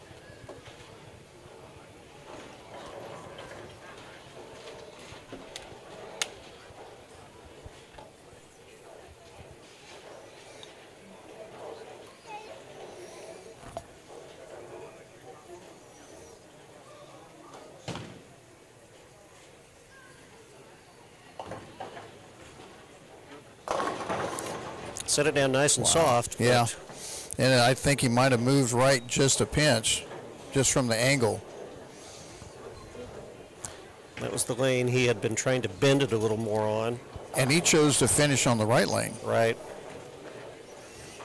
Which, right now, you're starting to think you probably want Caden to finish on that right lane, with the fronts just being toasted. Uh-oh. So he gets the I spare. wasn't It sure if wasn't that a was- chop. You didn't know if it was going to wasn't take sure off on him. Yeah.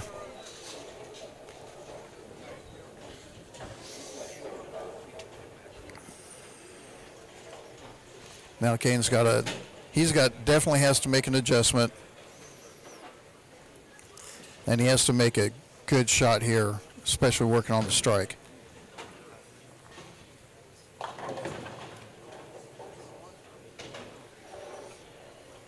He'll tie it up with a strike. Little heavy. Didn't really look good from the start. Looked like he might have got it just a little inside 15, but he pulled it. I don't think his direction was the way he wanted.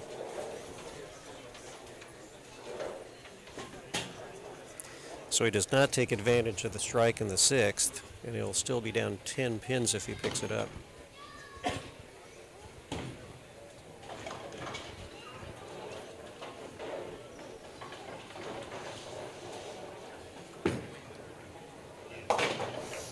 So 235 off the sheet for Andy, 225 for Caden. And that 7th frame might loom large off that strike. Certainly so, not taking advantage and getting a double. That would have tied it up. Again, in 7 frames, just that one strike in the 6th for Caden, who's a strike machine on a lot of days. But again, we knew this was going to be a tough pair. And by the way, your 1.5 over under for the 300s. Way under. Way under. There's the best shot of his game there. And that's where Caden gets the finish. So he only has one ball left on the right lane. I got to think he's get a strike there. Might be doing a little happy dance right now, knowing he's going to be on the left lane to finish. Especially the last 2 shots over there, both strikes.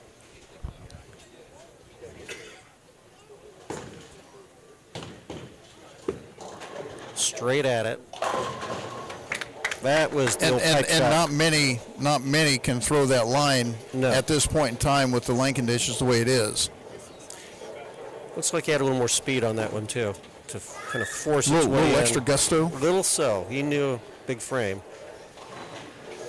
Took that seasoned salt and went just a little bit more flavor on it. Okay, the shot in the 9th. This is a big shot. Up by 10 with a chance to make it 20. Soft release and ringer. Wow. I'll tell you what, he'll take that 12 times every game. I think he thought it was a strike. 12 times every game. I thought it was a strike. Yeah. So now, Caden can lock him out. Andy, with best now at the spare here and striking out, could have a 215. And as we mentioned, Caden striking out can have a 225.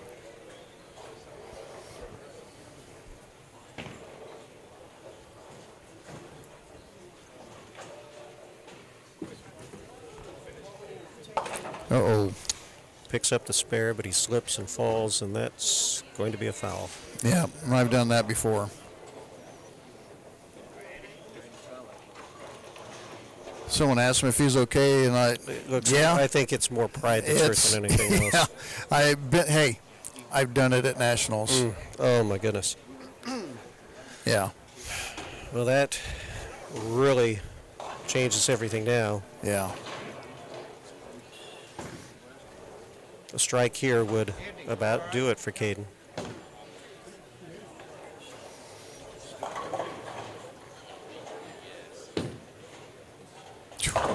Oh, and look at that.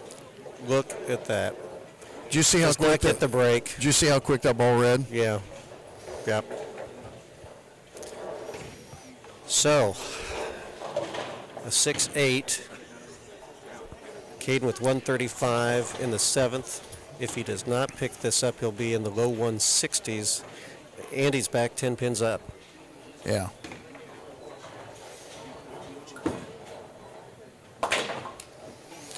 All right, one there gives Caden 163 in the 9th. Andy with 173 in the 9th. Cook will have to double here.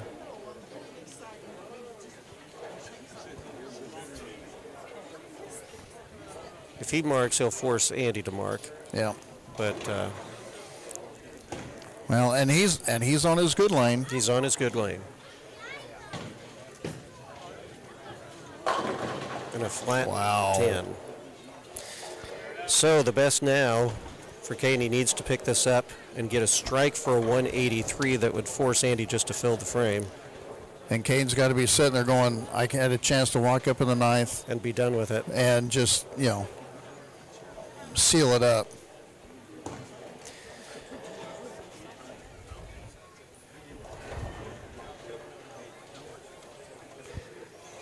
So I think the lane conditions, the pressure of a championship match, kind of all tying together here. And I think the pride factor on Andy feels a little bit better. Oh boy, if he can get away with this.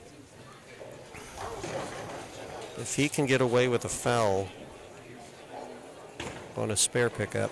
Yeah. We'll see with Caden filling up here. He needs a strike to force Andy to mark. Yeah, just to mark.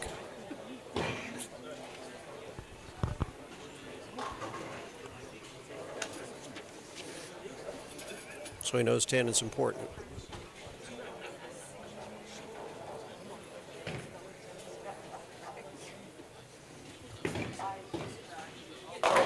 So he does that. Yeah. He threw the frozen rope to the pocket on that one. So Caden Cook finishes with a 183. Again, this is fourth match of today's Stepladder, his 20th game of the weekend. And now it comes down to Andy Weiss needing a spare to win. We'll have to go back and look, but I think that might be his lowest game. I think so. Certainly today. He had a 181 in the third game today. Yeah. Oh boy. Uh-oh. Oh, look out. Avoids the split. Yeah, he's still needing to pick up the 610 and keep it on the lane and keep behind the foul line to win. Caden's lowest game yesterday was 190, and that was game 7.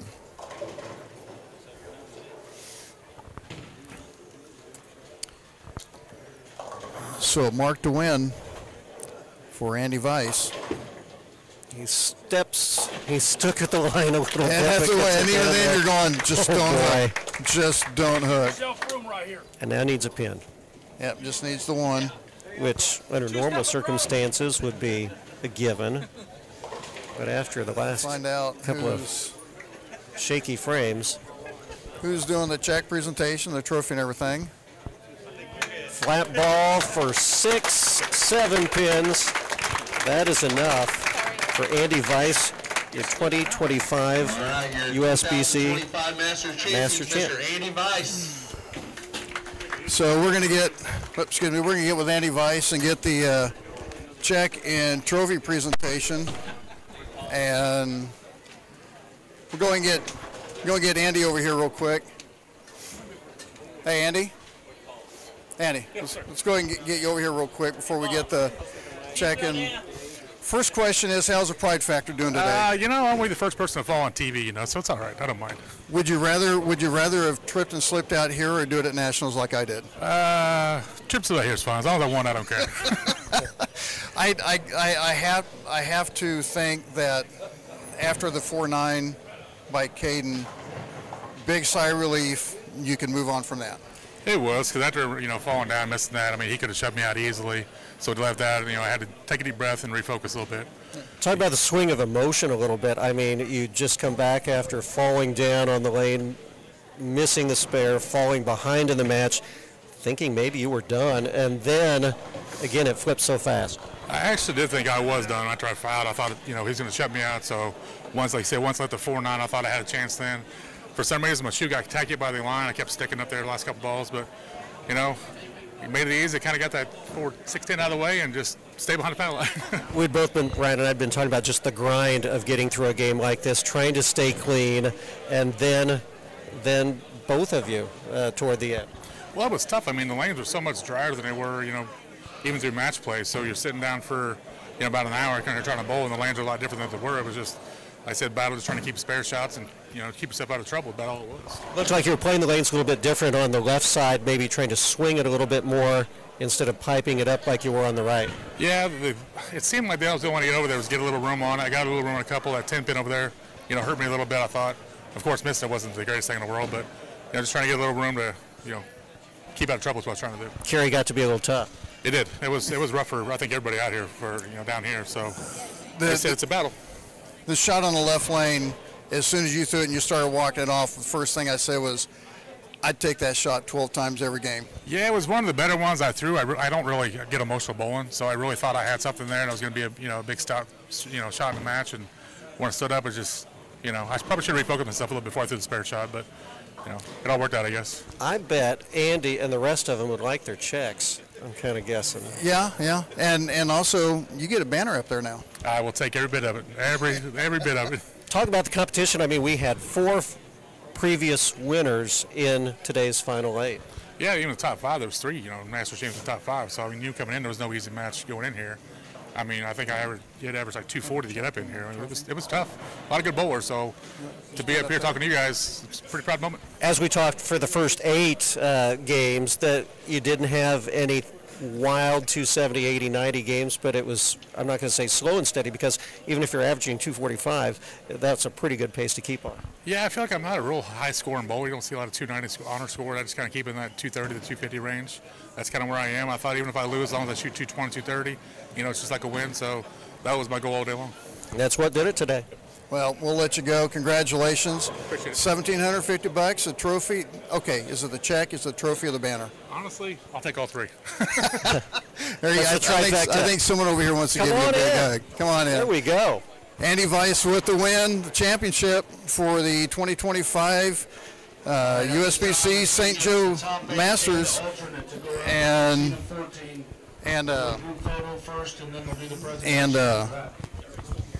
Alan, this was fun. How much fun was this today? This was, well, all weekend long. Oh, it was never dull. And like I said, first of all, everyone here at Belt Bowl has been, or Belt Entertainment, I'm used to the bowl, but Belt Entertainment has been absolutely awesome. Huge thanks to Derek for giving me a hand today with getting the camera moves and stuff set up this morning and opening doors up a little bit early. Right. Thanks for Joy Finley for asking me to do this, because this was, I'm like, sure, didn't know exactly what to expect. Hey. Didn't know what you were getting yourself into. Anytime he wants it, he's got it. Joy and Lisa.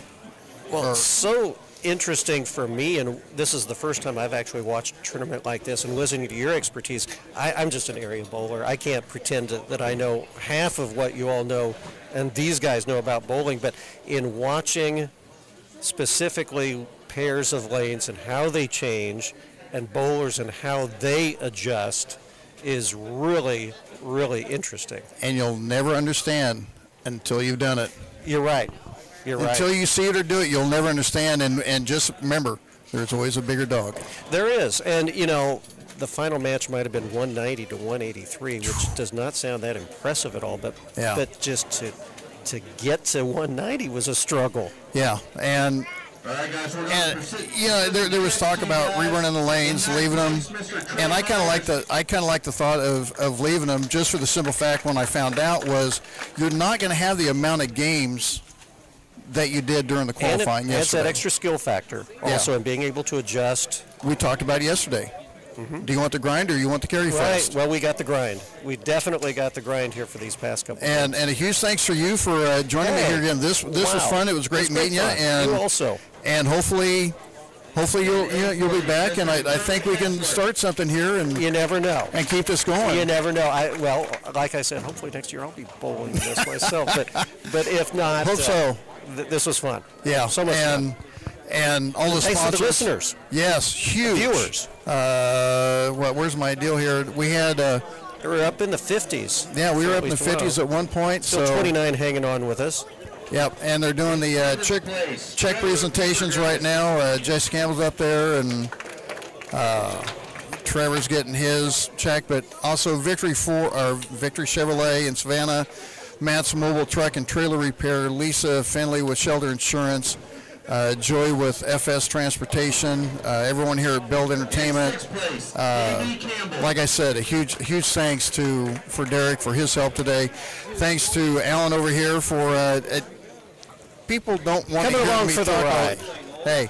Oh, I can't even imagine how difficult it is, a one-man band trying to, set up all the equipment, get things on the air, and then a lot of talking through hours and about hours a lot of people bowling, you don't know. about people you don't know. But now I know. And well, what a great job you do. And Thank you. I'll be watching and listening more online to future tournaments they come. But certainly, the final check presentation is coming out to Andy Weiss, your 2025 USBC St. Joseph Masters champion. And like he said, he'll take all three. Get the banner, get the check, get the trophy. He's got it. As Gene Simmons would say, I can say it's been a good day. It has. It has. And for Andy Weiss. Hey, there's still plenty of day left to go. Hey, I got a couple of balls I can drill up You can real hit it quick. south. That's right. So once again, huge thanks for the USB St. Joe USBC group for holding this. This is an awesome deal, and I'm going to try to take it out to Douglas and White John and see if they can get something going. All the sponsors, the staff here at Built Entertainment, Alan here for joining me, and everyone watching on the telecast. It's been a great weekend. It's been fun. Can't wait to do it next weekend. So have a great week, great summer, great year, and we will see you next year for the Masters for 2026. And congratulations to Andy Weiss, your 2025 St. Joe USBC Masters champion. Have a great time, great year, and we will see you guys next time. Mr. Andy Weiss.